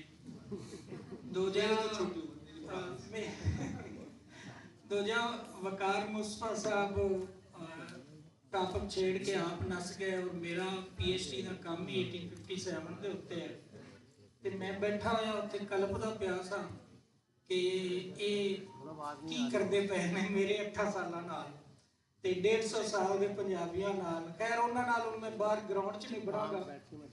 ਤੇ ਫਿਰ ਸਾਡਾ ਟਾਪਿਕ ਜਿਹੜਾ ਤੁਹਾਡਾ ਸਵਾਲ ਹੈ ਉਹਦੇ ਹਵਾਲੇ ਦੇ ਨਾਲ ਲਫ਼ਜ਼ ਬਿਆਨੀਆਂ ਜਿਹੜਾ ਹੈ ਨਾ, ਸਾਡੇ ਕੋਲ ਤਾਂ ਕਈ ਭੁਲੇਖੇ ਨੇ ਇਹਦੇ ਵਿੱਚ। ਮਤਲਬ ਅਸੀਂ ਜਿਵੇਂ ਤੁਸੀਂ ਗੱਲ ਕੀਤੀ ਕਿ ਸਿਆਸੀ ਬਿਆਨੀਆਂ ਹੈ, ਫਲਾਂ ਸਟੇਟ ਦਾ ਬਿਆਨੀਆਂ ਹੈ, ਫਲਾਂ ਸਿਆਸੀ ਪਾਰਟੀ ਦਾ ਬਿਆਨੀਆਂ ਹੈ।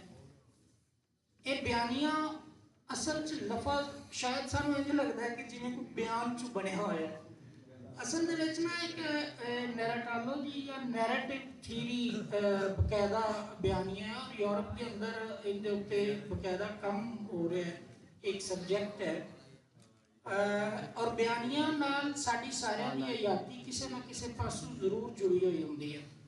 ਯਾਨੀ ਜੰਮਦਿਓਂ ਲਾ ਅਸੀਂ ਇੱਕ ਬਿਆਨੀਆਂ 'ਚ ਜੀਨੇ ਹਾਂ।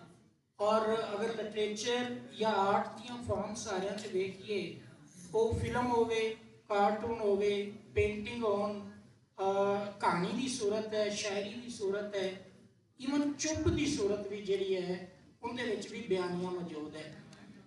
ਉਹ ਜਿਵੇਂ ਇੱਕ ਬੋਲੀ ਮੇਰੇ ਦਿਲ 'ਚ ਆਉਂਦੀ ਪਈ ਹੈ ਕਿ ਤੇਰੇ ਸਾਹਮਣੇ ਬਹਿ ਕੇ ਰੋਣਾ ਤੇ ਦੁੱਖ ਤੈਨੂੰ ਨਹੀਂ ਦੱਸਣਾ। ਔਰ ਚੁੱਪ ਰਹਿਣ ਵਿੱਚ ਵੀ ਬਿਆਨੀ ਹੈ। ਅਸਲ 'ਚ ਬਿਆਨੀਆਂ ਨਾ ਇਵੈਂਟ ਤੋਂ ਸਟਾਰਟ ਹੁੰਦਾ ਹੈ। ਯਾਨੀ ਕੋਈ ਬੰਦਾ ਵੀ ਕੋਈ ਵਰਡ ਦੀ ਸ਼ਕਲ ਆਦੇ ਮੂੰਹ ਕੱਢੇ ਜਾਂ ਕੋਈ ਘਟਨਾ ਜਾਂ ਵਾਕਿਆ ਕਿਸੇ ਜਗ੍ਹਾ ਤੇ ਉਹ ਘੜਿਆ ਜਾਵੇਗਾ ਤੇ ਉਹ ਬਿਆਨੀ ਦਾ ਸਟਾਰਟ ਹੁੰਦਾ ਹੈ। ਅੱਗੇ ਚੱਲ ਕੇ ਨਾ ਉਸ ਵਾਕਿਆ ਦੇ ਉੱਤੇ ਟਾਈਮ ਲੱਗਦਾ ਹੈ। ਔਰ ਟਾਈਮ ਦੀਆਂ ਉਹ ਸੂਰਤ ਨਹੀਂ ਜਿਹੜਾ ਟਾਈਮ ਦੀ ਸੂਰਤ ਅਸੀਂ ਕਲੌਕ ਟਾਈਮ ਕਹਿੰਦੇ ਹਾਂ, ਉਹ ਨਹੀਂ। ਟਾਈਮ ਦੀਆਂ ਕਈ ਹੋਰ ਸੂਰਤਾਂ ਨੇ। ਵੈਸੇ ਤੁਹਾਨੂੰ ਇਲਮ ਹੈ ਕਿ ਫਿਜ਼ਿਕਸ ਦੇ ਅੰਦਰ ਵੀ ਹੈ, ਨਫਸਿਆਤ ਦੇ ਅੰਦਰ ਵੀ ਹੈ, ਫਲਸਫੇ ਦੇ ਅੰਦਰ ਟਾਈਮ ਦੀ ਹੋਰ ਸੂਰਤਾਂ ਨੇ, ਇਹਨਾਂ ਲਿਟਰੇਚਰ ਦੇ ਵਿੱਚ ਵੀ ਮੌਜੂਦ ਨੇ। ਸੋ ਉਹਦੇ ਉੱਤੇ ਲੱਗਿਆ ਹੋਇਆ ਟਾਈਮ ਔਰ ਡਿਸਕੋਰਸ ਉਹਦੇ ਤੋਂ ਬਿਆਨੀਆਂ ਬਣਾਉਂਦਾ ਹੈ, ਉਹ ਅੱਗੇ ਟੁਰਦਾ ਹੈ। ਜਿਵੇਂ ਮੈਂ ਹੁਣ ਕਹਾਂ ਅਗਰ ਕਿ ਇਕਬਾਲ ਖੇਡਦਾ ਪਿਆ, ਹੁਣ ਉਹਦਾ ਖੇਡਣ ਕੋਈ ਘਟਨਾ ਵਾਕਿਆ ਨਹੀਂ ਹੈਗਾ, ਪਰ ਜੇ ਮੈਂ ਕਹਾਂ ਕਿ ਬਾਲ ਖੇਡਦਾ ਡਿੱਗ ਪਿਆ, ਹੁਣ ਡਿੱਗਣ ਜਿਹੜਾ ਹੈ ਇਹ ਵਾਕਿਆ ਹੈ। ਅੱਛਾ, ਹੁਣ ਇਸ ਗੱਲ ਨੂੰ ਅਗਰ ਅਸੀਂ ਅਗਾਂਹ ਟੋਰੀਏ ਕਿ ਬਾਲ ਖੇਡਦਾ ਡਿੱਗ ਪਿਆ, ਉਹਦੀ ਚੀਖ ਮਾਂ ਨੇ ਸੁਣੀ, ਮਾਂ ਅਬਕਤ ਉਹਦੇ ਪਿਓ ਨੂੰ ਆਖਿਆ ਵੇਖੀ ਕਿਧਰੇ ਸੱਟ ਨਾ ਲਵਾ ਲਈ ਉਸ। ਕੱਲ ਵੀ ਡਿੱਗਿਆ ਆਇਆ, ਅੱਗੇ ਨਿੱਤ ਸੱਟਾਂ ਲਵਾਉਂਦਾ ਔਰ ਖੇਡਣ ਵੀ ਟੁਰ ਪੈਂਦਾ ਆਦੀ ਪਤਰੇਰ ਨਾਲ, ਜਿਹੜਾ ਹਮੇਸ਼ ਇਹਦੇ ਤੋਂ ਵੱਡਾ ਇਹਨੂੰ ਮਾਰਦਾ ਔਰ ਇਹਦੇ ਮਾਪੇ ਉਹਦੇ ਸਿਰ ਤੇ ਖਲੋਤੇ ਹੁੰਦੇ ਨੇ। ਅੱਛਾ, ਹੁਣ ਮੈਂ ਜਿਹੜੀਆਂ 4-5 ਫਿਕਰੇ ਬੋਲੇ ਨੇ ਫਿਲਮ ਦੀ, ਮਤਲਬ ਬਾਹਰ ਡਿੱਗਿਆ, ਵਾਕਿਆ ਹੋਇਆ, ਵਾਕਿਆ ਦੇ ਨਾਲ ਚੀਖ ਜਿਹੜੀ ਹੈ ਇੱਕ ਜੁੜਵਾਂ ਵਾਕਿਆ, ਜ਼ਹਿਨੀ ਸਟੈਪ ਹੋ ਗਿਆ ਨਾ। ਅੱਛਾ, ਉਹਦੇ ਤੋਂ ਬਾਅਦ ਪਰਸੈਪਸ਼ਨ ਜੰਮੀ, ਗਵੇੜ ਜਿਹਨੂੰ ਅਸੀਂ ਪੰਜਾਬੀ 'ਚ ਕਹਾਂਗੇ ਕਿ ਮਾਂ ਨੇ ਅੰਦਾਜ਼ਾ ਲਾਇਆ ਕਿ ਹੋਇਆ ਕੀ ਹੈ, ਔਰ ਉਹਦਾ ਅੰਦਾਜ਼ਾ ਔਰ ਨਿੱਕੇ ਵਾਕਿਆ ਜੁੜ ਕੇ ਜਦੋਂ ਉਹ ਪੂਰੀ ਕਹਾਣੀ ਬਾਪ ਤੱਕ ਪਹੁੰਚਦੀ ਹੈ ਤੇ ਬਾਪ ਅਗਰ ਆਦੇ ਭਰਾ ਨੂੰ ਯਾਨੀ ਚਾਚੇ ਨਾਲ ਗੱਲ ਕਰਦਾ ਹੈ, ਉੱਥੋਂ ਇੱਕ ਬਿਆਨੀਆਂ ਫੁੱਟਦਾ ਹੈ। ਬਿਆਨੀਆਂ ਦੇ ਵਿੱਚ ਹੁਣ ਮੈਂ ਜਿਵੇਂ 3 ਸ਼ੈਵਾਂ ਗਿਣਵਾਈਆਂ ਨੇ ਕਿ ਸਭ ਤੋਂ ਪਹਿਲੇ ਵਾਕਿਆ ਦਾ ਹੋਣਾ ਜ਼ਰੂਰੀ ਹੈ ਤੇ ਉਸ ਤੋਂ ਬਾਅਦ ਟਾਈਮ ਦਾ ਹੋਣਾ ਜ਼ਰੂਰੀ ਹੈ। ਵਾਕਿਆ ਤੇ ਟਾਈਮ ਜਿਹੜਾ ਹੈ ਨਾ ਉਹ ਬਿਆਨੀਆਂ ਨੂੰ ਤੋੜਦੇ ਨੇ। ਅੱਛਾ, ਇਹਦੇ ਵਿੱਚ ਨਾ ਅਗਰ ਅਸੀਂ ਅਦਬ ਦੇ ਹਵਾਲੇ ਦੇ ਨਾਲ ਕਰੀਏ ਤੇ ਇਸ ਅਦਬ ਦੀ ਸੂਰਤ 'ਚ ਮੈਂ ਬਾਰ-ਬਾਰ ਕਹਿ ਰਿਹਾ ਇੱਕ ਚੀਜ਼ ਜਿਹੜੀ ਸਾਡੇ ਚੇਤੇ 'ਚ ਰਹਿਣ ਵਾਲੀ ਹੈ ਕਿ ਇਹਦੇ 'ਚ ਵੇਲਾ ਅਹਿਮ ਸ਼ੈ ਹੈ। ਅੱਛਾ, ਅਦਬ ਦੇ ਅੰਦਰ ਅਗਰ ਅਸੀਂ ਲਈਏ ਨਾ ਸ਼ੈ ਨੂੰ ਤੇ ਸਾਡੇ ਲੋਕ ਅਦਬ ਤੋਂ ਲੈ ਕੇ ਕਲਾਸਿਕ ਦੀ ਸੂਰਤ ਔਰ ਉਹਦੇ 'ਚ ਦਾਸਤਾਨਾਂ ਨੇ, ਉਹਦੇ 'ਚ ਵਾਰਾਂ ਦੀ ਸ਼ਕਲ ਹੈ ਔਰ ਉਹਦੇ 'ਚ ਸੂਫੀ ਹੈ ਸਾਡੇ, ਔਰ ਉਹਦੇ ਤੋਂ ਮਾਡਰਨ ਸੂਰਤ ਆ। ਪਹਿਲੇ ਸੈਸ਼ਨ ਦੇ ਵਿੱਚ ਨਾ ਜਦੋਂ ਮੈਂ ਸੁਣ ਰਿਹਾ ਸਨ ਬਹੁਤ ਸਾਰੀਆਂ ਸ਼ੈਵਾਂ ਸਨ ਜਿਹੜੀਆਂ ਕਿ ਇਸ ਸੈਸ਼ਨ ਦੇ ਨਾਲ ਜੁੜਵੀਆਂ ਸਨ। ਬੜੇ ਸਾਰੇ ਸਵਾਲ ਐਸੇ ਸਨ ਜਿਨ੍ਹਾਂ ਦਾ ਜਵਾਬ ਅਗਰ ਬਿਆਨੀਏ ਦੀ ਸੂਰਤਾਲ ਦੇ ਵਿੱਚ ਰਹਿ ਕੇ ਦਿੱਤਾ ਜਾਵੇ ਤੇ ਸ਼ਾਇਦ ਸਾਡੇ ਆਮ ਬੰਦੇ ਨੂੰ ਜ਼ਿਆਦਾ ਕਲੈਰਿਟੀ ਨਾਲ ਹੋਵੇਗਾ। ਪਰ ਉਹ ਸਾਡੇ ਸੈਸ਼ਨ ਦੇ ਇਕਬਾਲ ਕੈਸਰ ਸਾਹਿਬ ਔਰ ਉਹਨਾਂ ਦੋਸਤਾਂ ਨੇ ਬਹੁਤ ਖੂਬਸੂਰਤੀ ਦੇ ਨਾਲ ਡਿਫੈਂਡ ਕੀਤੀਆਂ ਚੀਜ਼ਾਂ ਜਿਹੜੀਆਂ ਬਣਦੀਆਂ ਸਨ ਔਰ ਉਹ ਇਲਮੀ ਹਵਾਲੇ ਨਾਲ ਸਨ। ਹੁਣ ਮੈਂ ਗੱਲ ਕਰਦਾ ਪਿਆ ਕਿ ਵਾਕਿਆ ਤੋਂ ਬਾਅਦ ਟਾਈਮ, 2 ਸ਼ੈਵਾਂ ਜੁੜੀਆਂ। ਇਹਦੇ ਅੰਦਰ ਨਾ ਬਿਆਨੀਆਂ ਟੁਰਦਾ ਹੈ ਔਰ ਇਹ ਟੁਰਿਆ ਹੋਇਆ ਬਿਆਨੀਆਂ ਲੋਕ ਅਦਬ ਕਲਾਸਿਕ ਔਰ ਵੇਲੇ ਦੇ ਨਾਲ ਜਿਵੇਂ ਇੱਕ ਸਾਡੇ ਕੋਲ ਰੋਮਾਂਟਿਕ ਕਲਾਸਿਕ ਏਜ ਹੈ, ਰੋਮਾਂਟਿਕ ਹੈ, ਮਾਡਰਨਿਜ਼ਮ ਹੈ, ਪੋਸਟ ਮਾਡਰਨਿਜ਼ਮ ਹੈ, ਗਲੋਬਲਾਈਜੇਸ਼ਨ, ਇਹ ਸਾਰੀਆਂ ਸ਼ੈਵਾਂ ਦੇ ਨਾਲ ਫਿਰ ਅਦਬ ਵੀ ਬਦਲਦਾ ਜਾਂਦਾ ਹੈ ਔਰ ਅਦਬ ਦੇ ਅੰਦਰ ਉਹ ਟ੍ਰੀਟਮੈਂਟ ਵੀ ਉਵੇਂ ਚੱਲਦੀ ਜਾਂਦੀ ਹੈ। ਸੋ ਅਸਲ 'ਚ ਇੱਕ ਕਹਿ ਲਓ ਕਿ ਡਾਕਟਰ ਮੀਰ ਸਾਹਿਬ ਇੱਕ ਨਾ ਇੱਕ ਐਤਿਕਾਰ ਦੇ ਨਾਲ ਪੂਰੀ ਇੱਕ ਥਿਊਰੀ ਹੈ ਜਿਹਨੂੰ ਮੁੱਖ ਰੱਖਿਆ ਜਾਵੇ ਤੇ ਸਾਡਾ ਲਿਟਰੇਚਰ ਈਵਨ ਸਾਡੀਆਂ ਕਈ ਉਹ ਕਹਾਣੀਆਂ ਹੋ ਸਕਦੀਆਂ ਨੇ ਜਿਹੜੀਆਂ ਕਹਾਣੀ ਹੋਣਗੀਆਂ ਉਹਦੇ ਅੰਦਰ ਬਿਆਨੀਆਂ ਨਹੀਂ ਹੋਵੇਗਾ। ਜ਼ਰੂਰੀ ਨਹੀਂ ਕਿ ਕਹਾਣੀ ਹਰ ਕਹਾਣੀ ਬਿਆਨੀ ਹੈ, ਲੇਕਿਨ ਕਈ ਐਸੇ ਬਿਆਨੀਆਂ ਹੋਣਗੇ। ਮੈਂ ਇੱਕ ਛੋਟੀ ਜਿਹੀ ਸੂਰਤ ਦੇਣਾ, ਜਿਵੇਂ ਸਾਡੀਆਂ ਦਾਸਤਾਨਾਂ ਦੇ ਵਿੱਚ ਕਿ ਅਗਰ ਨਾ ਅਸੀਂ ਕਿਧਰੇ ਇੱਕ ਤਸਵੀਰ ਵੇਖੀਏ ਉਹਦੇ 'ਚ ਇੱਕ ਘੜਾ ਹੈ, ਇੱਕ ਸਵਾਨੀ ਦਾ ਫੋਟੋ ਹੈ, ਲੋਕ ਜਿਹਨੂੰ ਕਹਾਣੀ ਦਾ ਪਤਾ ਹੈ ਉਹ ਉਹਦੇ ਤੋਂ ਸਿੱਧੀ ਸਾਡੀ ਲੋਕ ਦਾਸਤਾਨ ਵੱਲ ਮਹੀਵਾਲ ਟੁਰ ਜਾਵੇਗਾ। ਪਰ ਜਿਹਨੂੰ ਉਸ ਕਹਾਣੀ ਦਾ ਨਹੀਂ ਪਤਾ ਉਹਦੇ ਲਈ ਉਹ ਸਟਿਲ ਕੈਮਰੇ ਦੀ ਜਿਹੜੀ ਤਸਵੀਰ ਹੈ ਜਾਂ ਪੇਂਟਿੰਗ ਹੈ ਉਹ ਕਈ ਗਵੇਰ ਲੈ ਕੇ ਟੁਰੇਗੀ, ਜਿਹੜਾ ਅੱਗੇ ਚੱਲ ਕੇ ਬਿਆਨੀਆਂ ਦੀ ਸੂਰਤ 'ਚ ਬਣਦਾ ਜਾਵੇਗਾ। ਇਸ ਲਈ ਸਾਡੇ ਐਂਕਰ ਪਰਸਨ ਔਰ ਸਾਡਾ ਮੀਡੀਆ ਬਾਜ਼ਕਾ ਤੇ ਕੈਸਾ ਬਿਆਨੀਆਂ ਕਰਦਾ ਹੈ ਜਿਹੜਾ ਕਿ ਬਿਲਕੁਲ ਹਨੇਰੇ 'ਚ ਹੁੰਦਾ ਹੈ ਔਰ ਉਹਦਾ ਸੱਚ ਨਾਲ ਕੋਈ ਤਲਕ ਨਹੀਂ ਹੁੰਦਾ। ਸੋ ਅਦਬ ਦੇ ਅੰਦਰ ਇਹਦਾ ਬੜਾ ਗਹਿਰਾ ਤਲਕ ਹੈ ਔਰ ਇਹਨੂੰ ਪੜ੍ਹਨ ਤੋਂ ਬਗੈਰ ਸ਼ਾਇਦ ਅਦਬ ਅਧੂਰਾ ਰਹਿ ਜਾਂਦਾ ਹੈ, ਉਸ ਸਤ੍ਹਾ ਤੱਕ ਨਹੀਂ ਪੜ੍ਹਿਆ ਜਾਂਦਾ।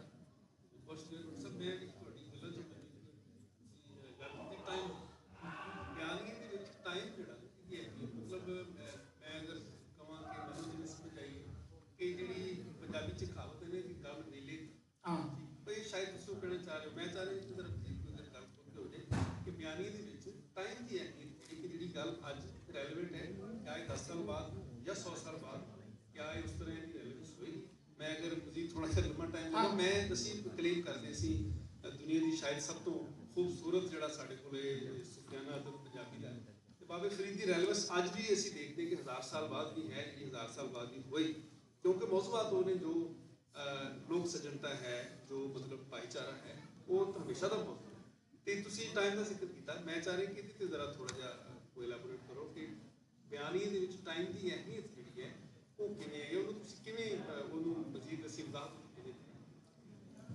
ਅੱਛਾ, ਟਾਈਮ ਦਾ ਨਾ ਸਾਡੇ ਕੋਲ ਜਿਹੜਾ ਹੁਣ ਕਨਸੈਪਟ ਜੁੜਿਆ ਹੋਇਆ, ਮਸਲਨ ਅਸੀਂ ਕਲੌਕ ਟਾਈਮ ਕਿ ਘੜੀ ਦੇ ਚੱਲਣ ਦੇ ਨਾਲ ਵੇਲੇ ਨੂੰ ਨਾਪਿਆ ਜਾਂਦਾ ਹੈ, ਉਹ ਸੈਕਿੰਡ ਮਿੰਟ ਔਰ ਆਵਰਸ ਔਰ ਫਿਰ 24 ਘੰਟੇ ਸਾਲ ਇਹਨਾਂ ਸੂਰਤਾਂ 'ਚ। ਅੱਛਾ, ਸੋਚਣ ਦੀ ਗੱਲ ਹੈ ਕਿ ਜਿਸਲੇ ਘੜੀ ਨਹੀਂ ਹੈਗੀ ਸੀ, ਟਾਈਮ ਉਸਲੇ ਵੀ ਨਾਪਿਆ ਜਾਂਦਾ ਸੀ, ਉਹ ਰੁੱਤਾਂ ਦੀ ਸ਼ਕਲ 'ਚ ਸੀ।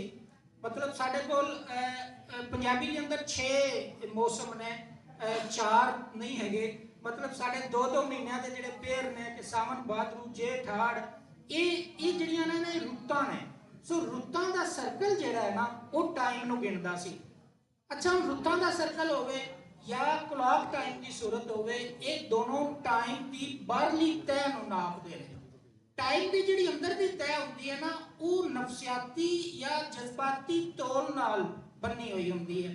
ਜਿਵੇਂ ਸਾਡੇ ਜਿਹੜੇ ਤੀਜੀ ਨਸਲ ਦੇ ਪਿੱਛੇ ਹਨ, ਮਤਲਬ ਕੋਈ ਨਾਨੀ ਦਾਦੀ, ਨਾਨਾ ਦਾਦਾ, ਉਹ ਬਾਤ ਗੱਲ ਕਰਦੇ ਨੇ ਨਾ, ਇਹ ਕੰਮ ਕਦੋਂ ਹੋਇਆ, ਉਦੋਂ ਕਿਕਰਾਂ ਨੂੰ ਫੁੱਲ ਨਹੀਂ ਲੱਗੇ ਸਨ, ਆਹ ਕੰਮ ਕਦੋਂ ਹੋਇਆ, ਉਦੋਂ ਹੜ ਆਇਆ ਸੀ।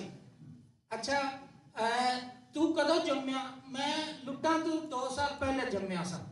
ਅੱਛਾ, ਇੱਕ ਹੈ ਕਿ ਐਸਾ ਵਾਕਿਆ ਜਿਹਦੇ ਨਾਲ ਤੁਹਾਡਾ ਇਨਰ ਜਿਹੜਾ ਹੈ ਨਾ ਉਹ ਕਿਧਰੇ ਜੁੜਿਆ ਹੋਇਆ ਹੁੰਦਾ ਹੈ ਔਰ ਉਹਦੇ ਨਾਲ ਤੁਸੀਂ ਵੇਲੇ ਨੂੰ ਨਾਪਦੇ ਪਏ ਹੁੰਦੇ ਹੋ। ਸੋ ਜਿਹੜਾ ਟਾਈਮ ਇਹਦੇ ਵਿੱਚ ਹੈ ਨਾ ਉਹ ਜਜ਼ਬਾਤੀ ਔਰ ਨਫਸਿਆਤੀ ਤੋਲ ਹੈ ਕਿ ਕਿਸੇ ਵਾਕਿਆ ਦੇ ਨਾਲ ਬੰਦੇ ਦੀ ਨਫਸਿਆਤੀ ਜਾਂ ਕਿਸੇ ਮੁਆਸ਼ਰੇ ਦੀ ਜੁੜਤ। ਜਿਵੇਂ ਕਿ ਅੱਗੇ ਗੱਲ ਜਿਹੜੀ ਹੋ ਰਹੀ ਸੀ ਕਿ 47 ਦੇ ਵਿੱਚ ਹੁਣ ਅਦਬ ਦੇ ਵਿੱਚ ਮੇਰੇ ਮਿਸਾਲ ਦੇਣੀ ਚਾਹੀਏ ਕਿ ਮਰਤਾ ਪ੍ਰੀਤਮ ਦੀ ਬੜੀ ਮਸ਼ਹੂਰ ਨਜ਼ਮ ਹੈ, ਅਸਾਂ ਸਾਰੇ ਸੁਣੀ ਹੋਈ ਹੈ। ਫਿਰ ਸੈਰ ਨਜ਼ਮ ਦਾ ਹਵਾਲਾ ਦਿੱਤਾ, ਅਹਿਮਦ ਰਾਈ ਕੋਲ ਨਜ਼ਮਾਂ ਨੇ। ਮਰਤਾ ਦਾ ਮੈਂ ਹਵਾਲਾ ਦੇਣਾ ਕਿ ਅੱਜ ਆਖਾਂ ਵਾਰਿਸ ਸ਼ਾਹ ਨੂੰ ਕਿ ਤੂੰ ਕਬਰਾਂ ਵਿੱਚੋਂ ਬੋਲ, ਕਿਤਾਬੇ ਇਸ਼ਕ ਦਾ ਕੋਈ ਅਗਲਾ ਵਰਕਾ ਫੋਲ। ਇੱਕ ਰੋਈ ਸੀ ਧੀ ਪੰਜਾਬ ਦੀ, ਤੂੰ ਲਿਖ ਲਿਖ ਮਾਰੇ ਵੈਨ, ਅੱਜ ਲੱਖਾਂ ਦੀਆਂ ਰੋਂਦੀਆਂ ਤੈਨੂੰ ਵਾਰਿਸ ਸ਼ਾਹ ਨੂੰ ਕਹਿਣ। ਉੱਠ ਦਰਦਮੰਦਾਂ ਦੇ ਦਰਦਿਆ, ਉੱਠ ਤੱਕ ਆਪਣਾ ਪੰਜਾਬ, ਅੱਜ ਬੇਲੇ ਲਾਸ਼ਾਂ ਵਿਛੀਆਂ, ਆਈ ਲਹੂ ਦੀ ਭਰੀ ਚਲਾ। ਹੁਣ ਇੱਕ ਤਾਂ ਇੱਕ ਇਵੈਂਟ ਹੈ जिंदे नाल अज नज़म पढ़न दे नाल भी वो जिहड़ा साडे अंदर या एक तारीख का वाक़या जुड़िया हुआ है और उनके नाल जिहड़ा टाइम नूं नापण दी सूरत है वो एक जज्बाती फीलिंग साडे अंदर मौजूद है। ये नज़म के अंदर एक पूरा बयानी है जिहड़ा देवेगी। अच्छा इहदा दूसरा कि इहदी तह दे विच ना नज़म की तह दे विच एक दूजा रोक है कि उन्हें वारिस शाह नूं ही सद क्यों मारिया। मतलब वो बुल्ले शाह नहीं सद वाई सकता सी, वो क्लासिक होर दास्ताना च होर बंदे भी लै जा सकते सन। ते असल दे विच उस बयानिए दे पिछे जिहड़ी ताकत मौजूद है कि वारिस शाह देखो इस दास्तान च 5 पीर भी हैगे ने, इस दास्तान च मुल्ला भी है मसीत च, इस दास्तान के अंदर बालनाथ भी मौजूद है। सो जे रांझा 5 पीरां दे सुरां दे नाल हाले हीर नहीं हासिल कर सकिया तो उन्होंने बालनाथ कोल भी जाना पे। अच्छा उन्होंने जोगिज़म का जिहड़ा एक पूरा इंटलैक्चुअलिज्म सी, नातिज़म पूरा सी, उनकी थाट जिहड़ी है वो वारिस शाह के वेले तक मौजूद सी और उनका इजहार वारिस शाह ने किया है। असल च अमरता ये कहना चाह रहे हैं कि वो पंजाब जिहड़े पंजाब का एक समाजी मुहांदरा सानू वारिस शाह विखांदा पिया है जिंदे अंदर वो सारियां सूरतां जिथे शायद इन्हां शैवां तो लग के बंदियाई वड्डी शै सी, वो बंदियाई मौजूद सी। हुण उसे पंजाब के अंदर जदों कलोनाइजर आया और उन्हें किस तरह वंड पाई और उस वंड तो बाद कोई पंजाब जदों एक दूजे नूं उन्हां दे सिर तो पग्गां उड़दियां पईयां ने वो जो होनी हो गई। हुण मैं किनू सुनावां वैन पर एक गल सुन लै बाबला मेरी कलियां वर्गी बैन, उनके नित दे सुपने बाबला मैनू लैन ना देंदे चैन, उन्हों ही तेरे नैन वे ते ओ ही तेरे प्राण, ये चोर लुटेरे बाबला किते उन्हों भी लुट ना लैन, इस दर्दा मारी धी ने तेनू फिर नहीं आवना कहन। उससे पंजाब च सूरत हो गई कि मैं समझना कि वारिस शाह वाला पंजाब कित्थे है जिथे 5 पीर भी इकट्ठे ने, जिथे बालनाथ भी इकट्ठा है, जिथे जोग च मई भी चराइयां जा रही ने, जिथे पिंड दे मौलवी दे नाल एक तलीमी निज़ाम जुड़िया हुआ है जिहड़ा मकतब च पिया हुआ है, जिथे मौलाना रूम भी पढ़ाए जा रहे हैं, जिथे सादी शराजी पढ़ाए जा रहे हैं, वो पंजाब कित्थे और फिर अचानक 47 दे विच उहनूं की होया। सो अमरता दा बयानिया किस तरीके दे नाल पिछू रीत तो लैके गल लैके आंदा है ते फिर उस जिहड़ा वाक्य है वो टाइम किस तरीके नाल अज भी साडियां रूहां च चलदा पिया है और वेले नूं क्लॉक टाइम जिन्ना मर्जी गुजर गया होवे लेकिन साडे अंदर उनकी ताकत बहुत है। मसलन टाइम की एक दूजी रूप ना डॉक्टर साहब दुख दे विच ना वेला बड़ा ही लम्मा लगता है ते सुख चुटकियां च गुजर जाता है। हुण क्लॉक टाइम इको ही रहिंदा है पर वेले नूं नापण दा जिहड़ा और उहदे नाल जज्बाती फीलिंग दा तोल है ये बयानियां बनाउंदा है।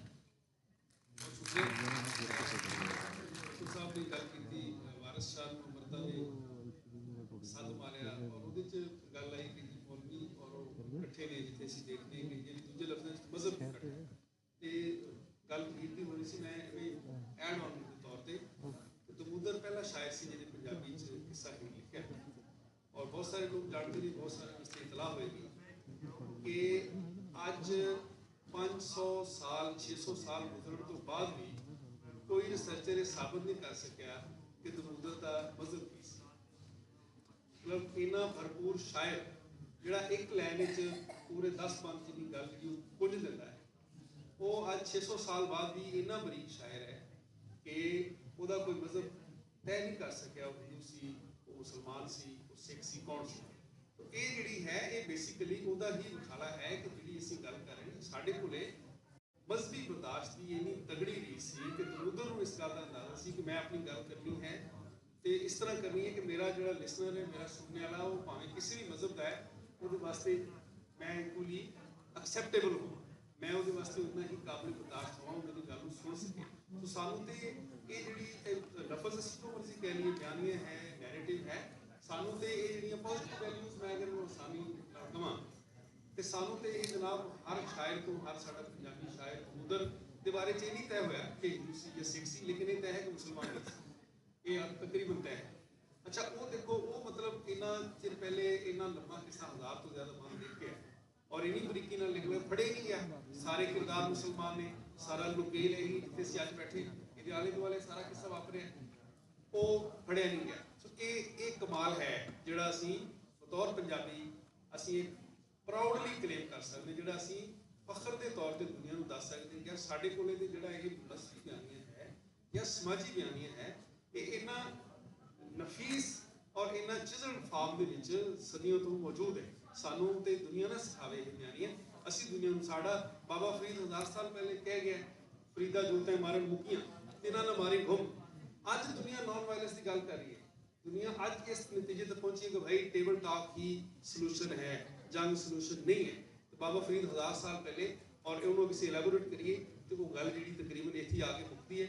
ਉਹ coming back to the topic ਮੈਂ ਵਿੱਚ ਗੱਲ ਕਰ ਗਿਆ। ਡਾਕਟਰ ਸ਼ਬਨਮ ਇਸਾਕ ਸਾਹਿਬਾ ਦੋਸਤ ਸਾਡੇ ਬੜੇ ਅੱਛੇ, ਇਹਨਾਂ ਦੀ ਗ੍ਰਿਪ ਹੈ, ਇਹਨਾਂ ਨੇ ਦਾਸਤਾਨਾਂ ਦੇ ਉੱਤੇ ਕੰਮ ਕੀਤਾ ਹੈ ਤੇ ਮੈਂ ਤੁਹਾਡੇ ਵੱਲ ਆਵਾਂਗਾ। ਮੇਰਾ ਇਹ ਦਰਖਾਸਤ ਹੈ ਕਿ ਤੁਸੀਂ ਜ਼ਰਾ ਇਹਦੇ ਉੱਤੇ ਥੋੜੀ ਜਿਹੀ ਗੱਲ ਕਰੋ ਕਿ ਮੁਖਤਸਰ ਗੱਲ ਕਰਨਾ ਕਿ ਦਾਸਤਾਨੀ ਅਦਬ ਦੇ ਵਿੱਚ ਜਿਹੜਾ ਸਾਨੂੰ ਪੰਜਾਬੀ ਬਿਆਨੀਆਂ ਹੈ ਉਹ ਕਿਸ ਤਰ੍ਹਾਂ ਨਜ਼ਰ ਆ, ਤੁਸੀਂ ਉਹਨੂੰ ਕਿਵੇਂ ਦੇਖਿਆ, ਤੁਸੀਂ ਜੋ ਉਹਦੇ ਕੰਮ ਕੀਤਾ ਹੈ, ਥੋੜਾ ਜਿਹਾ ਸਾਡੇ ਲਿਸਨਰ ਵਾਸਤੇ।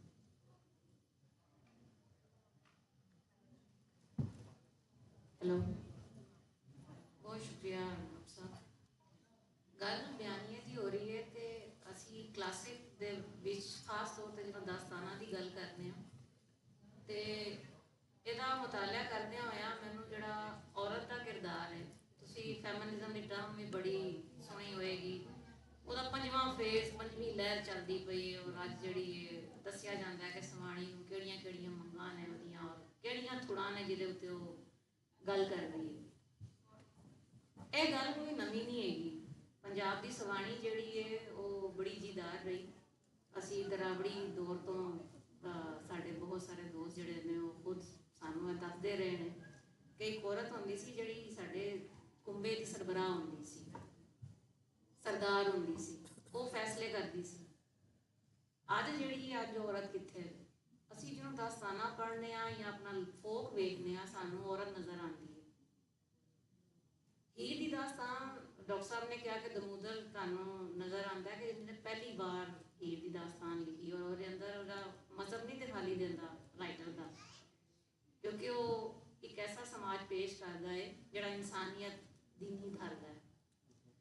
ਸਾਨੂੰ ਕਿਰਦਾਰ ਨਜ਼ਰ ਆਉਂਦਾ ਹੈ ਹੀਰ ਦਾ, ਜਿਹੜਾ ਕਿ ਦਮੂਦਰ ਕੋ ਟੁਰਦਾ ਹੋਇਆ ਵਾਰਿਸ ਕੋ ਪੂਰੀ ਆਬੋਤਾਬ ਨਾਲ ਇੱਕ ਤਗੜਾ ਜਾਨਦਾਰ ਕਿਰਦਾਰ ਸਾਹਮਣੇ ਆਉਂਦਾ।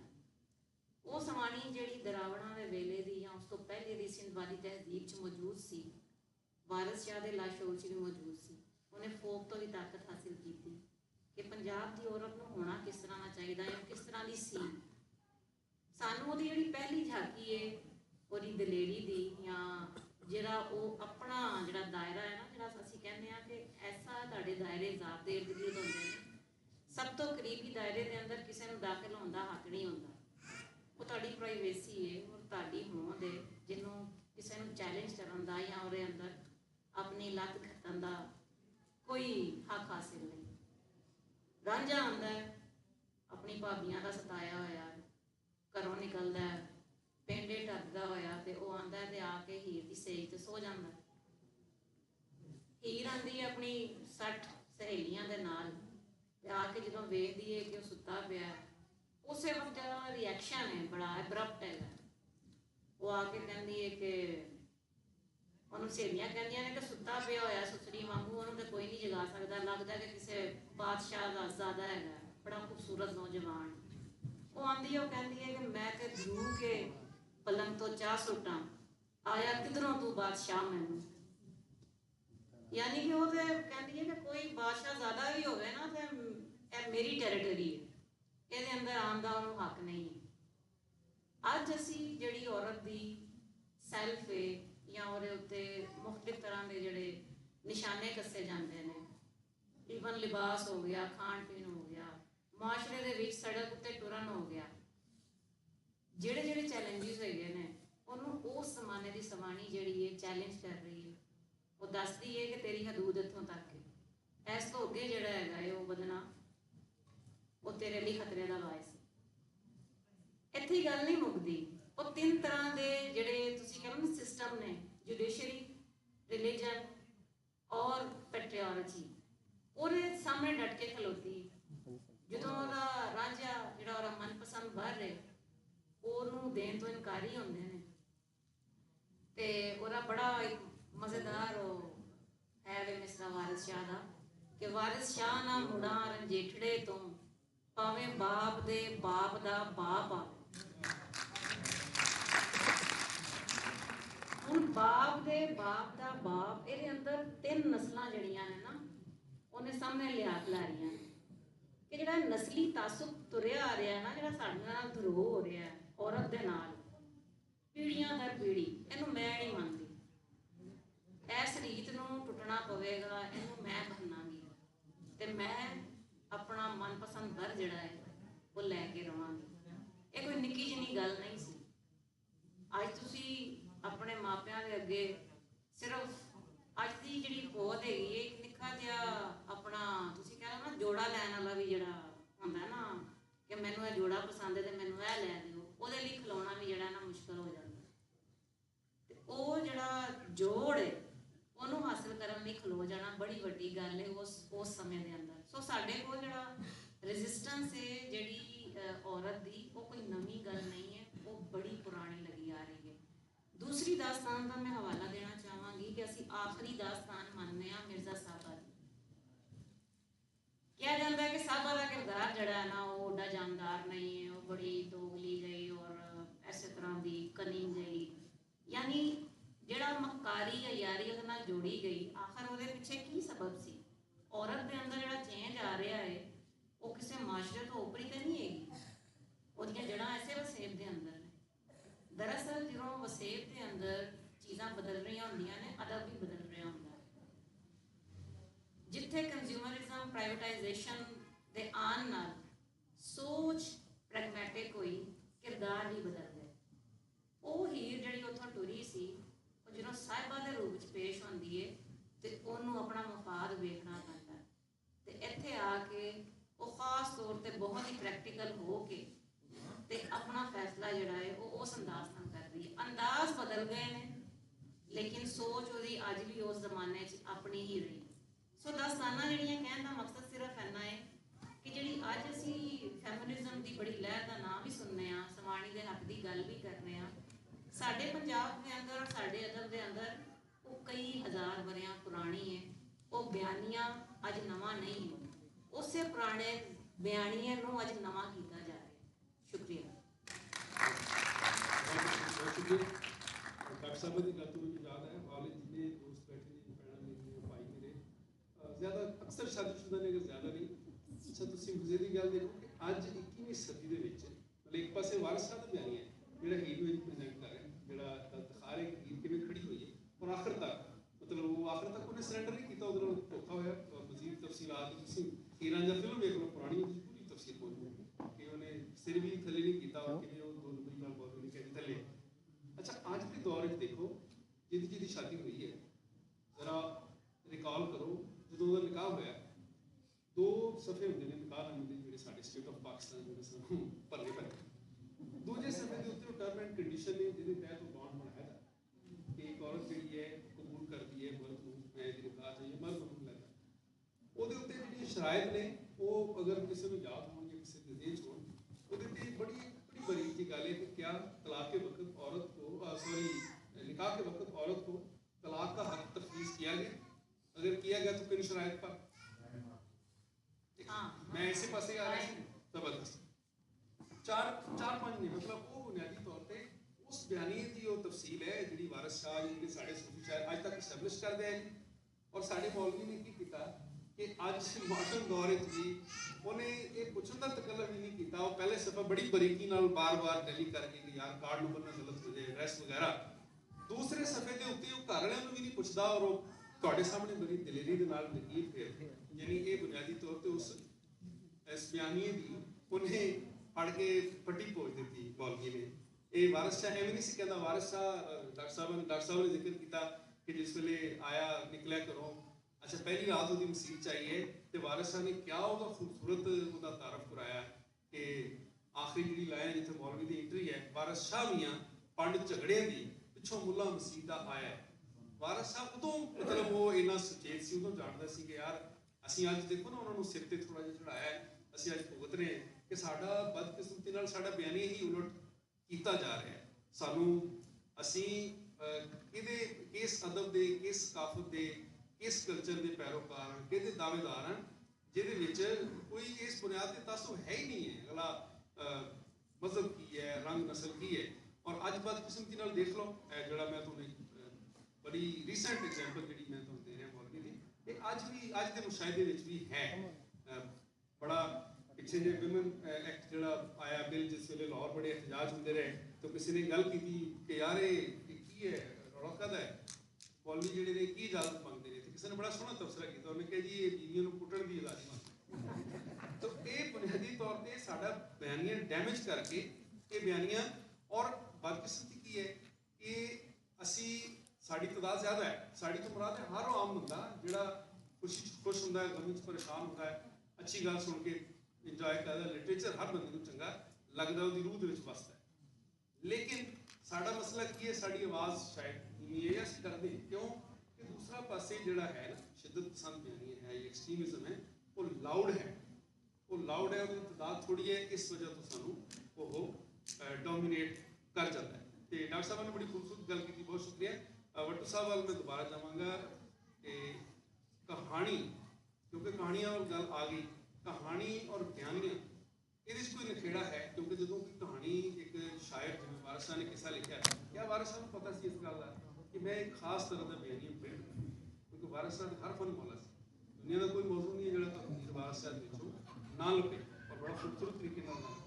ਕਿਆ ਵਾਰਿਸ ਸ਼ਾਹ ਨੂੰ ਪਤਾ ਸੀ ਕਿ ਮੈਂ ਕੋਈ ਖਾਸ ਬਿਆਨੀਆ ਜਿਹੜਾ ਉਹ ਬਣਾਉਣਾ ਹੈ। ਮਤਲਬ ਇਹਨੂੰ ਅਗਰ ਆਸਾਨ ਅਸੀਂ ਕਰੀਏ ਤਾਂ ਮੈਂ ਪੁੱਛਣਾ ਹੀ ਚਾਹ ਰਿਹਾ ਕਿ ਕਹਾਣੀ ਔਰ ਬਿਆਨੀਆ, ਇਹਦੇ 'ਚ ਕੋਈ ਕਿਆ ਫਰਕ ਹੈ, ਜਾਂ ਇੱਕੋ ਹੀ ਲਫ਼ਜ਼ ਦੇ ਦੋ ਮੁਖਤਲਿਫ ਜੀ? ਇਹ ਦੋ ਸਵਾਲ ਮੇਰੇ ਖਿਆਲ ਨਾਲ ਜੁੜੇ ਹੋਏ ਨੇ। ਇੱਕ ਤਾਂ ਇਹ ਕਿ ਕੀ ਕਹਾਣੀ ਔਰ ਬਿਆਨੀ 'ਚ ਫਰਕ ਹੈ। ਮੇਰੇ ਖਿਆਲ ਹੈ ਡਾਕਟਰ ਸਾਹਿਬ, ਇਹ ਇੰਜ ਮੇਰੀ ਗੱਲ ਤੋਂ ਲੱਗਿਆ ਹੈ ਕਿ ਵਾਕੇ ਜਿਹੜੇ ਜੁੜੇ ਹੋਏ ਹੁੰਦੇ ਨੇ ਉਹਦੇ ਤੋਂ ਬਿਆਨੀ ਆ, ਲੇਕਿਨ ਨਹੀਂ, ਕਹਾਣੀ ਦੇ ਅੰਦਰ ਸਿਰਫ ਵਾਕਿਆਤ ਨੂੰ, ਮੁਖਤਲਿਫ ਵਾਕਿਆਂ ਨੂੰ ਇੱਕ ਅਕਸਾਰਤਾ ਦੇ ਨਾਲ ਬਿਆਨ ਕੀਤਾ ਜਾਂਦਾ ਹੈ, ਅੱਛਾ, ਇੱਕ ਤਰਤੀਬ ਦੇ ਨਾਲ। ਲੇਕਿਨ ਹਰ ਕਹਾਣੀ 'ਚ ਬਿਆਨੀਆਂ ਨਹੀਂ ਹੋ ਸਕਦਾ। ਹਾਂ, ਜਿਹੜੀ ਕਹਾਣੀ ਦੇ ਵਿੱਚ ਬਿਆਨੀਆਂ ਹੋਵੇਗਾ ਉਹ ਹੀ ਵੱਡੀ ਕਹਾਣੀ ਹੋਵੇਗੀ। ਕਿ ਜਿਸ ਟਾਈਮ ਤੁਸੀਂ ਵਾਕਿਆਂ ਨੂੰ ਜੋੜ ਰਹੇ ਹੋ ਔਰ ਗੱਲ ਅੱਗੇ ਨੂੰ ਤੋੜਦੇ ਪਏ ਹੋ, ਲੇਕਿਨ ਉਹਦੇ 'ਚੋਂ ਖਾਸ ਥੀਮ ਜਿਹੜਾ ਆਉਂਦਾ ਪਿਆ ਹੈ, ਜਿਹੜਾ ਆਪਣੇ ਟਾਈਮ ਦੇ ਨਾਲ ਡਿਸਕੋਰਸ ਦੇ ਰਾਹੀਂ ਅੱਗੇ ਬਿਆਨ ਕੀਤਾ ਜਾਂਦਾ ਹੈ, ਕਿ ਉਸ ਬਿਆਨ ਕਰਨ ਦੇ ਅਮਲ ਨੂੰ ਬਿਆਨੀਆਂ ਅਸਲ 'ਚ ਕਿਹਾ ਜਾ ਰਿਹਾ ਹੁੰਦਾ ਹੈ, ਯਾਨੀ ਅੱਗੇ ਦੱਸਣ ਦਾ ਅਮਲ ਜਿਹੜਾ ਹੈ।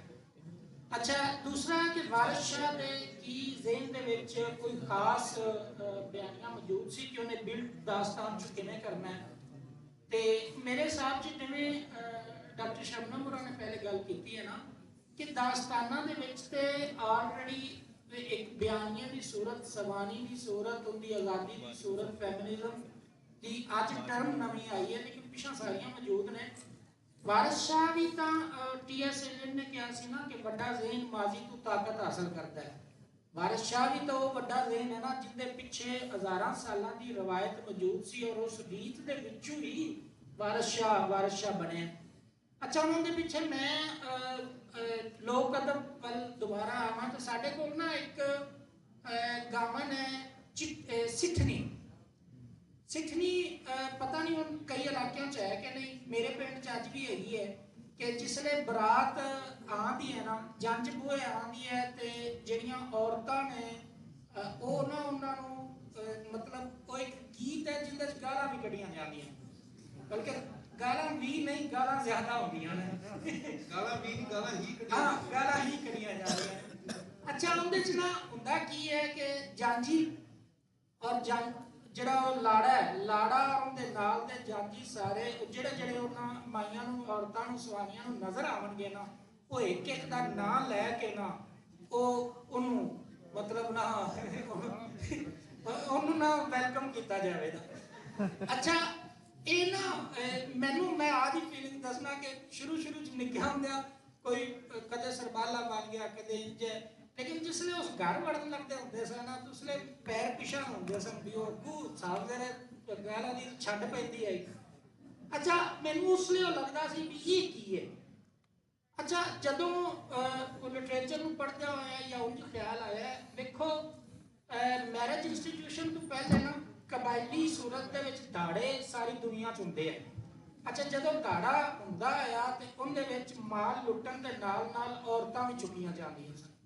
ਹੁਣ ਜਦੋਂ ਔਰਤਾਂ ਚੁੱਕ ਗਿਆ ਹਮਲਾਵਰ ਤੇ ਮੁੜ ਪਿੱਛੇ ਜਿਹੜੇ ਬੈਠੇ ਨੇ ਉਹਨਾਂ ਉਹ ਇੱਕ ਸਿਆਪੇ ਦੀ ਸੂਰਤ ਦੇ ਵਿੱਚ ਆਪਣੇ ਕਥਾਰਸਿਲ ਕਰਨੇ ਹੁੰਦੇ ਸਨ, ਉਹਨਾਂ ਨੂੰ ਪੈੜਾ ਗੰਦਾ ਔਰ ਗਾਲੀ ਦੇ ਤੌਰ ਤੇ। ਔਰ ਇਹ ਇੱਕ ਤਰ੍ਹਾਂ ਫੀਲਿੰਗ ਹੈ ਜਿੰਦਾ ਇਜ਼ਹਾਰ ਹੈ। ਅੱਛਾ, ਹੁਣ ਅਗਰ ਇਹ ਇਜ਼ਹਾਰ ਸਾਨੂੰ ਲੋਕ ਅਦਬ ਜਾਂ ਸਾਡਾ ਪੰਜਾਬੀ ਅਦਬ ਉਸ ਵੇਲੇ 'ਚ ਦਿੰਦਾ ਪਿਆ ਜਿਸਲੇ ਹਾਲੇ ਬਿਲਕੁਲ ਪਰਜੀਅਨ ਵੈਲ ਨਹੀਂ ਹੋਇਆ ਔਰ ਬਕਾਇਦਾ ਸੂਰਤ ਨਹੀਂ ਬਣੀ, ਔਰ ਹਜ਼ਾਰਾਂ ਸਾਲ ਪਹਿਲੇ ਕਬਾਇਲੀ ਸੂਰਤ ਦੇ ਵਿੱਚ 12 ਦੇ ਵਿੱਚ ਜ਼ਿੰਦਗੀ ਹੈਗੀ ਹੈ, ਤਾਂ ਉਸ ਵੇਲੇ ਦੇ ਵਿੱਚ ਵੀ ਇੱਕ ਕਥਾਰਸਿਲ ਮੌਜੂਦ ਹੈ। ਤੇ ਉਹ ਤਾਕਤ ਅਗਰ ਟੁੱਟਦੀ ਟੁੱਟਦੀ ਜਿਸਲੇ ਦਾਸਤਾਨਾਂ ਦੇ ਰੂਪ 'ਚ ਆਉਂਦੀ ਹੈ ਜਾਂ ਸੂਫੀ ਕੋਲ ਆਉਂਦੀ ਹੈ ਤੇ ਔਰਤ ਦਾ ਸਿੰਬਲ ਤਾਂ ਉੱਥੇ ਵੀ ਮੌਜੂਦ ਹੈ। ਸੋ ਵਾਰਿਸ ਸ਼ਾਹ ਨੇ ਬਿਆਨੀਆ ਜਿਹੜਾ ਆਪਣਾ ਚੁੱਕਿਆ ਹੈ ਉਹ ਉਸ ਰੀਤ ਦੀ ਤਾਕਤ ਦੇ ਵਿੱਚੋਂ ਚੁੱਕਿਆ ਹੈ। ਔਰ ਵਾਰਿਸ ਸ਼ਾਹ ਨੂੰ ਵਾਰਿਸ ਸ਼ਾਹ ਬਣਾਉਣ ਵਾਲਾ ਵੀ ਇਹ ਵਸੇਬ ਇਹ ਕਲਚਰ ਹੀ ਹੈ। ਔਰ ਜਿਹੜਾ ਰੋਜ਼ ਪੜ੍ਹਨ ਨੂੰ ਮਿਲਦਾ ਹੈ ਕਿ ਸ਼ੇਕਸਪੀਅਰ ਹੈ, ਮੈਂ ਤਾਂ ਕਹਾਂਗਾ ਕਿ ਸ਼ਾਇਦ ਸ਼ੇਕਸਪੀਅਰ ਨੂੰ ਕਹਿਣਾ ਚਾਹੀਦਾ ਕਿ ਉਹ ਵਾਰਿਸ ਸ਼ਾਹ ਹੈ। ਬਹੁਤ ਸ਼ੁਕਰੀਆ ਬੁੱਟੂ ਸਾਹਿਬ, ਮੈਂ ਬੜੀ ਗੱਲ ਸੁਣੀ ਕਰਦੀ ਸੀ। ਮੈਂ ਇਹੀ ਕਹਾਂਗਾ ਸੀ ਕਿ ਅਸੀਂ ਆਮ ਤੌਰ ਤੇ ਸਾਡੇ ਕਈ ਜਿਹੜੇ ਉਸਤਾਦ ਨੇ ਉਹ ਆਪਣੇ ਵੱਲੋਂ ਬੜੀ ਸਾਦਾ ਜਿਹੀ ਸਟੇਟਮੈਂਟ ਦਿੰਦੇ ਨੇ, ਲੇਕਿਨ ਵੀ ਇਹਦੇ ਇਸ ਜਿਹੜੀ ਸਟੇਟਮੈਂਟ ਹੈ ਇਹਦੇ ਅੰਦਰ ਵੀ ਤੁਹਾਡੇ ਜ਼ਿਹਨ ਦੀ ਗੁਲਾਮੀ ਮੌਜੂਦ ਹੈ ਕਿ ਮੈਂ ਮੇਰੀ ਸਾਰੀ ਤਹਿਕੀਕ ਮੇਰੀ ਸਾਰੀ ਤਨਕੀਦ ਅਗਰ ਮੈਂ ਇਹ ਸਾਬਤ ਕਰ ਲਵਾਂ ਕਿ ਵਾਰਿਸ ਸ਼ਾਹ ਜਿਹੜਾ ਉਹ ਸ਼ੇਕਸਪੀਅਰ ਦੇ ਹੰਪਲ ਹੈ ਤੇ ਮੇਰੀ ਕਾਮਯਾਬੀ ਹੈ, ਮੈਂ ਮਿਰਾਜ ਤੇ ਪਹੁੰਚ ਗਈ। ਕਿਉਂਕਿ ਇਹ ਗੱਲ ਨਹੀਂ ਹੈ ਬਿਲਕੁਲ ਵੀ ਤੁਸੀਂ ਜਿਹੜੀ ਗੱਲ ਕੀਤੀ ਮੈਨੂੰ ਮਜ਼ੀਦ ਅੱਗੇ ਬਤਾਵਾਂ। ਸ਼ੇਕਸਪੀਅਰ ਅੱਜ ਵੀ ਹਰ ਅੰਗਰੇਜ਼ ਨੂੰ ਉਹਨਾਂ ਸਮਝ ਨਹੀਂ ਆਉਂਦਾ ਜਿੰਨਾ ਵਾਰਿਸ ਸ਼ਾਹ ਸਾਰੇ ਪੰਜਾਬੀ ਨੂੰ ਬਰਾਬਰ ਦਾ ਸਮਝਦਾ। ਜੀ ਤੁਸੀਂ ਅਸੀਂ ਵਿੱਚ ਹੀ ਗੱਲਬਾਤ ਕਰ ਸਕਦੇ ਹਾਂ, ਇੰਤਜ਼ਾਮੀਆ ਚਲੀ ਗਈ ਜਾਂ ਅਸੀਂ ਆਖਰ ਕੋਈ ਸਵਾਲ ਹੈ ਜਾਂ ਤੁਸੀਂ ਕਰੋਗੇ?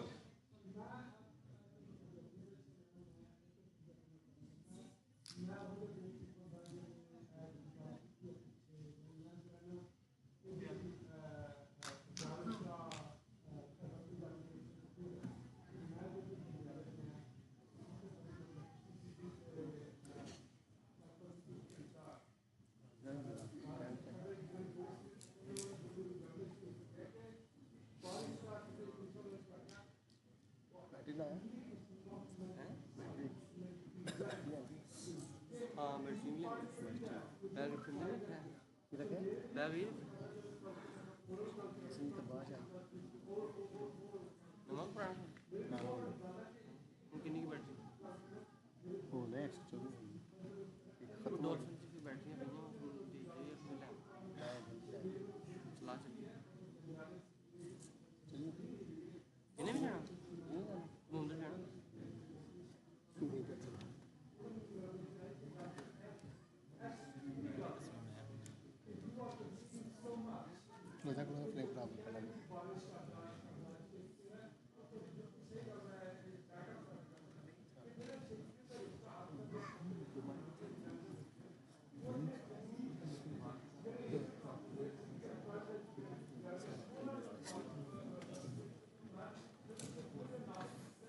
ਗੱਲ ਇੰਨੀ ਤਗੜੀ ਔਰ ਜਿਹੜੀ ਮੈਂ ਤਾਂ ਸਿਰਫ ਗੱਲ ਕੀਤੀ ਹੈ ਉਹਦਾ ਇੱਕ ਐਕਸਪੀਰੀਅੰਸ ਤੁਸੀਂ ਪੂਰੀ ਜ਼ਿੰਦਗੀ ਦਾ ਬਿਆਨ ਕੀਤਾ ਹੈ।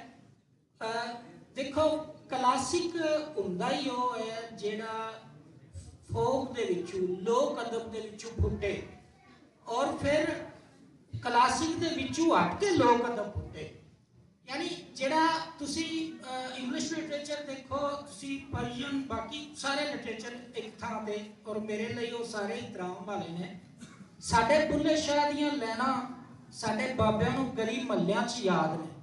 साडे शाह हुसैन दे मिसरे अखाना वांग फिरदे ने।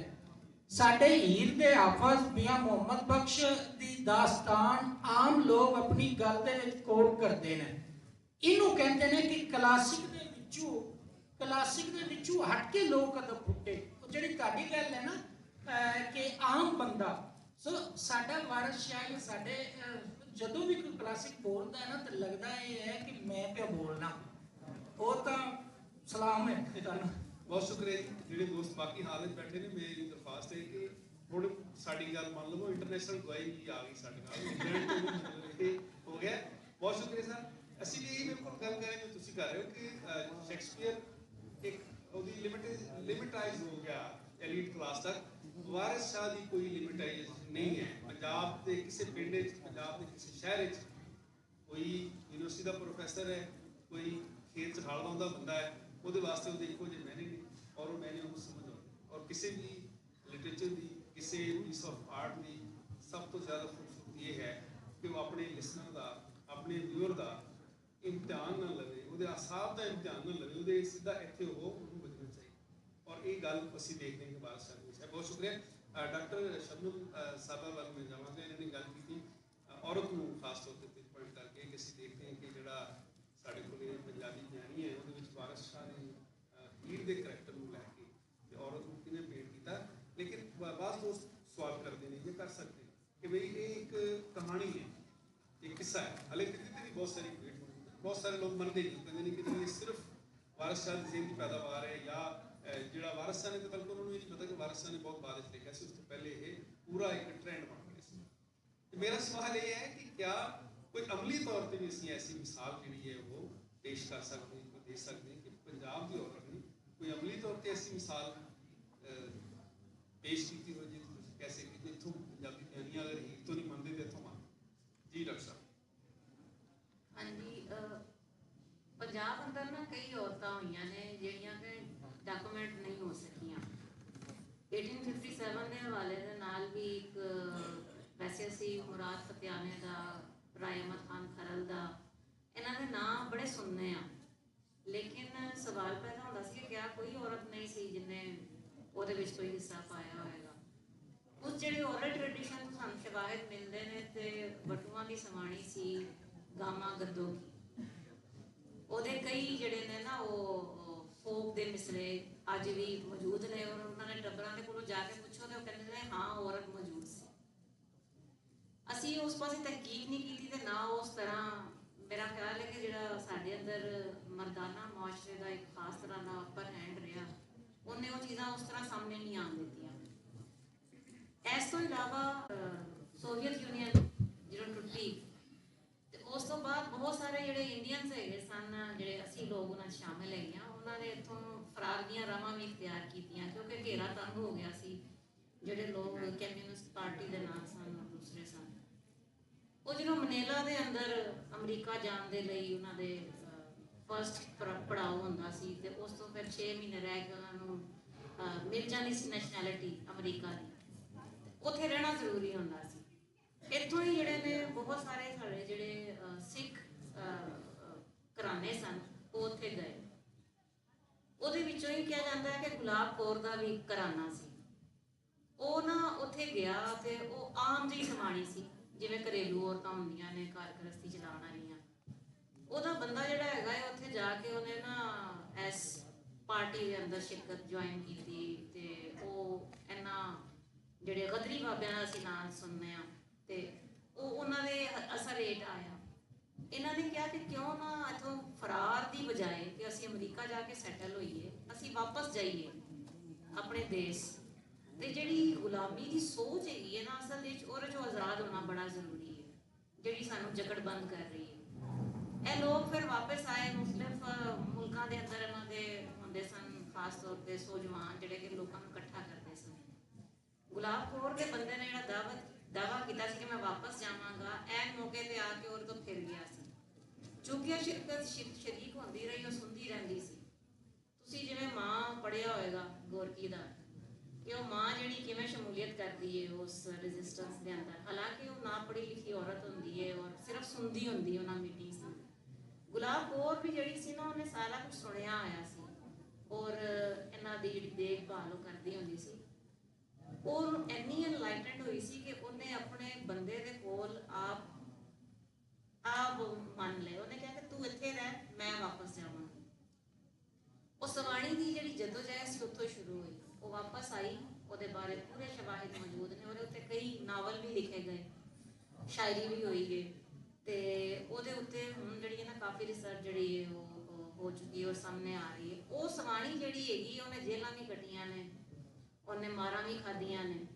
ਇੱਕ ਆਮ ਸਵਾਣੀ ਜਿਹੜੀ ਅੱਜ ਵੀ ਆਪਣੀ ਆਜ਼ਾਦੀ ਦੀ ਆਵਾਜ਼ ਬਣ ਕੇ ਨਾ ਸਾਡੇ ਕੋਲ ਮੌਜੂਦ ਹੈ ਔਰ ਤਾਰੀਖ ਦਾ ਜੀਤਾ ਜਾਗਦਾ ਸਬੂਤ ਹੈਗਾ ਹੈ। ਅਸੀਂ ਸਿਰਫ ਦਾਸਤਾਨੀ ਗੱਲ ਨਹੀਂ ਕੀਤੀ, ਇਹ ਚੀਜ਼ਾਂ ਜਿਹੜੀਆਂ ਨੇ ਸਾਡੇ ਖੂਨ ਖਮੀਰ ਦੇ ਅੰਦਰ ਹੈਗੀਆਂ ਨੇ ਔਰ ਇਹਦੀਆਂ ਮਿਸਾਲਾਂ ਤੁਹਾਨੂੰ ਅੱਜ ਵੀ ਮਿਲ ਸਕਦੀਆਂ ਨੇ ਔਰ ਨਜ਼ਰ ਆਉਂਦੀਆਂ ਰਹਿਣਗੀਆਂ। बस आखिरी दो सवाल भट्टू साहब को मेरे ने और दोनों इकट्ठे पूछ लेने क्योंकि मिल के जुलते नहीं कि अज जो असं कह रहे पंजाबी दो मैनू तुसीं जवाब देने एक तो कि क्या जिहड़े अजोके चीज़ के मिसाल लोकली ग्लोबली इन्हों साडा बयानी क्या एड्रैस करना। पहले तो कि साडा जिहड़ा मुकामी बंदा है पंजाब का जी है जिहड़ा क्या उहदे अंदर की गल उहदे मिसाइल उहदे रोज़मर्रा के मसले नहीं मतलब वड्डा तो तद ही बनेगा ना जदों उहदे मेरी गल करे क्या अज दे साडा जिहड़ा बयानी असीं एस्टैबलिश करने की कोशिश कर रहे हैं उहदे च एक गुंजाइश मौजूद है। एक तो आलमगीरीयत दे नाल चल सकता है, ग्लोबली की हो रहा है, दुनिया च की हो रहा है, दुनिया के मौजूद जिहड़े उन्हां नूं सामभ सकता है। दूजा एक तो जिहड़ा मुकामी चीज़ है उहदी क्या वो तर्जमानी कर सकता है। दो इन्हां दा जरा जवाब इस तो बाद असीं मेरा ख्याल पहला सवाल सी कि अज दे अगर मैं एक ग्लोबल सूरत दे नाल गल कीती और एक असी अपने मुल्की या पंजाब के हवाले दे नाल गल कर लैंदे जिहड़ा एक चीज़ असी शुरू भी कही जाने हैं कि वो अदब या वो क्लासिक या वो फोक की सूरत पूरी बनती नहीं हैगी जिहड़ी बंदे दे नाल टुरे ना। हुण अगर इस सवाल का जवाब ना करिए तो ना मतलब है कि हुण तक दी सारियां कीतियां होईयां गल्लां ही गईयां, ये तो नहीं। अच्छा मैं कह रहा कि किवें नहीं हाँ अच्छा दूजी गल है मतलब मैं तुहाडे सामने ना एक मिसाल रखना कि साडे कोल ना लोक कहानी दी सूरत है। निक्कियां होंदियां ना सानू वट के सुना देने चिड़ी कां दी कहानी, एक सी बादशाह है। अच्छा अगर उन्हां कहानियां दे ना असी कोई 3 पोर्शन च उन्हां नूं वंडीए ते मेरे हिसाब च एक बनदियां ने परी कहानियां ਜਿਹੜੀਆਂ एक सी बादशाह तो शुरू होणगीਆਂ। उनदे च कोई दे होवेगा ਜਿਹੜਾ ਆਵੇਗਾ ਕਿਸੇ ਪਿੰਡ ਦੇ ਵਿੱਚ ਉਸ ਰਿਆਸਤ ਦੇ ਵਿੱਚ ਉੱਥੋਂ ਆ ਕੇ ਉੱਥੋਂ ਦੀਆਂ ਰੋਟੀਆਂ ਖਾ ਜਾਵੇਗਾ, ਬੰਦੇ ਖਾ ਜਾਵੇਗਾ ਜਾਂ ਸ਼ਹਿਜ਼ਾਦੀ ਨੂੰ ਗਵਾਹ ਕਰਕੇ ਲੈ ਜਾਵੇਗਾ। ਅੱਛਾ ਉਸ ਤੋਂ ਬਾਅਦ ਇਹ ਹੈ ਕਿ ਮੁੜ ਬਾਦਸ਼ਾਹ ਪਰੇਸ਼ਾਨ ਹੋਵੇਗਾ, ਫਿਰ ਕੋਈ ਸ਼ਹਿਜ਼ਾਦਾ ਕੋਈ ਲੱਕੜਹਾਰਾ ਕੋਈ ਇੰਜ ਦਾ ਬੰਦਾ ਇੱਕ ਜਾਵੇਗਾ ਜਿਹੜਾ ਕਈ ਮੁਸ਼ਕਲਾਂ ਤੋਂ ਲੰਘ ਕੇ ਉਸ ਦੇ ਨੂੰ ਮਾਰ ਕੇ ਸ਼ਹਿਜ਼ਾਦੀ ਨੂੰ ਵਾਪਸ ਲਿਆਵੇਗਾ। अच्छा हम इस कहानी को अगर असी इस सूरत च रखीए कि ये दे अज का डॉलर है, एक दे पेट्रोल की कीमत है और मैं एक उस्ताद हाँ यूनिवर्सिटी का ते मेरी तनख्वाह वो शहजादी है जिन्हों चौथी 5वीं तारीख को दे लै जाता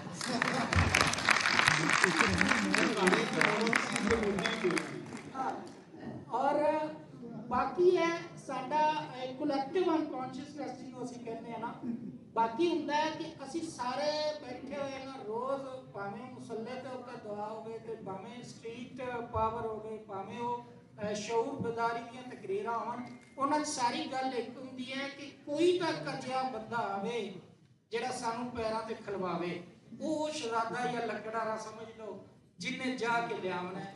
उहदे च असां कई धोखे खाधे 47 तो हुण तक कदे किसी ने शहजादा समझिया वोट पाए वो शहजादी नूं होर अगले दिन दे आया कदे असीं किसी ने समझिया वो सारियां सूरतां साडे सामने ने। मेरी गल करन दा मकसद असल है कि एक ट्रेनिंग ना साडी मुੱਢੋਂ ही हुंदी पई हुंदी है यानी असीं सारे बाल उस वेले उस शहजादी और उस शहजादी नूं आज़ाद कराउण वाले बंदे दे नाल हुंदे हैं।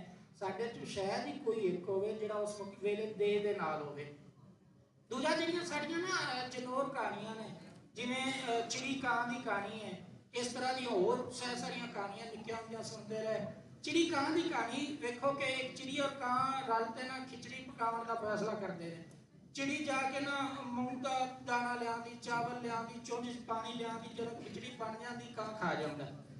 अच्छा हुण असीं सारे ना चिड़ी दे कोलों खुशी होई उस खिचड़ी दे नाल अपनी ट्रेजेडी फील करदे सन। अच्छा हुण ये ग्रूमिंग कित्थे लैके गई, सानू इस हद तक पता है, अलामत इस हद तक बन गई कि मैं तुहानू या तुहाडे च कोई बंदा मैनू कां आखेगा ना मैं लड़ पवांगा। ਅਸੀਂ चिड़ी की अलामत के लिए साढ़े गीत भी ने, बाबल असी चिड़ियां दा चंबा, ठीक है, कोई और, लेकिन कां नाल मोहब्बत कोई भी ना करेगा। सो ये ट्रेनिंग है।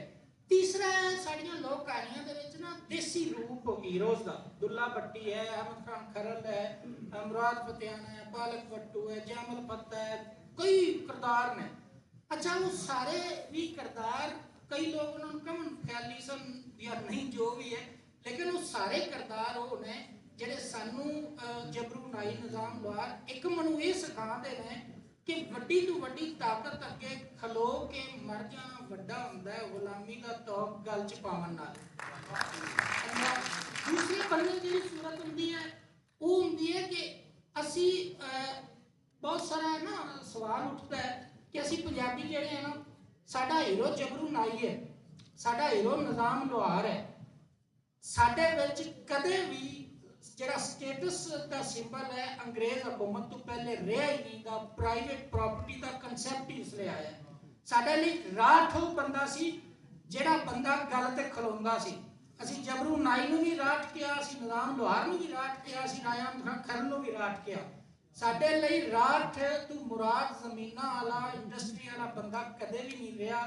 पग वटाई होई ते बदले असी जान देवन नूं तैयार हो जाते सन ते पग शेड्यूल कास्ट के माने वो है ही नहीं सर, क्योंकि कबीला और जात दो डिफरेंट शैवां ने।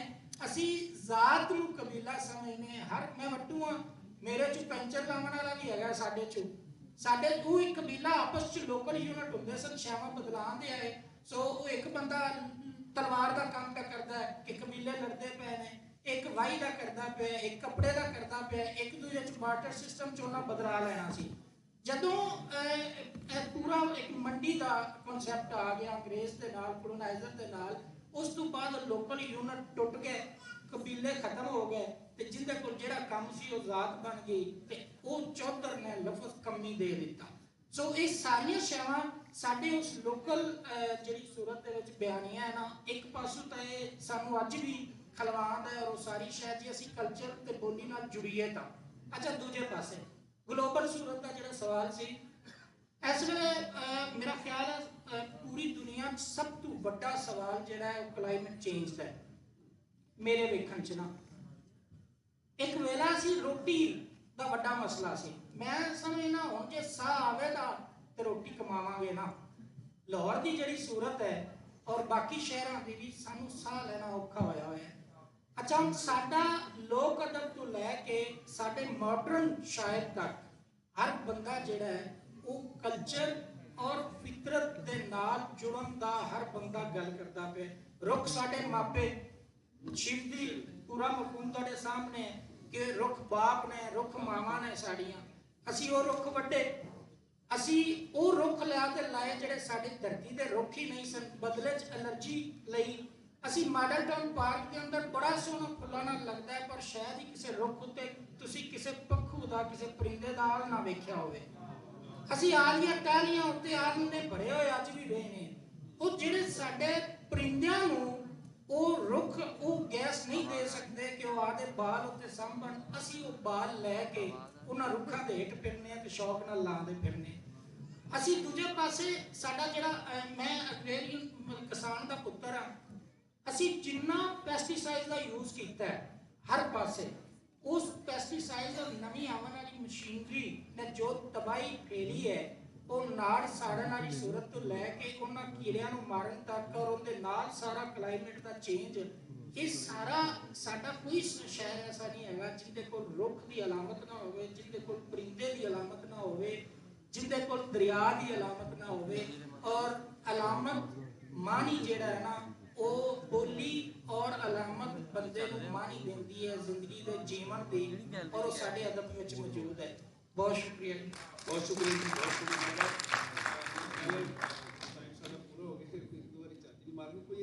ਸਵਾਲ ਕਿਸੇ ਦੋਸਤ ਦਾ ਹੈ ਜੀ ਪਹਿਲੇ ਅੱਛਾ ਇਹਨਾਂ ਦਾ ਪਹਿਲੇ ਮੈਂ ਹੱਥ ਵੇਖਿਆ ਜੀ अगर अपना नाम दस दो जरा दोस्तों को तारुफ हो जाए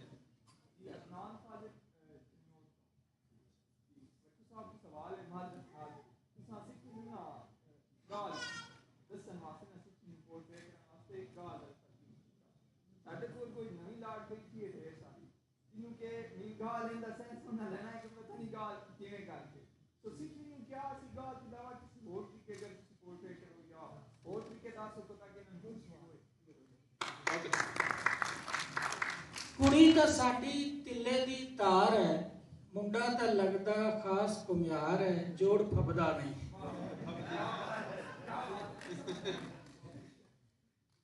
अच्छा ये ठीक हो मेरा ख्याल जवाब तो आ गया डॉक्टर साहब कुछ कहना चाह रहे हैं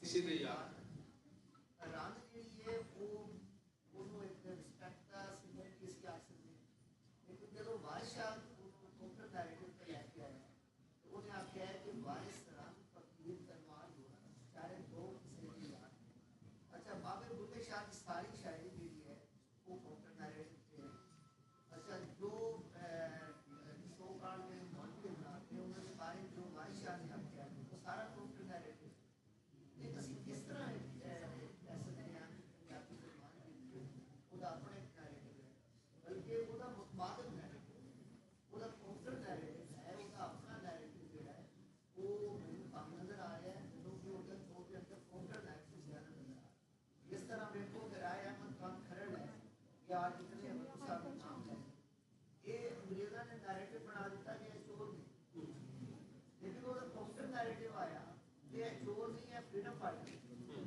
ज़्यादा सामू पहले काम नैरेटिव और काउंटर नैरेटिव में फर्क है मेरे सामने चीज़ें कर सकते हैं कि लिटरेचर आपको की हो गया है जरा कि काउंटर नैरेटिव जरा नैरेटिव है वो लिटरेचर अपनी रूट से ज़्यादा कायम नहीं जा सकता जी डॉक्टर साहब ਤੁਹਾਡੇ ਸਾਰੇ ਸਵਾਲਾਂ ਦੇ ਵਿੱਚੋਂ ਪਹਿਲੀ ਗੱਲ ਤਾਂ ਇਹ ਕਿ ਸਾਂਪ ਪਿਓ ਫਰਾਂਸੀਸੀ ਹੋਏ ਨੇ ਉਹਨਾਂ ਕਿਹਾ ਸੀ ਕਿ ਕਲਾਸਿਕ ਉਹ ਹੈ ਜਿਹੜਾ ਨਵਾਂ ਇਖਲਾਕੀ ਨਿਜ਼ਾਮ ਦੇਵੇ ਯਾਨੀ ਪਹਿਲੇ ਵਾਲੀਆਂ ਸ਼ੈਵਾਂ ਨੂੰ ਜਿਹੜਾ ਡੀਕਨਸਟਰਕਟ ਕਰੇ ਕਾਊਂਟਰ ਨੈਰੇਟਿਵ ਦੀ ਗੱਲ ਕੀਤੀ ਹੈ ਜਿਹੜੀ ਤੁਸੀਂ ਔਰ ਦੂਜੀ ਗੱਲ ਇਹ ਹੈ ਲਿਟਰੇਚਰ 'ਚ ਜਾਂ ਦੁਨੀਆ ਦੇ ਕਿਸੇ ਫੀਲਡ 'ਚ ਵੀ ਜਿੰਨੀਆਂ ਤਹਿਰੀਕਾਂ ਚੱਲੀਆਂ ਨੇ ਹਰ ਤਹਿਰੀਕ पहले वाले दी काउंटर होंदी है सो अगर असी लफ्ज़ सिर्फ नैरेटिव यूज करिए तो उनका काउंटर नैरेटिव मैं कह रहा दुनिया जिमें भी अगर चलती पई है हर शहर पहले वाले तो बेहतरी करने दे लई पहले दे विच जिहड़ियां कमियां या जिहड़े शेड रह जाते हैं उन्हां नूं अगे चल के असी दूजे च लिआने सो ये गल सिर्फ पंजाबी या किसी हवाले दे नाल नहीं ये तो ओवरऑल है कि जदों भी असी कोई गल करांगे वो मॉडर्न होवे पोस्ट मॉडर्न पहले जिवें मैं गल कीती सी कि छोटे यूनिट सन फिर वड्डे होए फिर ग्लोबलाइजेशन आ गई हुण डी ग्लोबलाइजेशन कि असी इंडिविजुअल तो फिर कलैक्टिव वाल मुड़ गए सो ये गल तो पक्की है ना मतलब ये तो काउंटर या जिहड़ा है ना नैरेटिव या काउंटर नैरेटिव नहीं दुनिया च हर तहरीक पिछली तो काउंटर करती है अच्छा दूजी गल वारिस शाह के हवाले नाल जिहड़ी तुसीं मिसाल दी है मैं तो एक तालिब इलम की सूरत च हां कि वारिस शाह वो रन फकीर घोड़ा अच्छा रन शायद मेरे वेखण च ना वो मैदान है औरत नहीं हैगी कि तलवार है रन फकीर घोड़ा ਤਲਵਾਰ ਘੋੜਾ ਜਿਹੜਾ ਨਾ ਰਨ ਨੂੰ ਮੈਦਾਨੇ ਜੰਗ ਹੈ ਕਿ ਘੋੜਾ ਜਿੰਦਾ ਹੱਥ 'ਚ ਹੋਵੇਗਾ, ਜਿੰਦੀ ਲਗਾਮ ਹੋਵੇਗੀ ਨਾ, ਮੈਦਾਨ ਵੀ ਹੁੰਦਾ ਹੈ। ਸਦਾ ਇੱਕੋ ਦਾ ਨਹੀਂ ਰਹਿੰਦਾ ਕਿ ਪਾਣੀਪਤ 'ਚ ਹਮੇਸ਼ਾ ਇੱਕੋ ਨੇ ਜਿੱਤਣਾ ਹੈ, ਇਹ ਮੁਮਕਿਨ ਨਹੀਂ ਹੈਗਾ। ਜਾਂ ਕਜ਼ਾਫੀ ਸਟੇਡੀਅਮ 'ਚ ਹਮੇਸ਼ਾ ਪਾਕਿਸਤਾਨੀਆਂ ਹੀ ਕ੍ਰਿਕਟ ਜਿੱਤਣੀ ਹੈ, ਇਹ ਮੁਮਕਿਨ ਨਹੀਂ ਹੈਗਾ। ਸੋ ਮੇਰੇ ਹਿਸਾਬ 'ਚ ਵਾਰਿਸ ਸ਼ਾਹ ਇੰਜ ਕੇ ਹੈ, ਔਰ ਮੈਨੂੰ ਗਲਤੀ लगी होवे तो माफ करो। दूसरा नेक्स्ट एक है कि सब ਨੂੰ ਇਹ ਰੱਖਣਾ ਚਾਹੀਦਾ ਕਿ ਵਾਰਿਸ ਸ਼ਾਹ ਐਗਰੀਰੀਅਨ ਏਜ ਦਾ ਸ਼ਾਇਰ ਹੈ। ਉਹਦਾ ਲਿਸਨਰ ਜਿਹੜਾ ਨਾ ਉਹਦੀਆਂ ਕੁਝ ਖਾਸ ਡਿਮਾਂਡਸ ਵੀ ਹੈ। ਅਸੀਂ ਫਿਲਮ ਦੇਖਣ ਜਾਂਦੇ ਹਾਂ, ਪੈਸੇ ਖਰਚ ਕੇ ਟਿਕਟ ਲੈਂਦੇ ਹਾਂ, ਤੇ ਮੇਰੀ ਇੱਕ ਡਿਮਾਂਡ ਹੈ ਕਿ ਯਾਰ ਇਹਦੇ ਵਿੱਚ ਇਸ ਤਰ੍ਹਾਂ ਦਾ ਗਲੈਮਰ ਹੋਵੇ, ਇਹ ਫਾਈਟ ਹੋਵੇ, ਇਹ ਐਕਸ਼ਨ ਹੋਵੇ ਵਗੈਰਾ ਵਗੈਰਾ। ਸੋ ਵਾਰਿਸ ਸ਼ਾਹ ਦਾ ਜਿਹੜਾ ਕਿੱਸਾ ਹੀਰ ਹੈ ਕੰਪਲੀਟ ਪੈਕੇਜ ਹੈ। ਤੁਹਾਨੂੰ ਐਕਸ਼ਨ, ਸਸਪੈਂਸ, ਗਲੈਮਰ ਸਾਰਾ ਕੁਝ ਮਿਲੇਗਾ। ਸੋ ਬਹੁਤ ਸਾਰੀ ਚੀਜ਼ਾਂ ਐਸੀਆਂ ਹੁੰਦੀਆਂ ਨੇ ਕਿ ਵਾਰਿਸ ਸ਼ਾਹ ਕਿਉਂਕਿ ਕ੍ਰਾਫਟਮੈਨਸ਼ਿਪ ਦੀ ਜਦੋਂ ਗੱਲ ਆਉਂਦੀ ਤੇ ਵਾਰਿਸ ਸ਼ਾਹ ਦੀ ਟੱਕਰ ਦਾ ਸ਼ਾਇਦ ਹੀ ਕੋਈ ਸ਼ਾਇਰ ਹੈ। ਸੋ ਕ੍ਰਾਫਟਮੈਨਸ਼ਿਪ ਦਾ ਤਕਾਜ਼ਾ ਇਹ ਹੈ ਕਿ ਮੈਨੂੰ ਇਹ ਚੀਜ਼ ਨਹੀਂ ਪਸੰਦ ਤੇ ਮੈਂ ਆਪਣੇ ਫਲਾਂ ਲਿਸਨਰ ਵਾਸਤੇ ਉਹ ਚੀਜ਼ ਜਿਹੜੀ ਹੈ ਉਹਨੂੰ ਮੈਂ ਲੈ ਕੇ ਆਣਾ। ਇਹ ਪੂਰੀ ਦੁਨੀਆ ਦਾ ਮੌਜੂਦ ਹੈ ਨਾ। ਸ਼ੈਕਸਪੀਅਰ ਦੀ ਗੱਲ ਹੋਈ, ਉਹ ਉੱਥੇ ਬੈਠ ਕੇ ਤੇ ਓਥੈਲੋ ਲਿਖ ਰਿਹਾ। ਸੋ ਔਰਤ ਦੀ ਜਿਹੜੀ ਬੇਵਫਾਈ ਹੈ ਇਹ ਕੋਈ ਲੋਕਲ ਮੌਜੂਦ ਨਹੀਂ ਹੈ ਕਿ ਵੀ ਔਰਤ ਜਿਹੜੀ ਹੈ ਉਹ ਦੋ ਚਿੱਤੀ ਹੈ, ਬੇਵਫਾ ਹੈ। ਇਸ ਤਰ੍ਹਾਂ ਅਸੀਂ ਨਹੀਂ ਕਹਿ ਰਹੇ। ਸ਼ੈਕਸਪੀਅਰ ਅਗਰ ਕਹਿ ਰਹੇ ਇਹਦਾ ਮਤਲਬ ਹੈ ਕਿ ਬਹੁਤ ਸਾਰੀ ਚੀਜ਼ਾਂ ਨੇ ਗਲੋਬਲ ਹੋ ਜਾਂਦੀਆਂ। ਅਸੀਂ ਸਾਡਾ ਹੁਣ ਜਿਹੜਾ ਸਾਰਾ ਜ਼ੋਰ ਹੈ ਉਹ ਇਹਦੇ ਤੇ ਇਹਨੂੰ ਅਸੀਂ ਲਫ਼ਜ਼ਾਂ ਦੀ ਖੇਡ ਕਹਿ ਸਕਦੇ, ਕਾਊਂਟਰ ਨੈਰੇਟਿਵ ਜਾਂ ਨੈਰੇਟਿਵ ਜੋ ਵੀ ਹੈ। ਲਿਟਰੇਚਰ ਦਾ ਮਤਲਬ ਹੈ ਲੋਕਾਂ ਨੂੰ ਪ੍ਰੀਪੇਅਰ ਕਰਨਾ ਕਿ ਉਹ ਜ਼ਿੰਦਗੀ 'ਚ ਆਪਣਾ ਰੋਲ ਪੋਜ਼ਿਟਿਵਲੀ ਪਲੇ ਕਰਨ, ਔਰ ਉਹਨੂੰ ਤੁਸੀਂ ਕਾਊਂਟਰ ਨੈਰੇਟਿਵ ਨਾਲ ਆਈਡੈਂਟੀਫਾਈ ਕਰ ਲਓ ਚਾਹੇ ਨੈਰੇਟਿਵ ਨਾਲ। ਮਕਸਦ ਇਹ ਹੈ ਕਿ ਅਸੀਂ ਜਿਹੜਾ ਚੀਜ਼ ਦਾ ਪ੍ਰਾਈਡ ਲੈਣ ਦੀ ਕੋਸ਼ਿਸ਼ ਕਰ ਰਹੇ ਹਾਂ, ਅਸੀਂ ਬਤੌਰ ਪੰਜਾਬੀ, ਕਿ ਸਾਡਾ ਜਿਹੜਾ ਸੂਫੀ ਸ਼ਾਇਰ ਹੈ, ਸਾਡਾ ਜਿਹੜਾ ਕਲਾਸਿਕੀ ਸ਼ਾਇਰ ਹੈ, ਸਾਡਾ ਜਿਹੜਾ ਕਲਾਸਿਕੀ ਸਰਮਾਇਆ ਹੈ, ਉਹਦੇ 'ਚ ਮੁਸਬਤ ਕਦਰਾਂ ਜਿਹੜੀਆਂ ਨੇ ਉਹਨਾਂ ਦੀ ਪ੍ਰੋਪੇਗੈਂਡਾ ਉਹਨਾਂ ਦਾ ਹੈ। 1000 ਸਾਲ ਦੀ ਜਿਹੜੀ ਟ੍ਰੈਡੀਸ਼ਨ ਹੈ ਉਹਦੇ 'ਚ ਤੁਹਾਨੂੰ ਕਿਧਰੇ ਖੂਨ ਖਰਾਬੇ ਦਾ ਜਿਹੜਾ ਦਰਸ ਹੈ ਉਹ ਨਹੀਂ ਮਿਲੇਗਾ। ਅਸੀਂ ਪ੍ਰਾਊਡਲੀ ਕਹਿੰਦੇ ਕਿ ਅਸੀਂ ਜਨਾਬ ਇੱਥੇ ਸਾਡੇ ਕਿਸੇ ਪੰਜਾਬੀ ਸ਼ਾਇਰ ਨੇ ਕੋਈ ਵਜ਼ੀਫੇ ਨਹੀਂ ਇਕੱਠੇ ਕੀਤੇ, ਔਰ ਉਹਨੇ ਵਾਰਿਸ ਦਾ ਸ਼ਾਹ ਹੁਸੈਨ ਨੇ ਜਿਵੇਂ ਕਿਹਾ ਸੀ ਮੋਰੀਓਂ ਲੰਘ ਪਿਆ ਸੀ, ਭਲਾ ਹੋਇਆ ਗੁੜ ਮੱਖੀਆਂ ਖਾਧਾ, ਅਸੀਂ ਟੱਪਣ ਟੱਪ ਨਿਕਲਿਆ। ਸ਼ਾਹ ਹੁਸੈਨ ਕਿੰਨਾ ਅਕਬਰ ਤੋਂ ਮੇਰਾ ਖਿਆਲ ਹੈ ਇੱਥੋਂ ਨਿਕਲੀਏ ਤੇ ਗੇਟ ਤੱਕ ਦਾ ਫਾਸਲਾ ਬਣਦਾ ਹੈ ਤੇ ਨਹੀਂ ਸੀ ਗਿਆ। ਅਸੀਂ ਅੱਜ ਫਖਰ ਕਰਦੇ ਨਾ, ਅਸੀਂ ਉਹਦੇ ਵਾਰਿਸ, ਅਸੀਂ ਉਹ ਪ੍ਰਾਈਡ ਲੈਂਦੇ। ਸਾਡਾ ਜਿਹੜਾ ਸ਼ਾਇਰ ਹੈ ਉਹਨੇ ਸ਼ੌਰੀ ਤੌਰ ਤੇ, ਅਸੀਂ ਬਾਰ-ਬਾਰ ਜ਼ਿਕਰ ਕਰਦੇ ਹਾਂ, ਡਾਕਟਰ ਸਾਹਿਬ ਨੇ ਗੱਲ ਕੀਤੀ ਕਿ ਸਾਡੇ ਜਦੋਂ ਵੀ ਗੱਲ ਕੀਤੀ ਹੈ ਸਟਰਗਲ ਦੀ, ਜਦੋਂ ਵੀ ਗੱਲ ਕੀਤੀ ਹੈ ਇਸ਼ਕ ਦੀ, ਤੇ ਉਹਨੇ ਔਰਤ ਨੂੰ ਕਿਉਂ ਲਿਆਂਦਾ। ਸੋ ਇਹ ਉਹਦਾ ਸ਼ੌਰੀ ਫੈਸਲਾ ਸੀ।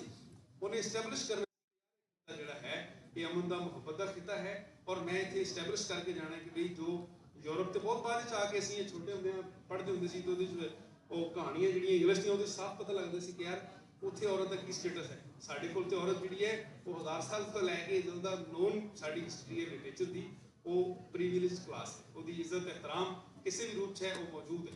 ਅਸੀਂ ਉਹਨੂੰ ਅਗਰ ਵਾਰਿਸ ਸ਼ਾਹ ਨੇ ਜਾਂ ਸਾਡੇ ਸੂਫੀ ਸ਼ਾਇਰ ਨੇ ਹੀਰ ਨੂੰ ਇਸਤਾਰਾ ਬਣਾਇਆ ਤੇ ਉਹ ਇਸਤਾਰਾ ਆਮ ਇਸ਼ਕ ਦਾ ਇਸਤਾਰਾ ਨਹੀਂ, ਇੱਕ ਕੁੜੀ ਮੁੰਡੇ ਦੀ ਕਹਾਣੀ ਨਹੀਂ। ਉਹ ਦੇਖੋ ਨਾ ਉੱਥੇ ਰੱਬ ਔਰ ਜੀ ਦਾ ਤਾਲੁਕ ਹੈ। ਉਹਨੇ ਸ਼ੌਰੀ ਤੌਰ ਤੇ ਚੂਜ਼ ਕੀਤਾ ਕਿ ਮੈਂ ਇੱਥੇ ਔਰਤ ਨੂੰ ਲੈ ਕੇ ਆਵਾਂ। ਡਿਟਰਮੀਨੇਸ਼ਨ ਕਿੱਥੇ ਵਿਖਾਣੀ ਹੈ ਔਰਤ। ਸੋ ਇਹ ਖੇਡ ਅਸੀਂ ਕਹਿ ਸਕਦੇ ਲਫ਼ਜ਼ਾਂ ਦੀ। ਉਹ ਲਫ਼ਜ਼ ਦੇ ਵਿੱਚ ਬਹੁਤ ਸਾਰੇ, ਅੱਛਾ ਮੈਂ ਪੰਜਾਬੀ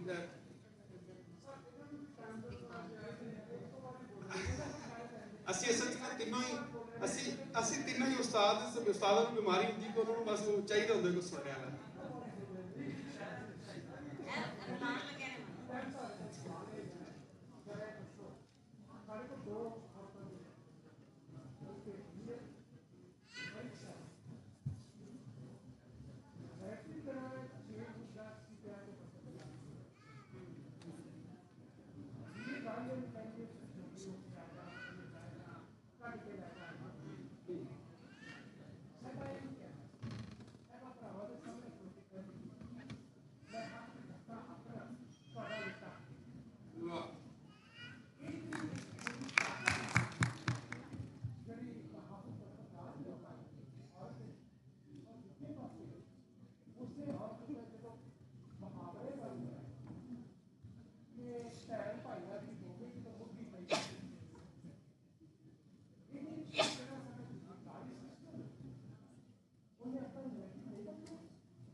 ਫਾਇਦਾ ਦੇਖਦੇ ਹਾਂ, ਅਸੀਂ ਮਾਦੀਅਤ ਦੇ ਨਾਲ ਜ਼ਿਆਦਾ ਜੁੜਦੇ ਸੀ। ਸਾਹਿਬਾ ਜਿਹੜੀ ਹੈ ਨਾ ਸਾਨੂੰ ਮਾਦੀਅਤ ਦੇ ਨਾਲ ਜੁੜੀ ਹੋਈ ਜ਼ਿਆਦਾ ਨਜ਼ਰ ਆਉਂਦੀ ਹੈ। ਹੀਰ ਜਿਹੜੀ ਉਹ ਫੇਰ ਵੀ ਸਪਿਰਿਚੁਅਲ ਹੈਗੀ ਹੈ। ਵਾਰਸ ਨੇ ਤੇ ਆਪ ਕਿਹਾ ਨਾ ਕਿ ਹੀਰ ਰੂਹ ਕਲਬੂਤ ਦਾ ਕਿੱਸਾ ਜਾਣ, ਤੇ ਹੁਣ ਜਿਹੜੀ ਹੈ ਨਾ ਰੂਹ ਕਲਬੂਤ ਵਾਲੀ ਜਿਹੜੀ ਗੱਲ ਸੀ ਨਾ ਉਹ ਬੜੀ ਹੀ ਪ੍ਰੈਕਟੀਕਲ ਹੁੰਦੀ ਨਜ਼ਰ ਆ ਰਹੀ ਹੈ। ਸੋ ਅਦਬ ਔਰ ਜ਼ਮਾਨਾ ਜਿਹੜਾ ਹੈ ਉਹ ਖਾਸ ਤਰ੍ਹਾਂ ਦੇ ਰੋਮੈਂਟਿਸਿਜ਼ਮ ਚੋਂ ਨਿਕਲ ਕੇ ਨਾ ਪ੍ਰੈਗਮੈਟਿਕ ਸੋਚ ਔਰ ਜ਼ਿਆਦਾ ਪ੍ਰੈਕਟੀਕਲ ਹੁੰਦਾ ਨਜ਼ਰ ਆ ਰਿਹਾ। ਮੈਂ ਤਾਂ ਇਹ ਕਹਿ ਰਹੀ ਹਾਂ ਕਿ ਸਾਹਿਬਾ ਜ਼ਿਆਦਾ ਪ੍ਰੈਕਟੀਕਲ ਹੈ, ਉਹਦਾ ਇਹ ਰੂਪ ਸਾਡੇ ਸਾਹਮਣੇ ਆ ਰਿਹਾ। ਟ੍ਰਾਂਜੀਸ਼ਨ ਜਿਹੜੀ ਹੈ ਨਾ ਔਰਤ ਦੀ ਉਹ ਉਸ ਦੌਰ ਚ ਆ ਕੇ ਇਸ ਤਰ੍ਹਾਂ ਡਿਵੈਲਪ ਹੋਈ। ਮੇਰਾ ਥੀਸਿਸ ਹੈ। ਅੱਛਾ, ਦੂਸਰਾ ਇੱਕ ਹੋਰ ਹੈ ਕਿ ਅਸੀਂ ਤੁਸੀਂ ਗੱਲ ਕੀਤੀ ਨਾ ਅਲਾਮਤ, ਅੱਛਾ ਅਲਾਮਤ ਵੀ ਨਹੀਂ ਤੁਸੀਂ ਤੁਹਾਨੂੰ ਪਤਾ ਹੋਏਗਾ ਬੁੱਲੇ ਸ਼ਾਹ ਨੇ ਸਿੱਧਾ ਸਿੱਧਾ ਇੱਕ ਜਗ੍ਹਾ ਕਿਹਾ ਲੋਕਾਂ ਪਾਣੀ ਚਾਕ ਚਕੇਟਾ ਸਾਡਾ ਰੱਬ ਗਫੂਰ। ਇਹਨੂੰ ਕੋਈ ਮੁਕਰ ਲਵੇ ਨਾ ਇਹਦਾ ਕੋਈ ਕੀ ਇਨਕਾਰ ਕਰੇਗਾ। ਜਿਸ ਦੇ ਮਿਲ ਦੀ ਖਾਤਰ ਚਸ਼ਮਾ ਰਹਿੰਦੀਆਂ ਸਨ ਇੱਕ ਝੂਰ ਲੋਕਾਂ ਪਾਣੀ ਚਾਕ ਚਕੇਟਾ ਸਾਡਾ ਰੱਬ ਗਫੂਰ। ਤੇ ਉਹ ਕੋਈ ਉਹਨਾਂ ਨੂੰ ਬੋਲਣਾ ਨਹੀਂ ਸੀ ਉਸ ਵੇਲੇ ਵੀ ਮੌਲਵੀ ਐਸਾ ਉਸ ਵੇਲੇ ਫਤਵੇ ਲੈਂਦੇ ਉਸ ਵੇਲੇ ਸਾਰਾ ਕੁਝ ਹੈ। ਇਹ ਰਾਂਝੇ ਔਰ ਜਿਹੜੀ ਤੁਸੀਂ ਗੱਲ ਕੀਤੀ ਨਾ ਰੱਬ ਦਾ ਖਵਾਜਾ ਗੁਲਾਮ ਫਰੀਦ ਕੋ ਜਿਹੜਾ ਰੋਮੈਂਟਿਸਿਜ਼ਮ ਹੈ ਬੜੀ ਪੀਕ ਤੇ ਹੈਗਾ। ਉੱਥੇ ਸਾਨੂੰ ਕ੍ਰਿਸ਼ਨ ਰਾਂਝਾ ਔਰ ਰੱਬ ਇੱਕੋ ਕਰ ਦਿੰਦਾ ਔਰ ਟ੍ਰਾਇੰਗਲ ਜਿਹੜੀ ਹੈਗੀ ਤੁਹਾਨੂੰ ਇੱਕੋ ਚੀਜ਼ ਨਜ਼ਰ ਆਉਂਦੀ ਹੈ। ਉਹਦੇ ਅੰਦਰੋਂ ਤੇ ਚੀਜ਼ਾਂ ਜਿਹੜੀਆਂ ਹੈਗੀਆਂ ਨੇ ਨਾ ਬੜੀਆਂ ਵਾਜ਼ਿਹ ਨੇ। ਹਿਊਮਨਿਜ਼ਮ ਜਿਹੜਾ ਹੈਗਾ ਬੜਾ ਨਿੱਤਰ ਕੇ ਸਾਹਮਣੇ ਆਉਂਦਾ ਜੀ। ਬਹੁਤ ਸ਼ੁਕਰੀਆ ਤੁਹਾਡਾ, ਬਹੁਤ ਇੱਕ ਵਾਰੀ ਤਾਲੀਆਂ ਵਜਾ ਦਿਓ ਜਰਾ। ਬੜੀ ਵਧੀਆ ਗੱਲਬਾਤ ਹੋਈ ਤੇ ਬਹੁਤ ਸ਼ੁਕਰੀਆ ਡਾਕਟਰ ਸਾਹਿਬ ਤੁਹਾਡੇ ਆਉਣ ਦਾ, ਬਹੁਤ ਸ਼ੁਕਰੀਆ। ਤੇ ਕੁਝ ਤੋਹਫੇ ਹੈ ਨੇ ਮੈਂ ਗੁਜ਼ਾਰਿਸ਼ ਕਰਾਂਗਾ ਕਿ ਮਹਿਮਾਨਾਂ ਨੂੰ ਦਿੱਤੇ ਜਾਣ। ਸਰ ਹੁਣ ਮਿਹਰਬਾਨੀ ਅਗਰ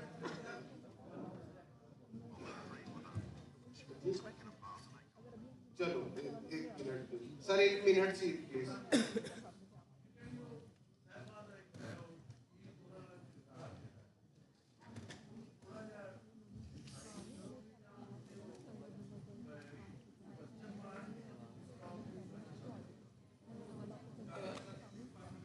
अच्छा ਇਹਦੇ ਚ ਨਾ ਗੱਲ ਪਹਿਲੇ ਵੀ ਇਹਦੇ ਤੇ ਹੋ ਰਹੀ ਸੀ ਜਿਹੜੀ ਗੱਲ ਡਾਕਟਰ ਸਾਹਿਬਾਂ ਨੇ ਕੀਤੀ ਹੈ ਨਾ ਕਿ ਸਾਹਿਬਾ ਦਾ ਉਹ ਬੋਲ ਇੱਕ ਬੋਲ ਤੇ सर ने क्या दूजा बोल है ना कि मिर्जा माड़ी तेरी टैरकी ले आया किधरू टोर जे घर नहीं सी बाप दे मंग लियांदे होर। अच्छा उन्ना जेड़ा सहबा है सहबा एलीट क्लास च और एलीट क्लास दे विच मार्केट ओरिएंटेड होने की वजह तो उन्होंने टैरा यानी माड़ी घोड़ी ते चंगी घोड़ी दे फर्क दा पता है। अच्छा दूजे मन ये है कि जेड़ा मिर्जा है अच्छा मिर्जा का ये इशू है कि उन्हें क्या मेरी बक्की तो डरन फरिश्ते ते मैं छुड़े खुदा नौज बिल्ला। अच्छा हुन ये चीज ना घोड़ी नहीं हैगी असल च रौला ये है कि अगर तुसी मिथ दे विच वेखो ते घोड़ी हैगी की है।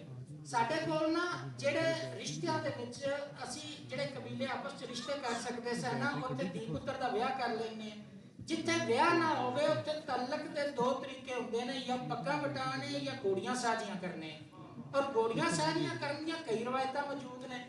हुण इत्थे पग और औरत रन्ना बोए ते घोड़ियां वंड किसे ना दित्या हुंदियां बुत दे विच सा सलामी।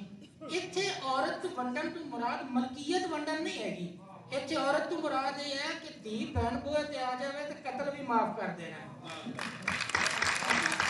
कुरान का मेला मुर्शद का मेला धी भैन का बूहे ते आ जाना या पग ला ते सिर ते पैरों च रखना ये वो सिंबल सन जिहड़े इस तक जुड़े हुए इज्जत नाल सन कि इनदे तो कोई बंदा भी फिर टपदा नहीं सी। पैगंबर करीम क्या सी ना जिहड़ा वेर खलोता सी जग अगे हार डिग्या प्यो दी पग अगे। हुण बंदा हर शय तो आकड़ सकदा प्यो दी पग तो नहीं आकड़ सकदा। इत्थे घोड़ी जिहड़ी है ना वो इज्जत का निशान है ते मिर्जा जिहड़ा है वो कबायली अनक से जुड़िया हुआ है। लिहाजा जिसने मिर्जे को आख्या गया ना कि तेरी घोड़ी पैड़ी है ते उन्हें कहा कि नहीं घोड़ी नहीं तू चढ़ना अपने शौक नूं मेरी पक्की नूं लाज ना ला। एक कबायली अनक सी कि बाकी शहर सारियां उन्होंने स्टेटस कॉन्शियस सी वो कबायली अनक च हैगा सी। लिहाजा ये जिसले टुरदे ने ना ते वो जिवें डॉक्टर साहब ने पहले फरमाया है ना कि मार्केट ओरिएंटेड जिसले बंदा हो जाता है ना तो उसले उन्हें प्यार दे विच भी ऑप्शन होंदियां ने ਚਾਚੇ ਦੀ ਧੀ ਨਾਲ ਨਾ ਹੋਇਆ ਤੇ ਮਾਮੇ ਦੀ ਧੀ ਵੀ ਠੀਕ ਹੈ, ਉਧਰੋਂ ਵੀ 4 ਮੁਰੱਬੇ ਮਿਲ ਜਾਸਨ। ਅਸਲ ਰੋਲਾ ਹੈਗਾ ABC ਆਪਸ਼ਨ ਦਾ। ਉਹ ਹੀਰ ਦੇ ਵੇਲੇ ਨਹੀਂ ਸੀ। ਹੀਰ ਨੂੰ ਜਿਸਲੇ ਮਾਂ ਨੇ ਤਾਨਾ ਦਿੱਤਾ ਤੇ ਉਹਨੇ ਆਦੇ ਜ਼ੇਵਰ ਲਾਦ ਹੋਏ ਤੇ ਮਾਰੇ ਉਹਨੇ ਆ ਪੈ ਗਏ। ਉਹਨੇ ਕਿਹਾ ਵਾਰਿਸ ਸ਼ਾਹ ਨਾ ਮੋੜਾ ਨਾ ਜੇਠੜੇ ਤੂੰ ਭਾਵੇਂ ਬਾਪ ਦੇ ਬਾਪ ਦਾ ਬਾਪ ਆਵੇ ਜਾਂ ਦਮੋਦਰ ਦਾ ਮਿਸਰਾ ਕਿ ਰੰਜਨ ਸਾਈ ਸਾਨੂੰ ਮੁਬਾਰਕ ਖੇੜਾ ਅੰਮਾ ਤਾਈ। मतलब ऐसा तो तगड़ा मिसरा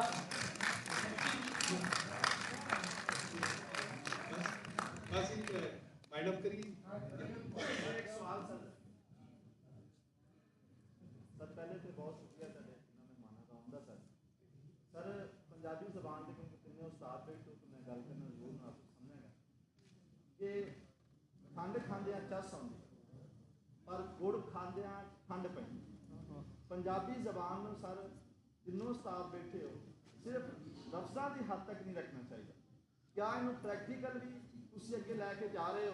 क्योंकि मैं जो एंटर होया तो सर मैं देखा कि शायद मैडम साहब जिन्होंने बाहरों कोई अंग्रेज नहीं आए क्योंकि साडा जिहड़ा वसेब दा लिबास जिहड़ा साडी गलबात जिहड़ी सर तुसीं पंजाबी च गल करदे हो तो देखो सानूं सुकून कितना आउंदा क्योंकि हाल च बैठा हर बंदा जानता है कि पंजाबी मेरी माँ बोली। सर मैं जरूर एक गुजारिश करांगा मैं दिस प्राइवेट ऑर्गेनाइजेशन तो अगर तुम फैसलाबाद के अंदर तीनों साल किसी यूनिवर्सिटी के अटैच हो फैसलाबाद में तो सर असं इश्तराक करने को तैयार हैं। सर हर महीने एक मीटिंग रखो और यूनिवर्सिटी लोग आके तो सुनो। सर ये दोस्तों मैं कमेंट करना चाहूँगा मेरा नहीं ख्याल इसका जवाब थोड़े में होना चाहिए। मेरा नाम प्रोफैसर मजहर है Asif university of central Punjab को ते मैं ये गल करना चाहांगा कि मेरे वीर ने जी गल की है ये साढ़े सारे उत्ते ही लागू होंगी है। सिर्फ जो लोग इतने मेहमान आए थे सानू तो मसले दिखाना चाहिए। इन्हों का कमेंट जी जी इन्हों की मिसाल दी है मैनू बड़ी खुशी होंगी अगर उन्होंने इशारा बट्टू साहब वाल होंदा।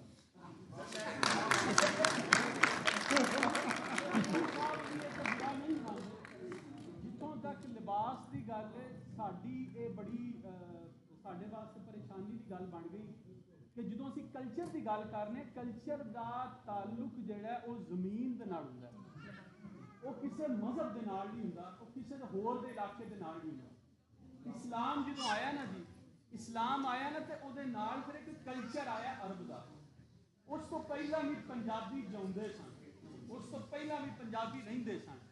असी की कीता असी कल्चर जिहड़ा अरब का आया है सानू दीन साडे सिर मत्थियां ते असी ओदा देन नहीं दे सकते उन्हां लोगां दा जिहड़े दीन नूं इत्थे लैके आए।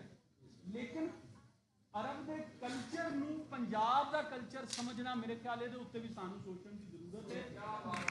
असी जिन्ने लोग जिन्हां दे वाल चिट्टे ने कुछ मेरे भी चिट्टे दर्जनां दे हिसाब नाल हो गए ने असी अपने पिंडां दे विच मैं थोड़ा गल नूं वधावांगा शायद नहीं वधानी चाहिए लेकिन फिर भी अपने बच्चों वास्ते पिंडां दे विच अपने बचपनियां दे विच असी ते नहीं किसी नूं बुरके पाया वेखिया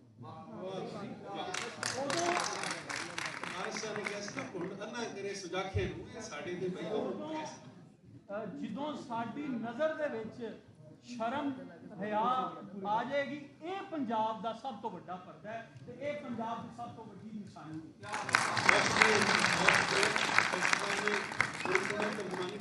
मेरा ख्याल का जवाब भी आ गया बस कुछ चीज़ा ने मेरे मोहतरम समझ में आईया कि असी कोशिश करें कि ट्रांसफॉर्मेशन है ना वो इतने है वो इतों होनी चाहिए और यही ज़्यादा अहम है।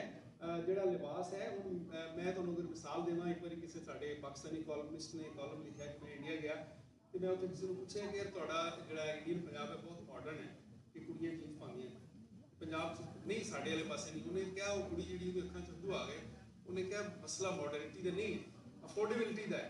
ਇੱਕ ਜੀਨਸ ਨਾਲ ਮੈਂ ਹਫਤਾ ਕੱਢ ਲੈਂਦੀ ਸਲਵਾਰ ਕਮੀਜ਼ ਮੈਂ ਦੂਜੇ ਦਿਨ ਨਹੀਂ ਪਾ ਸਕਦੀ। ਸੋ ਬਹੁਤ ਸਾਰੀ ਚੀਜ਼ਾਂ ਜਿਹੜੀਆਂ ਨੇ ਉਹਨਾਂ ਨੂੰ ਜ਼ਰਾ ਉਸ ਤਰ੍ਹਾਂ ਦੇਖਣ ਦੀ ਜ਼ਰੂਰਤ ਹੈ ਕਿ ਲਿਬਾਸ ਜਿਹੜਾ ਹੈ अगर तुम देखो तो शलवार कमीज भी फिर पंजाबी लिबास नहीं है। अगर तुम कज बैसी वाल लैके जाइए ना कज बैसी ये इस पास में लैके नहीं जा रहे। हाँ ये है तुम फखर असी इस करना सीख के यार मैं पंजाबी मैं उस कल्चर का उस रवायत का मैं वारस हाँ मैं उस तो शर्मिंदा नहीं ਤੇ ਬਾਕੀ ਜਿਹੜਾ ਹੈ ਇਹ ਬਹੁਤ ਮਾਈਨਰ ਜੀ ਗੱਲ ਰਹੇਗੀ। ਮੈਨੂੰ ਖੁਸ਼ੀ ਹੋਈ ਕਿ ਚਲੋ ਤੁਸੀਂ ਇੰਨੇ ਕੰਸਰਨਡ ਹੋ ਕਿ ਯਾਰ ਤੁਹਾਨੂੰ ਇਹ ਦੁੱਖ ਹੈ ਕਿ ਮੇਰੀ ਜ਼ੁਬਾਨ ਜਿਹੜੀ ਹੈ ਉਹ ਇੰਨੀ ਪੂਰੀ ਫਾਰਮ ਦੇ ਵਿੱਚ ਜਾਂ ਮੇਰਾ ਕਲਚਰ ਜਿਹੜਾ ਉਹ ਨਾਫਜ਼ ਹੋਵੇ। ਆਮੀਨ। ਅਸੀਂ ਤੁਹਾਡੇ ਨਾਲ ਹਾਂ, ਅੱਲਾਹ ਕਰੇ ਕਾਮਯਾਬ। ਬਹੁਤ ਸ਼ੁਕਰੀਆ।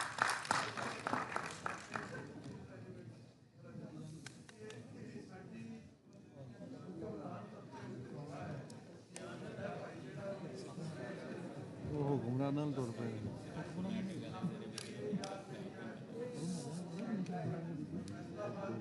ਜਦੀਦ ਗੱਲਾਂ ਆ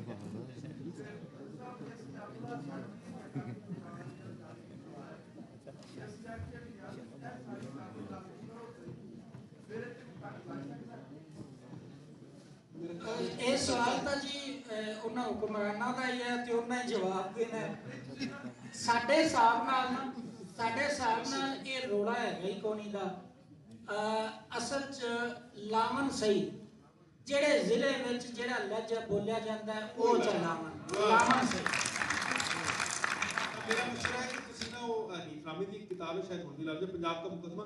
ਉਹ ਆਸਾਨ ਦੀ ਹੈ ਔਰ ਆਮ ਲੋਕਾਂ ਵਾਸਤੇ ਲਿਖੀ ਗਈ ਸਾਡੇ ਵਰਗਿਆਂ ਵਾਸਤੇ ਤੇ ਉਹ ਤੁਸੀਂ ਪੜੋ ਤੁਹਾਨੂੰ ਆਪਣਾ ਮੁਕੱਦਮਾ ਸਹੀ ਮੈਨੇ ਹੋਰ ਜਿਹੜਾ ਨਾ ਉਹ ਚਾਨਣ ਹੋ ਜਾਏਗਾ ਕਿ ਯਾਰ ਸਾਡੇ ਨਾਲ ਕਿੰਨੀ ਬਰੀਕੀ ਨਾਲ ਹੱਥ ਹੁੰਦੇ ਨੇ। ਬਹੁਤ ਸ਼ੁਕਰੀਆ।